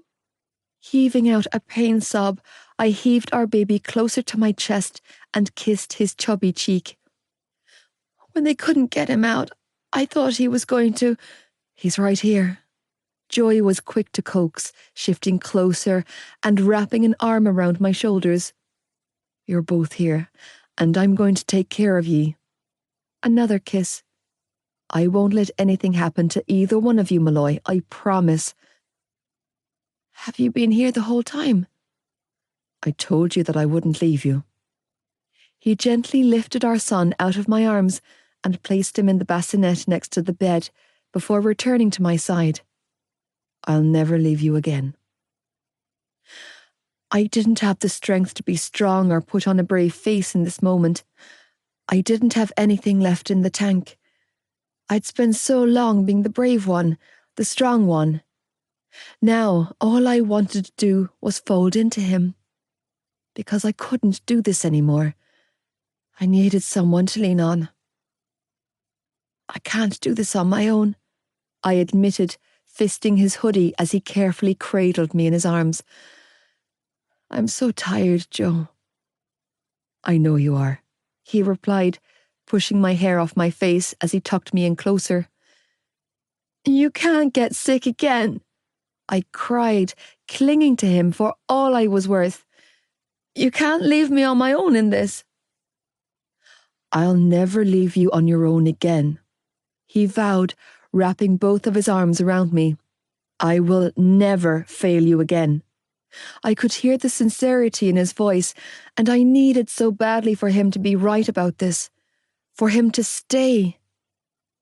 It's my turn, Malloy. He kissed my hair to look after you. I'll look after you. Joey. Later that afternoon, the quiet bubble Malloy and I had been cocooned in while we came to terms with the squawking baby we created was well and truly burst. Barging into the hospital room, laden down with balloons, stuffed animals and shopping bags came Trish and Casey, followed by a squeamish-looking Tony. Aoife! Trish and Casey both exclaimed, making a beeline for my girlfriend. Oh, my poor baby. Hi, Mom. Hi, Case. Oh, look at your poor face. You look dead only to wash ya. Whoa. Thanks, Mom. Don't mind your mom. Casey was quick to interject. You're every inch the ridey you've always been, minus the big belly. Having the good sense to get out of the way, I stepped around the girls and moved for Tony. I see your father's still here, Tony noted, eyes locked on the baby in my arms. That's a good start. I'm still here, I confirmed, readjusting my hold on my son. Say hi to your grandfather, kid. Better not be calling any grandson of mine after the car in Knight Rider, Tony grumbled, eyes locked on the baby in my arms. Wash your ears out, Dad, Malloy called back. He said kid, not kit. Kid? Tony blanched. Jesus, that's worse. That's not his name, I chuckled, holding him out for Tony to hold. Here. Ah, Jesus, boyo. Don't be giving him to me to hold, Tony strangled out, eyes locked on my son, as he quickly removed his coat and rolled up the sleeves of his shirt to the elbows. Look at the size of him. Moving for the chair next to the bed, he sat down and blew out a shaky breath. I haven't held a baby since the twins were small. Give him to me, Trish cut in, making a beeline for us. I want the first squeeze. Don't mind her, Tony grumbled, gesturing me towards him with both hands. Come here to me, boyo, and have a cuddle with Grandad. Oh my God, Casey crooned, leaning over Tony with a pink digital camera in her hands as she snapped away like a mad woman. He's absolutely divine, you guys. He's like a small man already, Trish cooed. He's huge, Aoife. Yeah, Malloy mumbled, closing her eyes. I can still feel how huge he was. With all eyes on the baby, I returned to her side. You good? Mm-hmm. She nodded, eyes still shut. Just some tightening. Yeah, they told us that would happen. She had been given a shit ton of medicine to help her uterus contract. So, Mr. Reformed Bad Boy, Casey acknowledged, offering me a wink. Still behaving yourself? Waggling her brows, she added, I hope you haven't been sneaking any gas and air on the sly. Casey! Nah, I'm good. I chuckled, shaking my head, clean as a whistle. There's a first time for everything. Sure is. So, have you two given this little man an actual name yet? She asked. Or are we going by Kid for the foreseeable? Malloy looked to me, and I shrugged. It's your call, baby. We have a name, she said, licking her lips. We have two, actually. Oh? Trish's eyes lit up. Do tell. Joe's against it, but I want his middle name to be Joseph, she told him. And his last name will be Lynch. Shivering, she added. We're not married, so it's important to me that everyone knows our son has a father who claimed him. I swallowed down my protests, refusing point blank to argue with a girl that had been through 8 hours of hell to give me a son. Instead, I nodded in support when she looked to me for reassurance. And his first name? Trish pushed. Anthony, Malloy said. His name is Anthony Joseph Lynch. Smiling, she added, AJ for short. But I'm Anthony, Tony squeezed out, turning the colour of his daughter's opal Corsa. Yeah, Dad. Malloy rolled her eyes. We know. You've decided to name your son after the man who raised you. Trish said proudly, giving her daughter a huge smile. Oh, Aoife, that's a lovely sentiment. Actually, we decided to name our son after the man who raised the both of us. I confirmed quietly. Because let's face it, the only man I ever had to show me the way was your husband. Roughly clearing his throat, Tony looked down at AJ and sniffed. I know exactly what that father of yours is trying to do, boyo, he told my son, voice thick with emotion. He's trying to butter up old Grandad, isn't he? He pressed a kiss to my son's forehead and smiled down at him. Well, you can tell your father that it worked. Yes, you can. Tell your father that I expect his ass at the garage the minute your mother is home and back on her feet. My heart stopped in my chest. Malloy turned to gape at me. But tell that father of yours that he's on his last life, Tony continued to say, speaking to me through my son. And tell your old fella that your granddad has a Berdizzo on hand if he gets any notions about giving you a brother or sister before he finishes his apprenticeship and puts a ring on your mother's finger. Berdizzo? Casey frowned. The hell is that? It's what they use on farms to sever a bull's testicular cord. I strangled out, thinking back to something Podge once told me. You can tell your grandfather that you're going to be an only child. Tony smirked. You can tell your father that's a wise decision. Oh, my God, Dad, Malloy grumbled, waving a hand around. Just kiss and make up already. Everyone knows you've been miserable all summer without your little sidekick at the garage. Well, it looks like I've a new little sidekick to keep me occupied, Tony mused, fighting off Trish, who was trying to coax the baby out of his arms. You feel like going to the bathroom yet? I asked, turning my attention back to Malloy.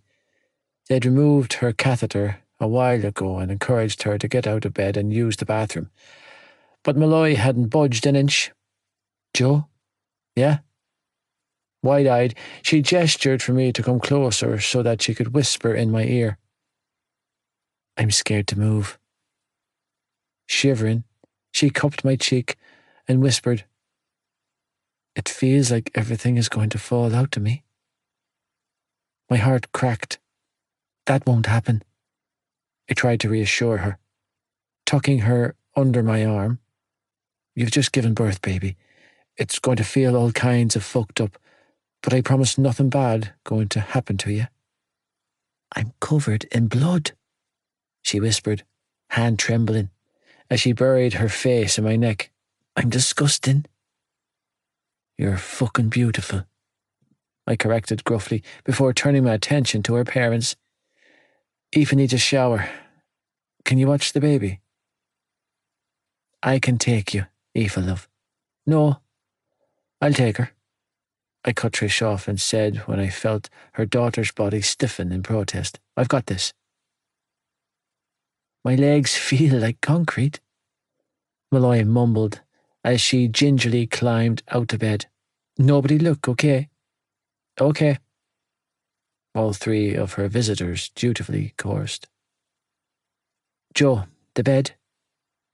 She choked out when she was standing, eyes locked on the dried blood on the sheets. It's grand. But there's blood everywhere. It's okay. It's on my nightie and my legs. Oh, Joe, it's even on my socks. Malloy, I promise you it's grand, I coaxed, hooking one arm around her waist while taking her elbow with the other. Every other woman in this hospital is in the same boat. You've got nothing to be embarrassed about, okay? They see this kind of thing a dozen times a day here. But you saw it, Joe, she mumbled, lip wobbling. You think I care about that? I shook my head. I'm in fucking awe of you, baby. What you just did. Giving me a son. Christ, Malloy. I'm punching so high right now, it's ridiculous. Really? Really, really. Oh, lovely. Sniffling, she nodded and leaned into my side. I'm wearing a nappy. She had those disposable knickers and socks on, and I felt so fucking guilty for doing this to her, because I was under no illusions as to who was responsible for this girl. Me. That's it. Nice and slow. Taking it one step at a time, I helped her into the adjoining bathroom. There's no rush, baby. Thanks, Joe, she said when we were safely inside the bathroom and away from prying eyes. You can go out now. Yeah, I wasn't going anywhere. Not when she looked like she was 2 seconds away from passing out on the floor. She had been giving 2 units of blood and an iron transfusion, for Christ's sake. She wasn't fit to be going anywhere on her own, much less showering alone. No, Malloy, stop, okay? I coaxed, recapturing her arm when she tried to stand on her own. Let me help you. No. Her lip wobbled again, and I watched as she tried to blink her tears away, as I helped her into the shower. I don't want you to see me like this. Like what? Like this? She cried, using her free hand to gesture to her stomach and legs. It's disgusting. It's not disgusting, I corrected gruffly. When she made no move to, I reached for the hem of the blood-stained nightdress she had been wearing during labour. No. She shook her head and twisted her body away. Joe, no. I don't look like me anymore. Fuck, that hurt. Her vulnerability was soul-shredding. I was desperate to soothe her, to make it right. Her stomach was bruised and deflated, with deep purple stretch marks from where the body had housed and carried my son. You're so beautiful, I told her, voice cracking when my stupid fucking emotions threatened to get the better of me. No. Sniffling, she shook her head, refuting my words. Yes, I corrected gruffly, catching a hold of her chin with my hand. Yes. Green eyes stared up at me, so full of pain and vulnerability. I missed you so bad. Clutching the back of my neck, she pulled my face down to hers. I feel like I died this summer without you, and I'm only coming back to life now. Yeah. Resting my brow against hers, I absorbed the moment, the feelings, the weight of my conscience, the future laid out before us. I know the feeling. It was her. It always had been. It always would be. The girl from the wall. I'm going to take care of you, I told her, because I love you. She shivered violently when I pressed a kiss to her head. Because I think you're sexy as fuck. Carefully reaching for the hem of her disposable underwear, I guided them off. Because you're my queen. Disposing of everything she was wearing, I switched on the shower and held onto her trembling frame as she stood under the hot spray of water, not giving a damn that I was getting wet in the process. My entire focus was on the girl still looking at me like I hung the moon. And because everything I have, everything I am, I owe you. Aoife, love, how are you getting on in there? Trish called out, moment before barreling into the bathroom. Ma'am, get out! Malloy hissed, giving her mother her back. God! What's that on your arse? Nothing. Is that a tattoo? No. Is that Joey's name? Ma'am, get out. Oh, Jesus, Tony. What's wrong, Trish? No wonder that your daughter of ours didn't want me helping her shower. She has that young fella's name tattooed on her arse. I can't do this. Aoife. Sleep deprivation made me a weak woman. It was the reason I had sent that dangerous text message in the middle of the night. Exhaustion had well and truly set in, making it harder not to dwell on the feelings of regret raging inside of me. It was the reason that Joey was sitting on the edge of my hospital bed at 8 o'clock on Thursday morning. Clad in a freshly ironed Tommen uniform, and with our son nestled in the crook of his elbow, he looked more natural at this parenting gig than I could ever dream to be. That's it, he coaxed as he fed AJ his bottle. His bottle. Another pained sob escaped me. I couldn't get him to latch. I couldn't do anything right. Night 2 with our son had been an even bigger disaster than night 1, and I was beginning to think that AJ didn't like me. You're just tired, Joey said, setting down the empty bottle and reaching for my hand. You've got this, Malloy. No, Joe, I really don't. I croaked out, trying my best not to give in to the overwhelming temptation to scream at the top of my lungs. Everyone was right. I can't do this.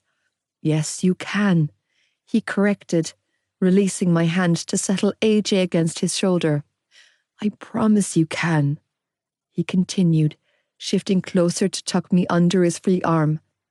Everything's going to be fine. It won't be. I shook my head and wiped my nose with the sleeve of my hoodie. I'm a shit mom. Another sob racked through my chest.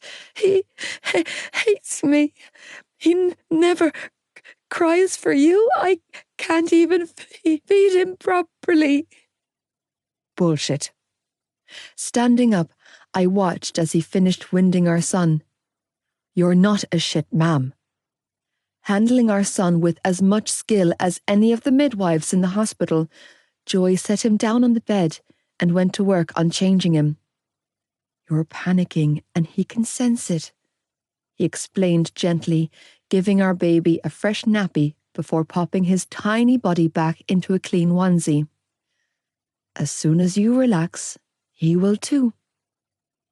Lifting AJ into his arms, he cradled him for a moment, swaying from side to side before settling him down in his bassinet and returning to me. You're exhausted, Malloy. You're going through a lot right now, baby. And that little baby adores you, okay? Sinking down on the bed, he carefully pulled me onto his lap. And don't worry about how he's fed, just as long as he's fed. But Ma'am said I should be breastfeeding. I don't give a shit what your mother said, he countered, tightening his hold on me. I'm his father, and I'm telling you now that he's fine. He's guzzling his bottles. He's clearly piling on the weight.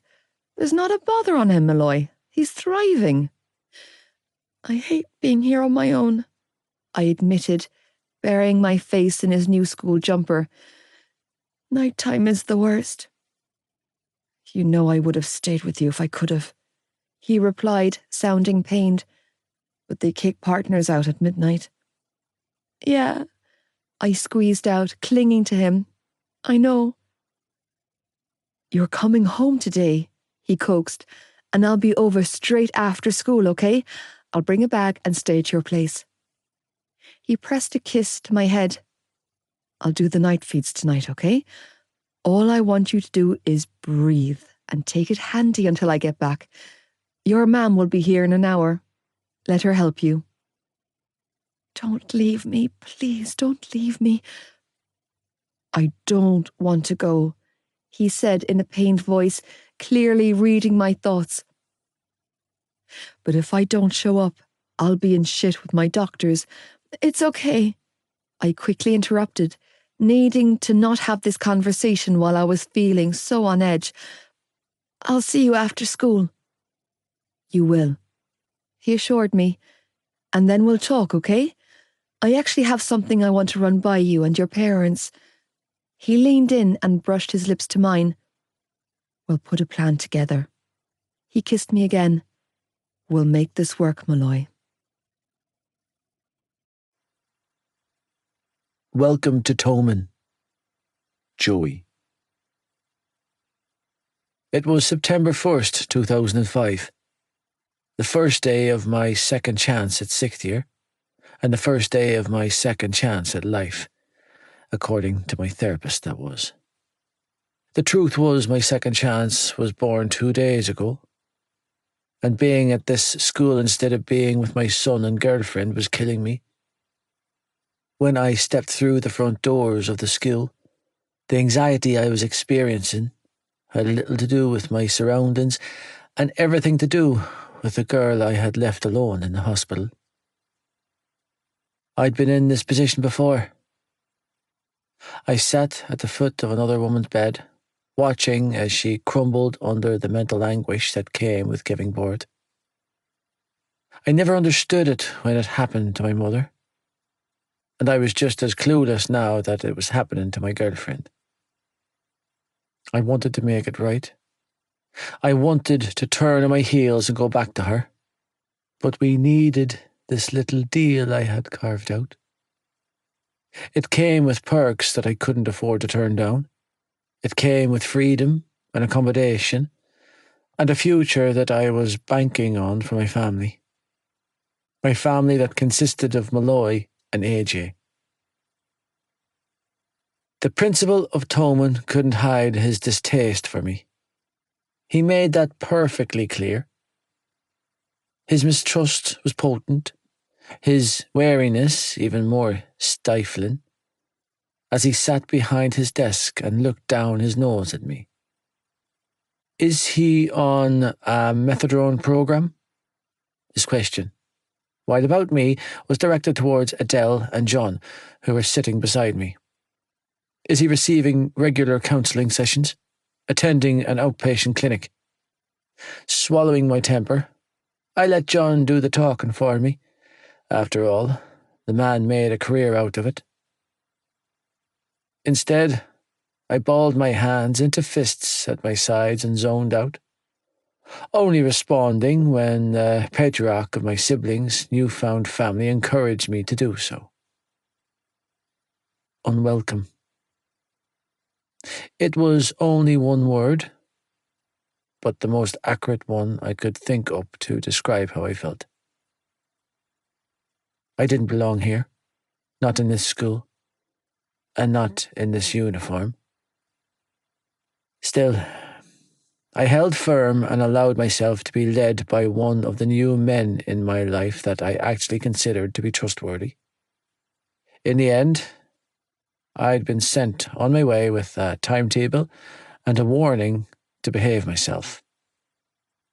Like I hadn't heard that before. I've heard about him. He's bad news. He's constantly getting into fights over at BCS. People whispered when I passed in the hallways. Apparently, he's got a big fat chip on his shoulder. I ignored them all. They couldn't hurt me. I'd been through too much and had come too damn far to let a few opinions throw me off track. That one has a seriously bad reputation. I heard he got a girl from his last school pregnant. I'm pretty sure he just got me pregnant by glaring at me. He's my brother, a familiar voice snapped, and I swung around to find Shannon, of all people, standing up to a group of girls in the hallway. And you shouldn't believe everything you hear. Is he single? You're not his type. What's his type? His girlfriend. I smirked to myself. Well, this was a turn-up for the books. She was defending me. Shaken off their remarks, I winked at my sister before making my way to my first class. Arriving later than everyone else because this school was a fucking castle to navigate. Are they going to check his blood? Was the first snide comment I was dealt when I walked into maths. Because I don't want any druggies bleeding all over me. He's probably riddled with HIV. The girl beside him sneered. Trust me when I tell you, Buckley, that the best part of you ran down your father's leg. A familiar voice shot back in defence, and I turned in the direction of where Gibbsy was pulling out the empty chair beside him. And as for your girlfriend, Miss fucking Piggy, he added, narrowing his eyes at the girl snickering beside the prick running his mouth. I think it's safe to say the tide wouldn't take her out. Fuck you, Gibbsy. Fuck you. He threw his head back. I wouldn't ride you into battle. The entire class erupted with laughter. Howdy, friend, Gibbsy said with a grin when I dropped into the chair next to his. Jesus. Gibbs? Well, hey, you got my name right. Yeah, I shrugged. Well, I figured I'd better learn it off seeing as I'm stuck with you until next June. That you're my friend. He chuckled, nudging my shoulder with his. That you are? So, where's your other half? Claire Bear. She's in the year below us. No, asshole. Cav. Oh, Gibbsy laughed. Oh, you mean my other half? He's in honours maths. Frowning, Gibbsy muttered. Cap's in honours everything. He chuckled to himself, clearly amused with something he was thinking about, before shaking his head and adding, Fair bit of a genius is your future brother-in-law. Baby Blues. Aoife. I'd been home for 3 hours and I couldn't stop crying. In floods of tears, I sat cross-legged on my bed and stared down at the tiny human screaming his lungs out. I couldn't do this. I was stupid to even think that I was capable. Shh, shh, shh. I choked out through fits of tears as I tried to rub his tiny belly and held the soother to his lips, praying for him to just stop crying. Aoife, love? Mam hovered in the bedroom door, eyes laced with a mixture of sympathy and concern. Would you like me to take AJ for an hour? No, I choked out through fits of tears as I sat cross-legged on my childhood bed and stared down at the tiny human I was now responsible for. I need to learn how to do this. Would you like me to call Joey? She asked, still lingering. See if he could come over a little sooner. He's at school, ma'am, I cried out, throwing my hands up. He can't come any sooner. He has to stay until 4. Yes, she replied slowly. I understand he's at school, but if he knew you were struggling like this, he would— I'm not struggling, I choked out, burying my face in the crook of my arm as another wave of hysteria washed through me. I'm just scared. Oh, love. Closing the space between us, Mam sat at the edge of my bed and lifted AJ into her arms. What are you scared of? Being alone, I sobbed, beyond inconsolable now, having to do this without him. Aoife, pet, Joey's home, she tried to coax as she rocked my son in her arms. He's not going anywhere. But he could. He could relapse. He could leave me. Again. I'm still scared, I cried, wincing when I moved too quickly and caused a burning pain to shoot up through me. He's over there and I'm here and I'm just— I choked out a shuddering breath and reached for my son. I'm just really scared, ma'am. You know, it's completely normal to feel all over the place in the early days after giving birth. Mam wrapped an arm around my shoulders as I cradled AJ to my chest. Your hormones are in disarray and your entire system is going through a reboot, so to speak. I'm just scared, I repeated, unable to repress the shivers racking through me. I'm just— Shaking my head, I leaned in close and pressed a kiss to AJ's head. I'm scared. Of course you're scared, she soothed. You've been through hell this year, and you're still only 18, sweetheart. It's okay to feel uncertain. It's very normal. I remember when I first brought you and Kev home, I cried for a solid 3 months. You did? Absolutely, she replied, tightening her hold on me. I was so out of my depth, and your father was working all the hours God gave him to put food on the table. Back in those early days, I genuinely thought I was losing my mind. But it gets better, love. It gets easier. I promise. Change of plans. Joey. But he's a hurler, Gibbs, Cav pointed out, voicing my thoughts aloud, as I sat at their lunch table, listening to his demented best friend spurt off his latest wild idea. It turned out that Gibbsy had a lot of wild ideas, and I would know, since I was the misfortunate bastard with a class timetable identical to his, meaning we'd spent the first 6 classes of the day together. And oh, yes, he saved a seat for me in every single one of those classes. Apparently Johnny was an even bigger egghead than Kev. He was primed for the illustrious 600 points leaving cert score in June that only the academically gifted snagged. Meanwhile, I was destined for average, right alongside a lad who could never be accused of being average. True, Gibbsy replied with a nod. But Lynchy needs a change of scenery, and we need a winger. Tommen doesn't have a hurling team, but we do have a rugby team, a team that's running seriously low in quality players this year.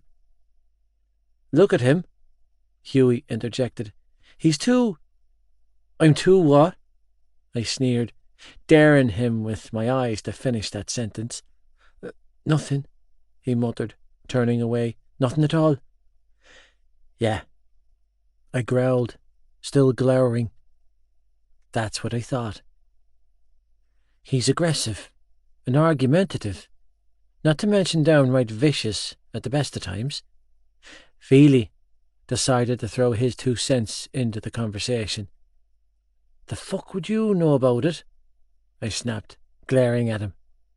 You don't know shit about me. Case in point, Feely replied calmly. Plus, he's already a skilled athlete. True, Cav mused, scratching his chin, expression thoughtful.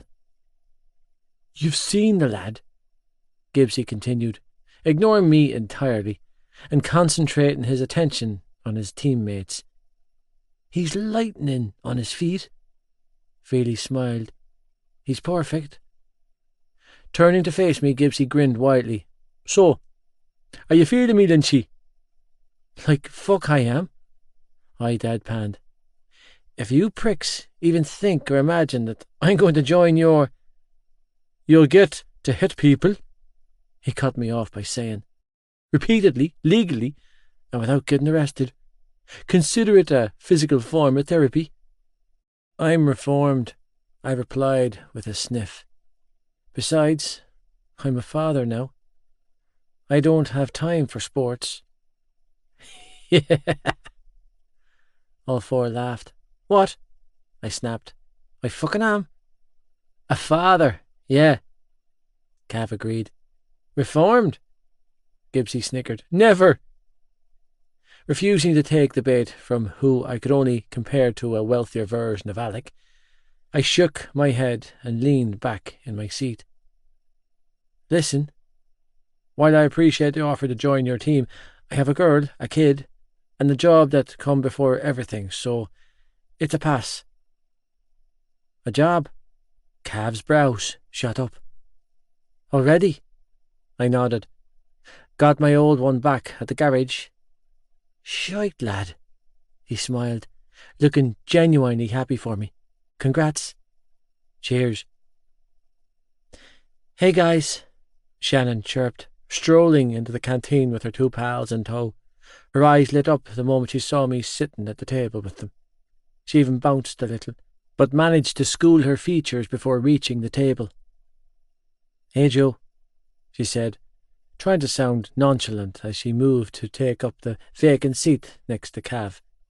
Shan, I acknowledged, watching as Cav pulled the chair out for her, the same chair he'd been guarding like a lion all lunch. Hi, Johnny. Hi, Shannon. That's her throne, Gibbsy chuckled in my ear. Nobody but little Shannon sits next to the king of the jungle, or in our case, the king of Tommen. I rolled my eyes, uninterested in social politics. It did warm something inside of me, though, to see my baby sister find her feet, to have her own circle, to finally belong. When Lizzie pushed past me, she offered me a sly wink and nothing else.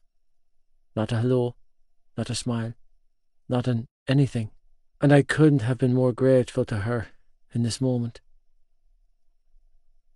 Keeping my eyes trained on her, I watched as she lowered herself down between Feely and another lad with a shaved head, directly opposite Huey. This girl, messy as fuck or not, this girl had my unconditional support. I had a girlfriend and a son to go home to that I wouldn't have if she hadn't taken a second to talk me down from the edge that night. The thought of what could have happened, what would have happened, if she hadn't intervened meant that I would be forever indebted to her. My son had a father because of her, and whenever the shit hit the fan for her, because it would hit the fan, and she'd have my backing. Yeah, for the rest of the school year, she would come under the same umbrella that Tag and Shannon did. Well, if it isn't the broken boy and the comeback kid, Claire Biggs chimed in as she strolled over to the lunch table and, seeing there weren't any free seats, dropped onto Gibbsy's lap. Oh, Jesus! Gibbs groaned, shifting around in discomfort. I'm hardly a comeback kid, Claire Bear, he added, as he concentrated really hard on something. Not getting a stiffy, I presumed. Yeah, we'd all been there. Poor bastard. No, Jared, shaking her head, she hooked an arm around his shoulders and leaned in close enough to stroke his nose with hers. You're the broken boy. He's the comeback kid. If I'm broken, then what does that make you, Claire Bear?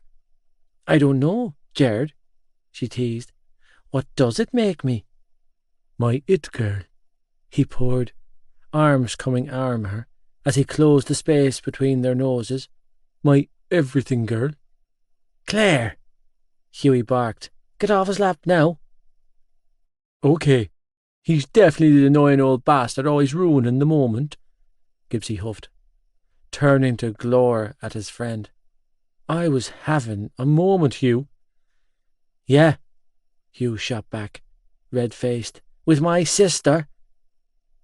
Fine, Lizzie snapped then, dragging my attention back to her as she threw her hands up and glared at Feely. Say it. Leaning back in her seat, she folded her arms across her chest and glared at him. Give it your best bloody shot. When he didn't respond, I thought she might scream. She certainly looked like she was close to it. Damn it, Patrick, just say something. Okay. Setting his water bottle down, he turned in his seat and gave her his full attention. I think you have the loneliest blue eyes I've ever seen, and looking at you hurts, but not nearly as much as being near you hurts. Your fractured pieces are sharp and jagged and cut anyone who gets too close. Shit! Gibbsy choked out a laugh when Lizzie stood up and stalked out of the lunch hall. You told her, lad? He held his hand up for a high five. You silenced the viper. Put your hand down, asshole, Hughie snapped, rising from his chair. You're embarrassing yourself. Without saying another word, Hughie walked off in the same direction as Lizzie went. Arching a brow, I took a moment to watch their friends' reactions and waited for the proverbial penny to drop for them. It didn't. Fucking clueless, the lot of them. Something was happening here. Maybe it was years of substance abuse that had made me so damn perceptive. Maybe I'd spent too many years as the third wheel in Malloy's relationship with Ricey, and life had made me cynical. I thought about it for a moment before shaking the thought off. Nah, screw that. Those two are definitely fucking. Shan.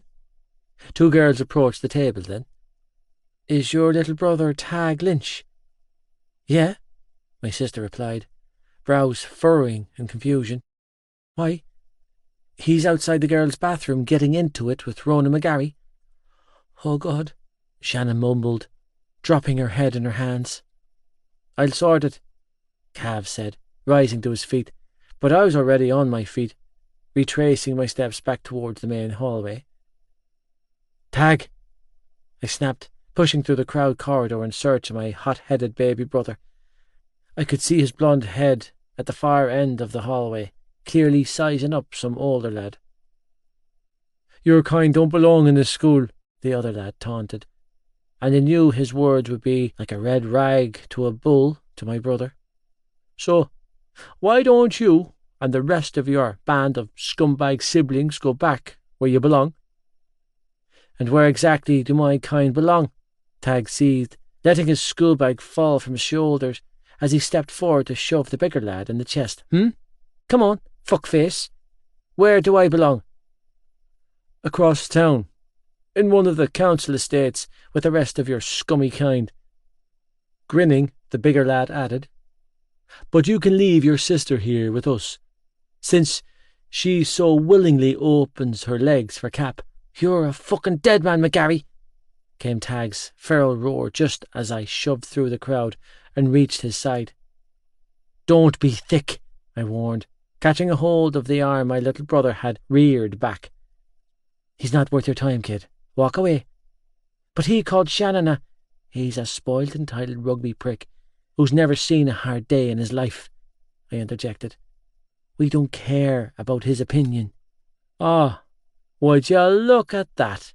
the prick sneered, tormenting Tag with a cruel smirk.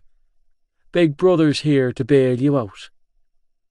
His gaze landed on me, and his grin deepened. "Heard all about you, junkie." "Original," I deadpanned, entirely uninterested in wasting my energy on arguing with him. "Look at the ugly head on him," I continued, focusing on my brother. "Poor bastard clearly never had the taste of pussy in his life. Walk away, kid." Laughter erupted around us, all at the asshole's expense. "I've seen plenty of pussy," the lad snarled, face turning a bright shade of red. "Coming out of your mother's hole doesn't count, lad," Tag shot back as I pulled him away. "Sorry to disappoint you." "As opposed to you and that junkie brother of yours," he countered. "Word around school is that Big Brother got a slut from BCS humped with his kid and—" He didn't finish his sentence.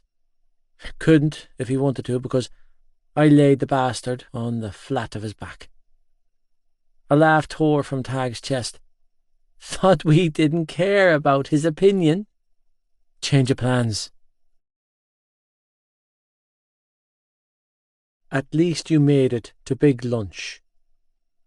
Joey. "Deli, he called our sister a slut," Tag defended with a huff, climbing into the back seat of her Range Rover, after she had been called to come collect us from the office.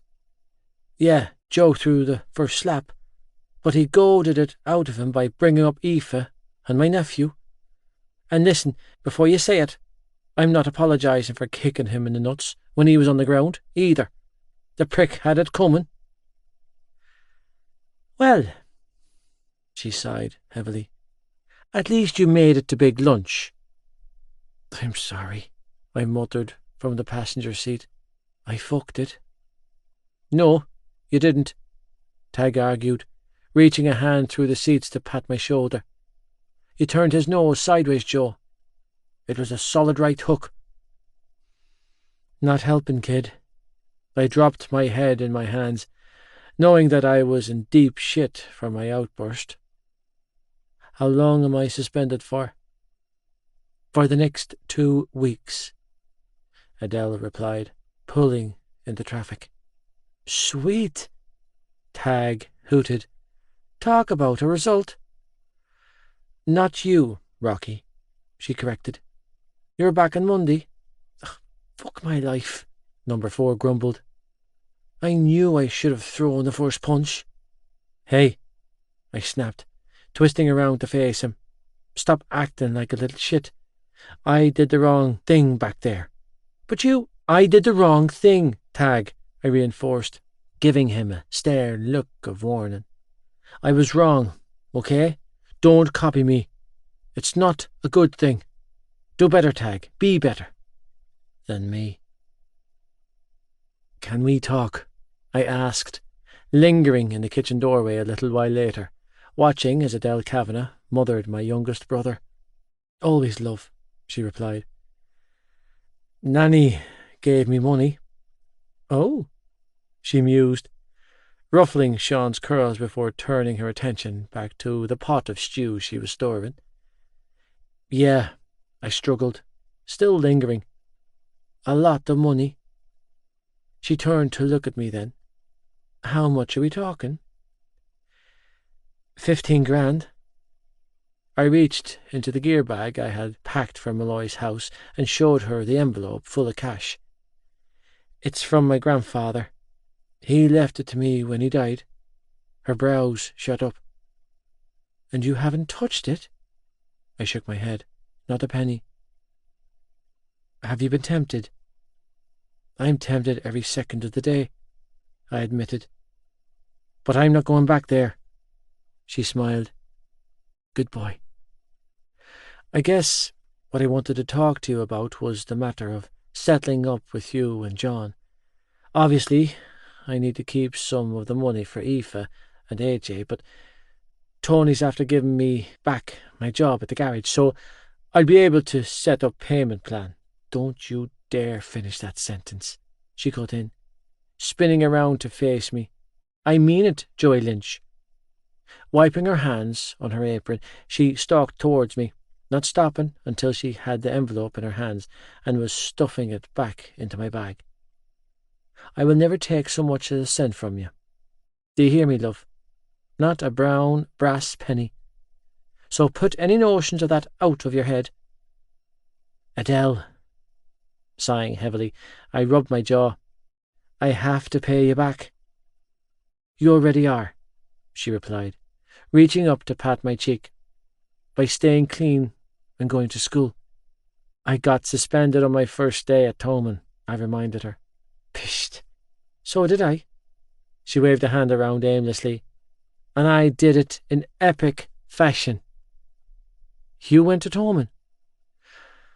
"I was transplanted there," she replied with a smirk. "Same as you."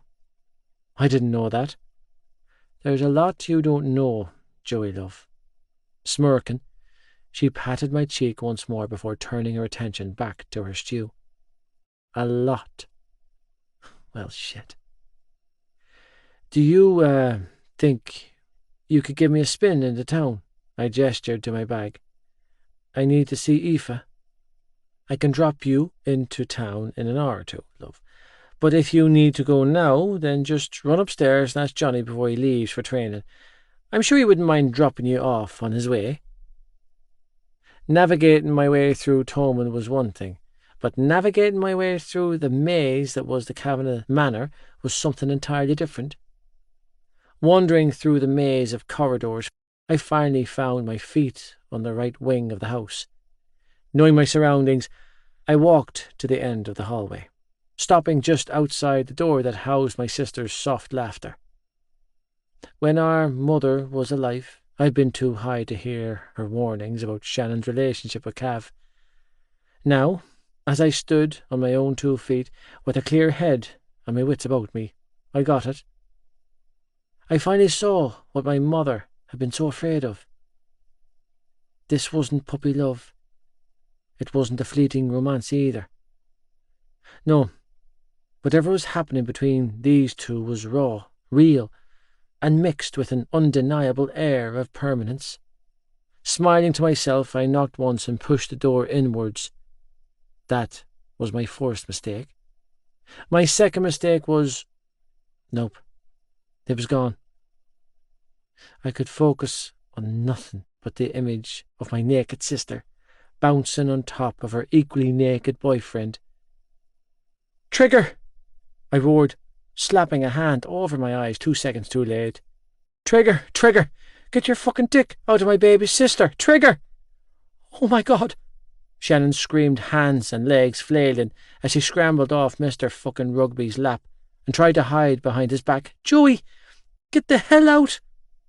"Yeah," I roared, feeling faint, as I leaned against the door frame and resisted the overpowering urge to heave my guts up. "Get out of her, you big overgrown bastard! You'll break her!" "Not him! Johnny, don't move!" My sister screamed back as she peeked over his shoulder and pointed a finger at me. "You, Joe, get out!" "I can't." "Why not?" "Because I'm frozen to the fucking spot here, Shannon. I'm having an out-of-body experience here, and it's fairly traumatizing," I choked out. "Jesus Christ. Have I taught you nothing?" I demanded, feeling faint. "Have you learned nothing from my mistakes?" "I'm on the pill," my baby sister offered up. "And I'm wearing a condom," the big bastard chimed in. "Oh, Jesus," I whimpered, gagging at the mental image. "You need to learn how to knock," Shannon strangled out breathlessly. "Now go." "Are you seriously going to keep going?" When she didn't deny it, I shuddered in repulsion. "I can't believe you're actually doing that. Joe, we've been doing that for months now." "For fuck's sake, Shannon. Why did you have to tell me that?" I hissed, stomach churning in disgust as I staggered blindly for the door. "I only wanted a spin to Aoife's place. Not another reason to be in therapy." About what you saw back there. Cav finally addressed the elephant in the room, much to my dismay. About me and Shannon. Listen, lad, all I need from you is a spin to my girlfriend's house, I replied, still feeling queasy as he drove me into town. Not an explanation. I love her. I'm sure you do. Now, he said, tone serious. I love her, lad. I'm in love with her. Good for you, I muttered, unable to look at him any more without seeing the image of... Jesus, I couldn't even think of it. I know you love her, I decided to add. It's the only reason I'm not losing it right now. He was quiet for a moment, clearly absorbing my words before he spoke again. I'm going to take her with me, Joey, he said quietly. When I leave Ballylagan, wherever I end up, I'm taking her with me. Good, I replied. At least she'll have a fighting chance. She already has a fighting chance, he replied gruffly. Because of you, lad, not me. My phone rang then, distracting me from our conversation, and I quickly snatched it out of my pocket and clicked accept. Hello? Hello, Joey love. It's me, Trish. I was just wondering what time you would be here. Hey, I'm on the way over now. Oh, thank God, she sighed heavily down the line. She's having a bad day, pet. My heart sank. I won't be long. Daddy's here. Joey. My heart was thundering in my chest the rest of the way to her house. And that thundering sensation only increased when Trish opened the door to me. How is she? Her mother's eyes were full of concern when she stepped aside and gestured for me to come in. I think she could use her partner in crime. I could hear AJ crying the minute I stepped inside, but that crying only intensified with every step I took to her bedroom door. I didn't knock, because I didn't see the point. Instead, I quietly slipped inside and closed the door behind me. Sitting on the bed, cradling the tiny blonde head of curls, Eva rocked and sobbed. Ma'am, I can do it. Hey, Queen. Her breath hitched, and she turned to look at me. Hey, stud. Hands shaking, I closed the space between us and sat down on the edge of the bed beside her. What's happening, baby? I coaxed, reaching for the screaming baby. Why are you crying? I've done everything, she strangled out, hands hanging limply at her sides when I shifted the baby into my arms. He's fed, changed and winded, and he won't stop. Okay, I coaxed, settling him into the crook of my arm so that I could wrap my arm around her shoulders. You're okay. I'm not okay, Joe. She sobbed, twisting sideways and burying her face in my neck. I'm not okay. I can't do this. Yeah, you can, I whispered. All you need to do is sleep.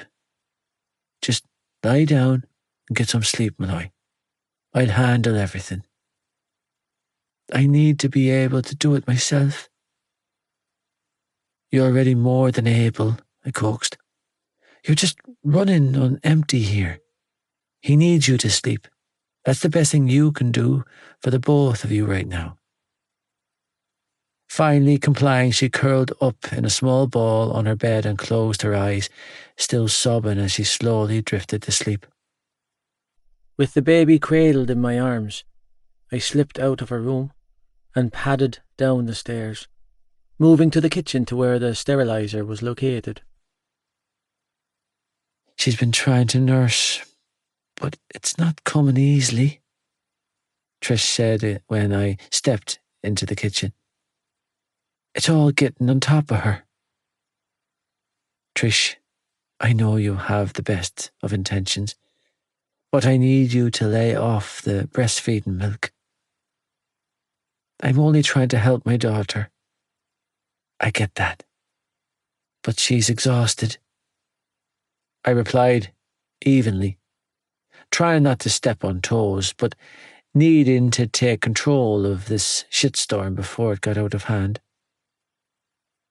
She can't do it right now, and quite frankly, her mental health is a hell of a lot more important to me than whether or not my son is breastfed. AJ will continue to thrive on formula, but Aoife won't. And I need you to tell her it's okay to do what's right for her. She seemed to consider what I said before releasing a heavy sigh. I suppose I have been championing her going down the nursing route. And that's grand, I assured her, as I one-handedly prepped a bottle. But she's having a hard time getting through this, and we need to make it as easy as possible for her. I agree. Good. Nodding, I exhaled a relieved sigh. Listen, Trish. I know you and Tony don't exactly trust me right now, and I don't blame you. But I can't leave the two of them here and just walk away. I can't do it. They need me. Yes, they do. I want them to come and live with me. Absolutely not, her mother replied. Exactly as I predicted. You're welcome to stay and help with the baby as much as you want, but they're staying with me. Deciding now was not the time to poke the bear, I relented, content that I had planted the seed. I'll take him in the sitting room for a bit, if that's okay. Let her get some sleep. Of course. Thanks. Switching on the television for background noise, I settled down on the couch with AJ resting on my shoulder. You're grand, I coaxed, patting his back to break his wind. But you need to steady up on the drama. Your poor mom is wrecked from you. He pulled his knees up and released another furious squawk. Yeah, I know, I coaxed, upping the pace of the patting. You need to take a big shit, don't you? Come on, big man, get it out. Daddy's here. Several minutes ticked by, and then I felt a sudden flush of heat against my hand, along with an impressive 5-second long fart. That's my lad, I praised, pulling him back to look at me. Did you leave me a present? Looking like butter wouldn't melt now that his pain was gone, AJ looked right at me, squinting and grimacing, as his pouty lips formed a perfect little O shape. Where does your mammy keep your nappies down here? I muttered more to myself than him, as I searched for nappies, finding them in a changing bag at the side of the couch. I laid him down and set to work. You're a little pro at the nappy changing, aren't you? Trish mused, strolling into the sitting room and setting a mug of coffee on the table beside me. None of this is new to you, is it? I had a lot of practice, I replied, switching out nappies as I cleaned and changed my baby son. Call me if you need anything. I wouldn't. Settling him back into the crook of my arm, I placed the teat of the bottle I had prepped to his lips and smirked when he sought it out, lips smacking wildly. Good job, I whispered, snuggling him in close. Get your chops around that. 30 minutes later, AJ's bottle was drained dry, and he was out for the count on my chest. Setting to work on a task I honestly could do blindfolded, I went through the motions of winding my son before changing his nappy again and settling him back down to continue his snooze. With the sound of soft, snuffling snores filling my ears, I stared down at him, feeling my heart hammer harder with every breath I took. Fear channeled its way up inside of me, and I instantly began to worry about his future. Would he have the same failing, the same defect genes as his father, as his grandfather? Did I curse this baby? Was he going to grow up all fucked up in the head because I was his father? Jesus, I hope not. The thought of him feeling about me the way I felt about my old father made it hard to breathe. It made me want to run and drown myself in whatever I could get my hands on. I must have sat there for a solid hour, eyes glued to his blonde head, praying to whatever was up there to skip over my child and give him a fair shot at life. A fighting chance. Vowing more than I could ever give, I offered it all up for this kid, promising the sun, the moon, and the stars for life to give him all the good in exchange for whatever was left inside of me. When he stared a little while later, I pressed a kiss to his hair and cuddled him closer to me. Be like her, I mentally begged my sleeping son. Please don't turn out like me. Joey, Tony acknowledged later that night when I walked into the kitchen and found him and Trish sitting at the table for their nightly chat. How's that grandson of mine? I'd spent enough time in this house to know that every night before bed, Malloy's parents shared a pot of tea at the kitchen table and dissected the day's events. It was a stark contrast to what happened at the kitchen table in the home I'd been raised in. No fear of him, I replied, adjusting my sleeping son in the crook of my arm. Fed like a lord and out for the count. And my daughter? He asked, gesturing towards a chair at the table. Overtired, overworked, I replied, moving for the chair. And really fucking overwhelmed.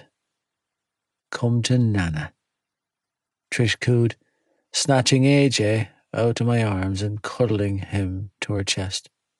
Jesus, Tony muttered, rubbing his jaw. Never thought I'd say it after what you put her through, boyo, but I'm glad you're here. Yeah, I nodded, not taking his words to heart.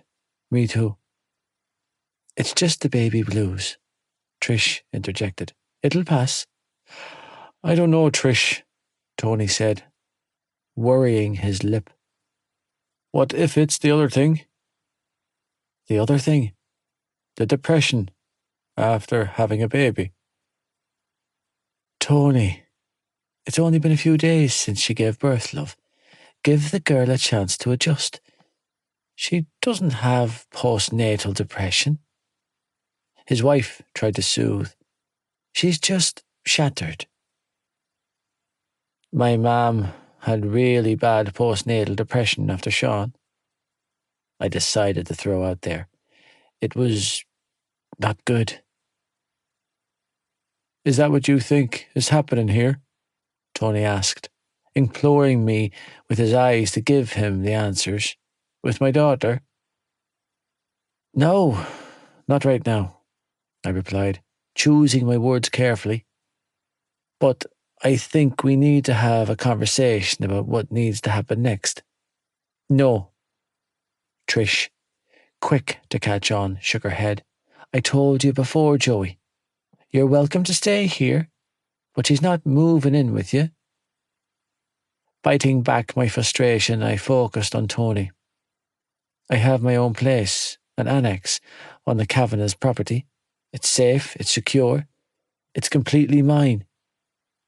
If Aoife comes to live with me, I can be there for her to help with AJ. I can give her the support she needs. She already has support, Trish argued. I'm right down the hall, for Christ's sake. I'm on call 24/7 if she needs me. It's not the same thing, I pushed, surprised with how even-toned I sounded. I know you mean well, and I'm so fucking grateful for everything you've done for them, but I need to be with my family. Joey, I love you, but I'm not having this conversation, Trish growled. My daughter is not moving in with you. I understand that. You're just out of rehab, she spat. You're barely 3 months clean. Now, don't get me wrong, because I'm absolutely rooting for you, but you are hardly the stable solution here. I fucked up. I held my hands up and admitted, spectacularly, I let your daughter down and I put her through hell. I'm not denying it, and I'm not excusing it, but I am standing over it. Repressing the urge to growl, I drummed my fingers on the table, willing her parents to just hear me. I love your daughter, Trish. I always have, and yeah, I'm the first person to admit that I haven't always shown it in the ways she needed me to, in the ways you needed me to, but I fucking love her. Joey, I can do this. I continued to argue. I can look after Aoife and AJ. I can, Trish, and what's more, I will. We're a family. We're going to be together. And that's not going to start when you decide that I'm stable enough. It starts now. And where does Tommen fit into this? Tony asked.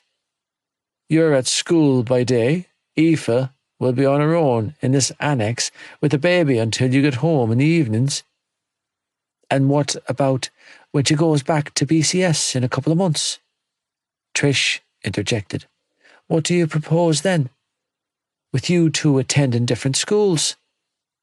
I'm going to mind AJ for her while she attends her classes. We have it all organised. How does that fit in with your plan? There's another thing I wanted to talk about. Trish narrowed her eyes in warning. My daughter is finishing her education, and I don't want to hear a word of protest. I couldn't agree more, I told her. Aoife needs to finish school. Trish visibly sagged in relief. Good. Just not at BCS. Her eyes narrowed again. Joey Lynch. If you even think about putting notions in her head, I will. The words broke off when I reached into my pocket and laid the cash on the table in front of them. What in the name of Jesus? Where did you get that kind of money? My grandmother. How much is there? There's 15 grand, I said calmly. 4,000 of that is for Aoife's tuition for Tommen. I swallowed deeply and looked her parents in the eyes. Let me do this for her. Joey. Trish's eyes were wild with panic. She doesn't even want to go back to school. If you heard the fights we have had about her returning to BCS. She shook her head. She's fighting me tooth and nail on this. I'll be with her at Tommen, I pushed, sensing her mother's resistance falter and going in for the kill. Nothing has to change regarding AJ's childcare. If you're willing to look after him for us while we're at school, then I would be so fucking grateful. You want her to go to Tommen? That was Tony. Private school. I can't get back into BCS. If I could follow her there, I would, I told him. But Tommen is the only school willing to take me. And she'll follow you anywhere, he answered for me. It's a good school, I added. She would get the best education there. Well, shit. Leaning back in his chair, Tony rubbed his jaw. You have this all thought out, don't you, boyo? I shrugged, not bothering to deny it. And what about Aoife? He asked then. What is she saying about this? I haven't spoken to her about it, I replied. I wanted to run it by you first. No, Tony, I don't want her to move out. Trish was quick to protest. It's not the right time. Trish, he sighed heavily. It's not about what we want, love. Not anymore. She's over 18. His gaze flicked to AJ, and emotion flashed in his eyes. And the boy's right. They're a little family. And if he lets her down again? I have a shovel in the backyard that we can use to bury him with. Jerking awake in the middle of the night, Malloy sprang up in a panic, immediately seeking out our baby. AJ's fine, I whispered in the darkness, gently pulling her back down. I just checked him. He's sleeping. Sagging in relief, she twisted onto her side to face me and expelled a shaky breath. Have you slept? I shook my head. Why not? I'm sort of battling something here. Her ghost? I nodded. Joe. Her hand was on my cheek then. Tell me what's going on in that head of yours. It hurts. Where? Everywhere. She watched me and I watched her right back. I wanted to be closer to her than my own skin. The connection I felt to her was overwhelming when I was high, but now that I was sober, it was so strong that I could hardly stand it. After watching her give birth, after witnessing the inhumane strength she possessed, I knew I would never be worthy of the girl. Here, she finally asked, reaching a hand out to trail over my chest. She pressed her palm to the skin covering my heart. In here? I nodded slowly. And here? She asked, trailing her fingertips over my temple. In here? Shuddering, I moved to snatch her hand up, desperate for the physical contact. I'm proud of you, Joe. You are. Smiling softly, she trailed her fingers down my neck before placing her hand back down on my chest. I am. I don't deserve it. Wordlessly, she took my hand in hers and placed it to her chest. Feel that? Yeah. Her heart was hammering violently against my palm. I feel it. That's you, she whispered. That's what you do to me. Still. Then, still, always. Eve. No more chances, Joe, she croaked out, eyes filling up with tears. This is the last one, okay? Yeah.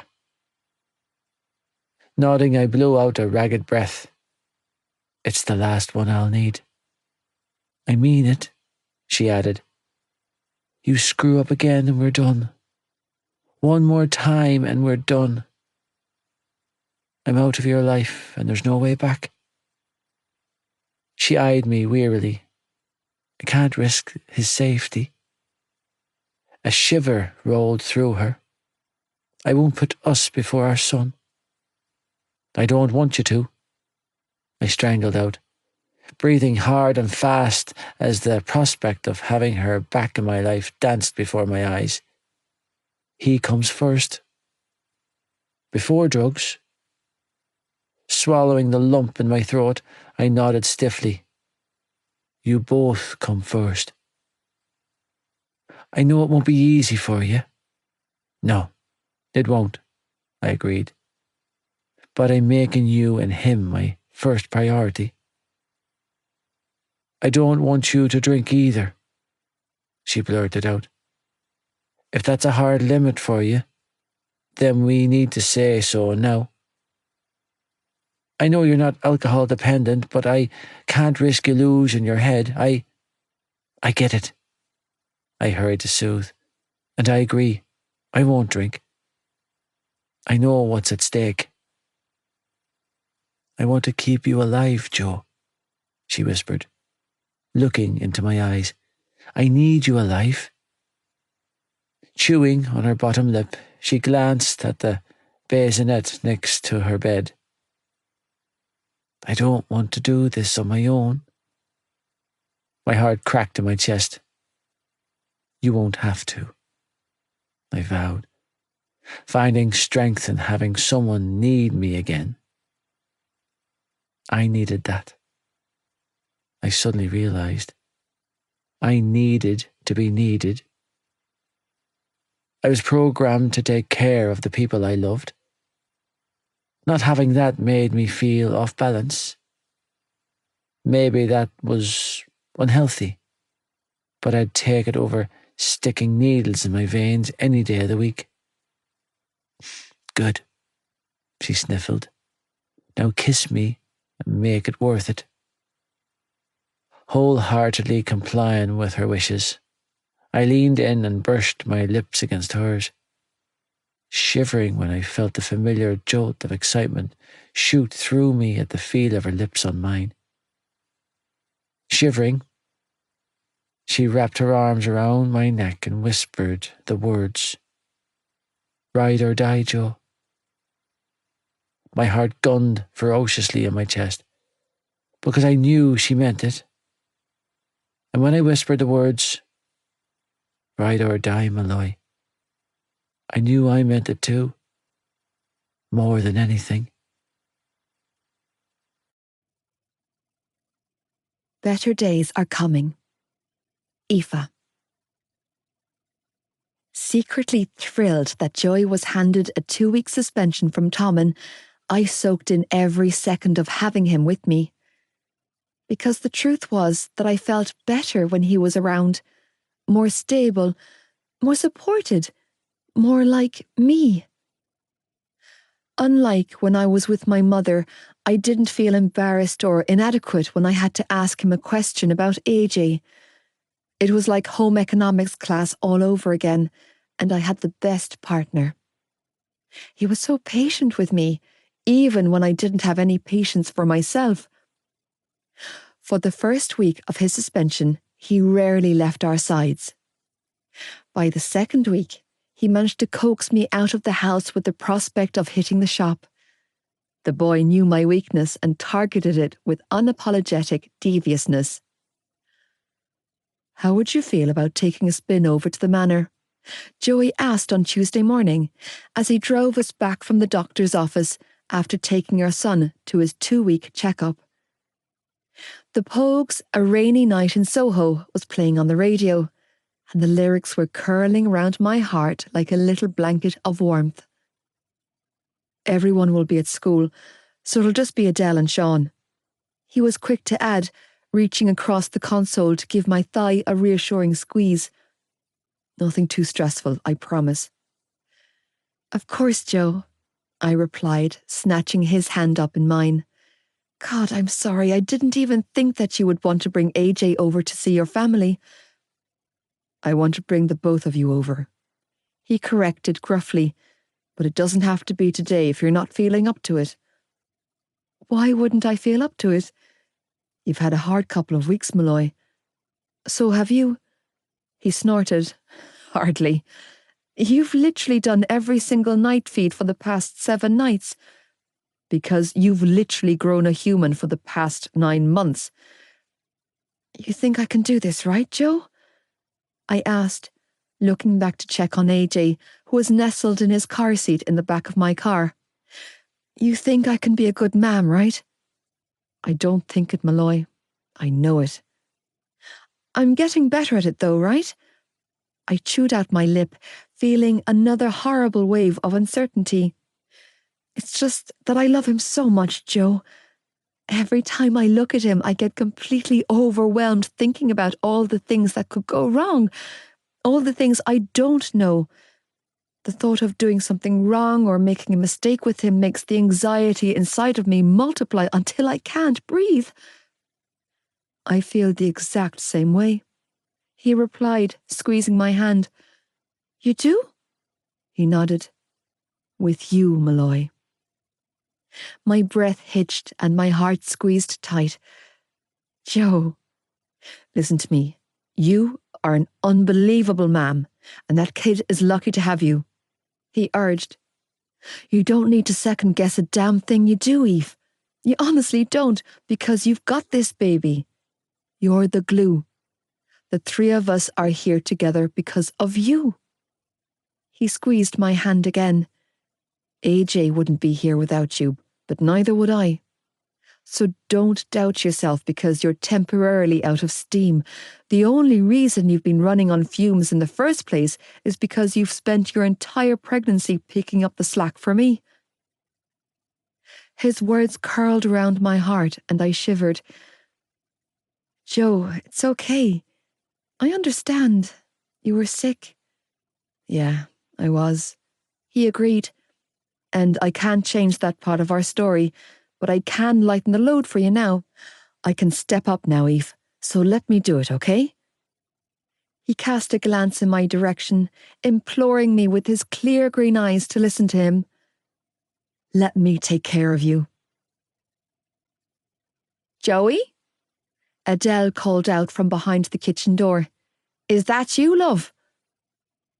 Standing in the utility room, I watched as my boyfriend fought an internal battle. I could see it in his eyes.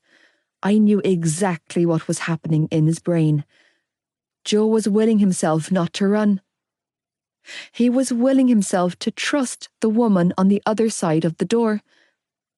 You've got this, I whispered, reaching out to trace his cheek with my thumb. Finding that inner steel I adored so much, he took a steadying breath and nodded to himself before calling out, Yeah, it's me. I watched as he tightened his hold on AJ's car seat and pushed the door open. I brought a few people to see you. Pride. It roared to life inside of me. When we stepped into the kitchen, I was too overwhelmed to speak. Look at you, Adele whispered, clasping the front of her apron with flowery hands as her tear-filled gaze flicked from me to AJ before settling on Joey. Look at the man standing in my kitchen. Holy shit, Joe, I spluttered when he let me inside his new digs. This entire place is yours? I spun around with our son in my arms, taking in the huge open-plan kitchen living area. Are these people fucking millionaires? I think they are, he replied with a frown, as he set the empty car seat on the table. It's fairly wild, huh? I'd say, I replied, choking out a laugh. Holy crap, this is insane! It sure beats that mouse-infested flat in Elks Terrace we talked about, huh? Yeah, I laughed, and then quickly spun back to face him when awareness smacked me upside the head. Wait, what? Move in with me. I stood unmoving, un-bloody blinking as I tried to absorb his words. Huh? Move in with me, Malloy, Joey repeated. Live with me. Here. Here, he confirmed with a nod. To start with, until I get you that mansion in the country, that is. My heart bucked wildly in my chest as my eyes roamed over his face, searching for the lie. I didn't find it. Of course, the ring will come first when I've saved up the money, he continued, withdrawing a packet of Rolos from the front pocket of his hoodie and setting them down on the table. Consider these the sweetener." "You're serious?" I breathed, feeling dizzy as I watched him close the space between us. "You're not joking?" "No, I'm not," he replied, clamping a hand down on my hip. "Be with me." "I am with you, Joe." "No." He shook his head. "Be with me, Malloy." "In what way?" "In every way." "Whoa." "I love you." He reached a hand between us and stroked AJ's soft curls. "I've spent a third of my life loving you, Aoife Malloy, and I don't plan on stopping." Leaning in close, he pressed his brow to mine and exhaled a shaky breath. "I've made a lot of terrible decisions," he admitted quietly. "But the worst, by far, was hurting you and pushing you away." "It's okay, Joe," I heard myself whisper, trembling now. "I forgive you." "I don't deserve your forgiveness," he replied, voice thick and gruff. "But I will earn it, because whatever comes our way, from here on out, I will be right beside you." He nuzzled my nose with his before pressing a kiss to my lips. "Because in this version of forever, we get the happy ending, Malloy." Epilogue. King of my heart, Shannon. December 22nd, 2005. "Shannon, love," Adele called over her shoulder from her perch at the stove while she balanced Sean on her hip. "You wouldn't pop next door and see if your brother needs a hand with the baby before school?" "Mm-hmm." Nodding, I took one final bite of my chocolate spread on toast, munching it down before hopping off the stool at the island. "Sure thing." "Good girl," she called after me. "You're my rock, love." Ignoring Tig and Ollie, who were battling it out in the kitchen doorway for dominion over a schlitter, while a frazzled-looking John tried to talk them down, I skipped out of the kitchen.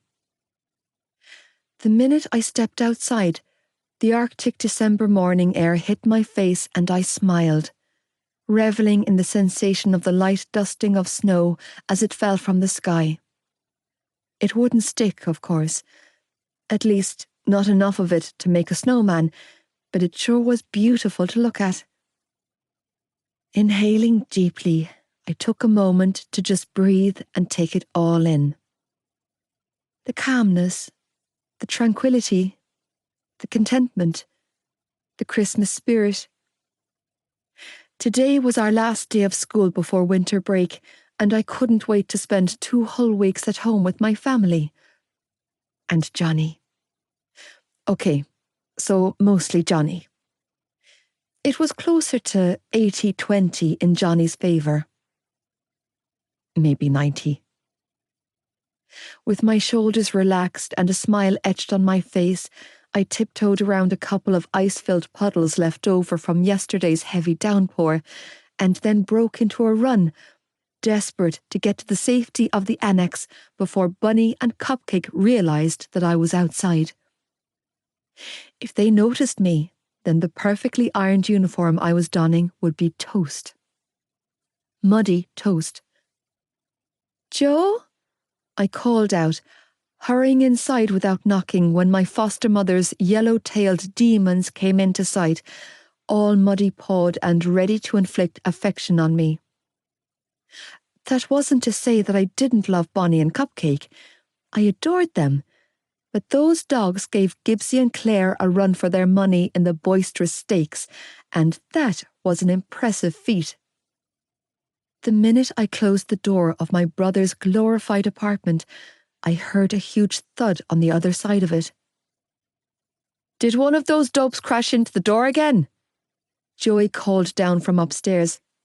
"Yeah," I snickered, and then clamped my hand over my mouth, feeling bad for laughing at the poor thing's lack of coordination. After all, I didn't have room to talk. "I think it was Cupcake." Something seriously fucking wrong with that one, he called back. Why can't they be like the good one? I grinned to myself. My brother was referring to my boyfriend's number one girl. Well, number one dog at least. Suki. It's cold outside, I called out, making a beeline for the Christmas tree. Oh, and it's snowing. It won't stick. Yeah, I know. Having a good route around there, Shan? Leaning against the upstairs railing with his school shirt hanging open and a toothbrush hanging out of his mouth, my brother arched a brow. You're such a child. I was just checking. Cheeks flushed. I sprang back from the tree and then hastily set the present I was holding back down before smiling sheepishly up at my brother. Adele wants to know if you need help with AJ before school. Nah, it's all good, he replied, resuming his brushing of his teeth as he disappeared inside what I knew was his gigantic bedroom. Speak for yourself, Aoife interjected as she bolted past my brother with my nephew on her hip and only her school shirt covering her dignity. Oh, look, AJ, it's your Auntie Shan. Making a beeline for me, she hurried down the rustic-looking spiral staircase that connected to the upper level of their little apartment. Please take your nephew for a second so I can get dressed, will you? Of course, I crooned, snatching AJ up in my arms. He was all blonde curls and big green eyes like his parents. How's my favourite nephew? He's your only nephew, Aoife laughed, thundering back up the staircase like a woman on a mission. For now, Joey taunted, blocking the bedroom doorway with a mischievous glint in his eyes. And if you even think about putting another baby in me after what that son of yours did to my Fanny, then I hope you have the cash for genital corrective surgery. It wasn't that bad, Malloy. He laughed, staggering out of the doorway when his girlfriend shoved him with her ass. You healed up perfectly. Not for me, asshole. She reappeared in the bedroom doorway, dragging a Tommen school skirt up her hips. For you. Because if you put that weapon of mass temptation anywhere near me without a condom, I'll cut the damn thing off. Sounds like foreplay, Malloy. Joey purred, prowling after her when she raced back into the bedroom. Sounds like a stark warning, Lynch. I heard her warn, moments before the screams of laughter filled my ears. Mercy, mercy, stop! Fuck Joe! That tickles. Your mammy and daddy are crazy, I cooed, blowing raspberries on his chubby little cheek. The move caused him to release a hearty chuckle and reveal a wide gummy smile. I knew I was biased, what with being his aunt and all, but AJ Lynch was hands down the most perfect baby in the world. Yeah. My nephew was ridiculously adorable. How are you almost 4 months old already? I mused, shaking my head in wonder. So much had happened in such a short space of time, but it felt like an entire lifetime had passed since Joey returned from rehab. He'd barely been back 2 weeks when Aoife and AJ came for a sleepover. Clearly, it was an extended sleepover because they arrived in September and hadn't left since, much to our delight. Having AJ living next door was a huge treat for the rest of us, but it paled in comparison to how wonderful it was to see our big brother finally happy. Joe had been through so much that there was a point in time where I thought we might not get him back. But like a phoenix rising from the ashes, my brother was reborn the day his son took his first breath. Joey was living for himself now, for his little family. And it gave me so much peace to know that he was finally at peace with himself. When Aoife joined him at Tommen after Halloween break, it settled something inside of the both of them. I wasn't sure about soulmates, but if they existed, then my nephew's parents were a prime example. Joey Lynch and Aoife Malloy, both full of flaws and humanly imperfect, and yet so undeniably perfect for one another. I knew that my brother still struggled daily, and he probably always would, but he was so determined to get this right, to stay on track, that I didn't have a doubt in my heart that his sobriety would continue to flourish. When Joey and Aoife finally emerged from their bedroom 10 minutes later, the flushed look on both of their faces, not to mention their rumpled school uniforms, assured me that while they had no immediate plans to extend their brood, they had no problem with practicing the art of making a baby. "You're disgusting," I scolded, handing AJ off to my brother and then smacking his shoulder when he continued to shamelessly ogle his girlfriend's ass. "Seriously, Trish will be here any minute to collect AJ. What if she caught you two?" "What if I caught those two doing what, Shannon, love?" Aoife's mother asked from behind me as she set her handbag down on the kitchen counter. "Actually, on second thoughts, don't tell me, Pet. I think it's safer I don't know." When I stepped outside a little later, I had to blink several times before my brain accepted what my eyes were seeing. The snow that was falling earlier, well, it was heavier now, and it was sticking. Bubbling with excitement at the prospect of a snow day, I bolted back towards the big house at full speed, relieved when I spied Bonnie and Cupcake back in their impressive run. Seriously, they had a doghouse bigger than my bedroom back in Elks Terrace. I had almost made it inside the house when a huge snowball smacked me upside the head. Releasing the door handle, I staggered backwards from the force of the snowball before falling flat on my ass. "Ouch!" I choked out a pained laugh, feeling both startled and amused. "Tyke, that hurt." "Aw, shite," a familiar voice called out. "Sorry, Shan. I thought you were Gibbsy." Twisting sideways, I watched as a sheepish-looking Johnny peeked over the bonnet of his mother's Range Rover. "Quick, baby," he hissed, disappearing behind the Jeep, only to reappear a moment later, tumble rolling towards me like a ninja. "Get into the den," Johnny instructed, tucking me under his arm as he pulled me back to where he had claimed sanctuary. "That bleeding assassin is on the loose with snowballs." "Who?" I laughed, eyeing up the impressive stack of snowballs he had stored up. "Tig! Shan, get down!" Throwing himself on top of me when a schlitter-sized snowball came whizzing past my head, Johnny released a battle-cry growl. "You're a dead man, Gibbs." "You'll have to face me to kill me, Cap." I heard Gibbsy call back as another snowball hurled past me and smashed into the side of Johnny's face. "And we both know you're too pussy-whipped to leave little Shannon unprotected." "Put your balls anywhere near my girlfriend and I'll kill you," Johnny snarled, launching a snowball of his own. "Do you hear me, Gibbs? I'll take the bleeding face clean off you." "I'm going to put my balls on her face." "Gibbs, my big wet balls all over her face. Jesus Christ, Johnny!" Appearing from behind the garage, Gibbsy clutched his head. "There was a stone in that snowball." "I know," Johnny shot back unapologetically. "I put it there." "That hurt." "Good."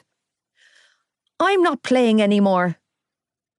Shaking off the snow dusting his hair, Gibbsy threw one last snowball at my boyfriend before stalking off in a huff in the direction of the house.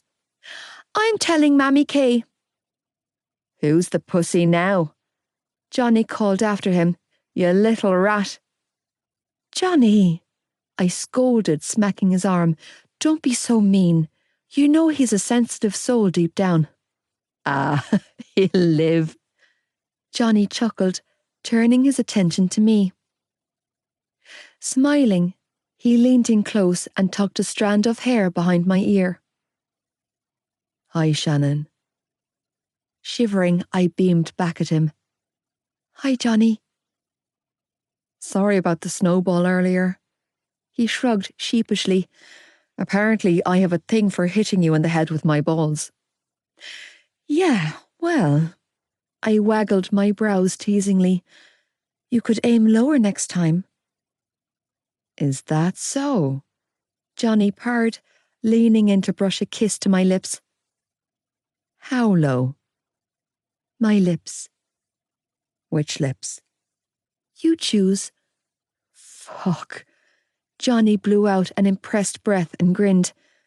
Forget school. Catching a hold of my hand, he dragged me off in the direction of the back field. Let's go down to the treehouse. Wait! I laughed breathlessly, struggling to keep up with his rocket-fast pace. Don't you want to build a snowman? Lips and balls first. He called over his shoulder. Snowman after. You've been listening to Redeeming Six by Chloe Walsh, narrated by Matthew Forsyth and Jacqueline Milne. Published by Quest Audiobooks, an imprint of W.F. House Limited. This recording is copyrighted by W.F. House Limited. Audible hopes you have enjoyed this program.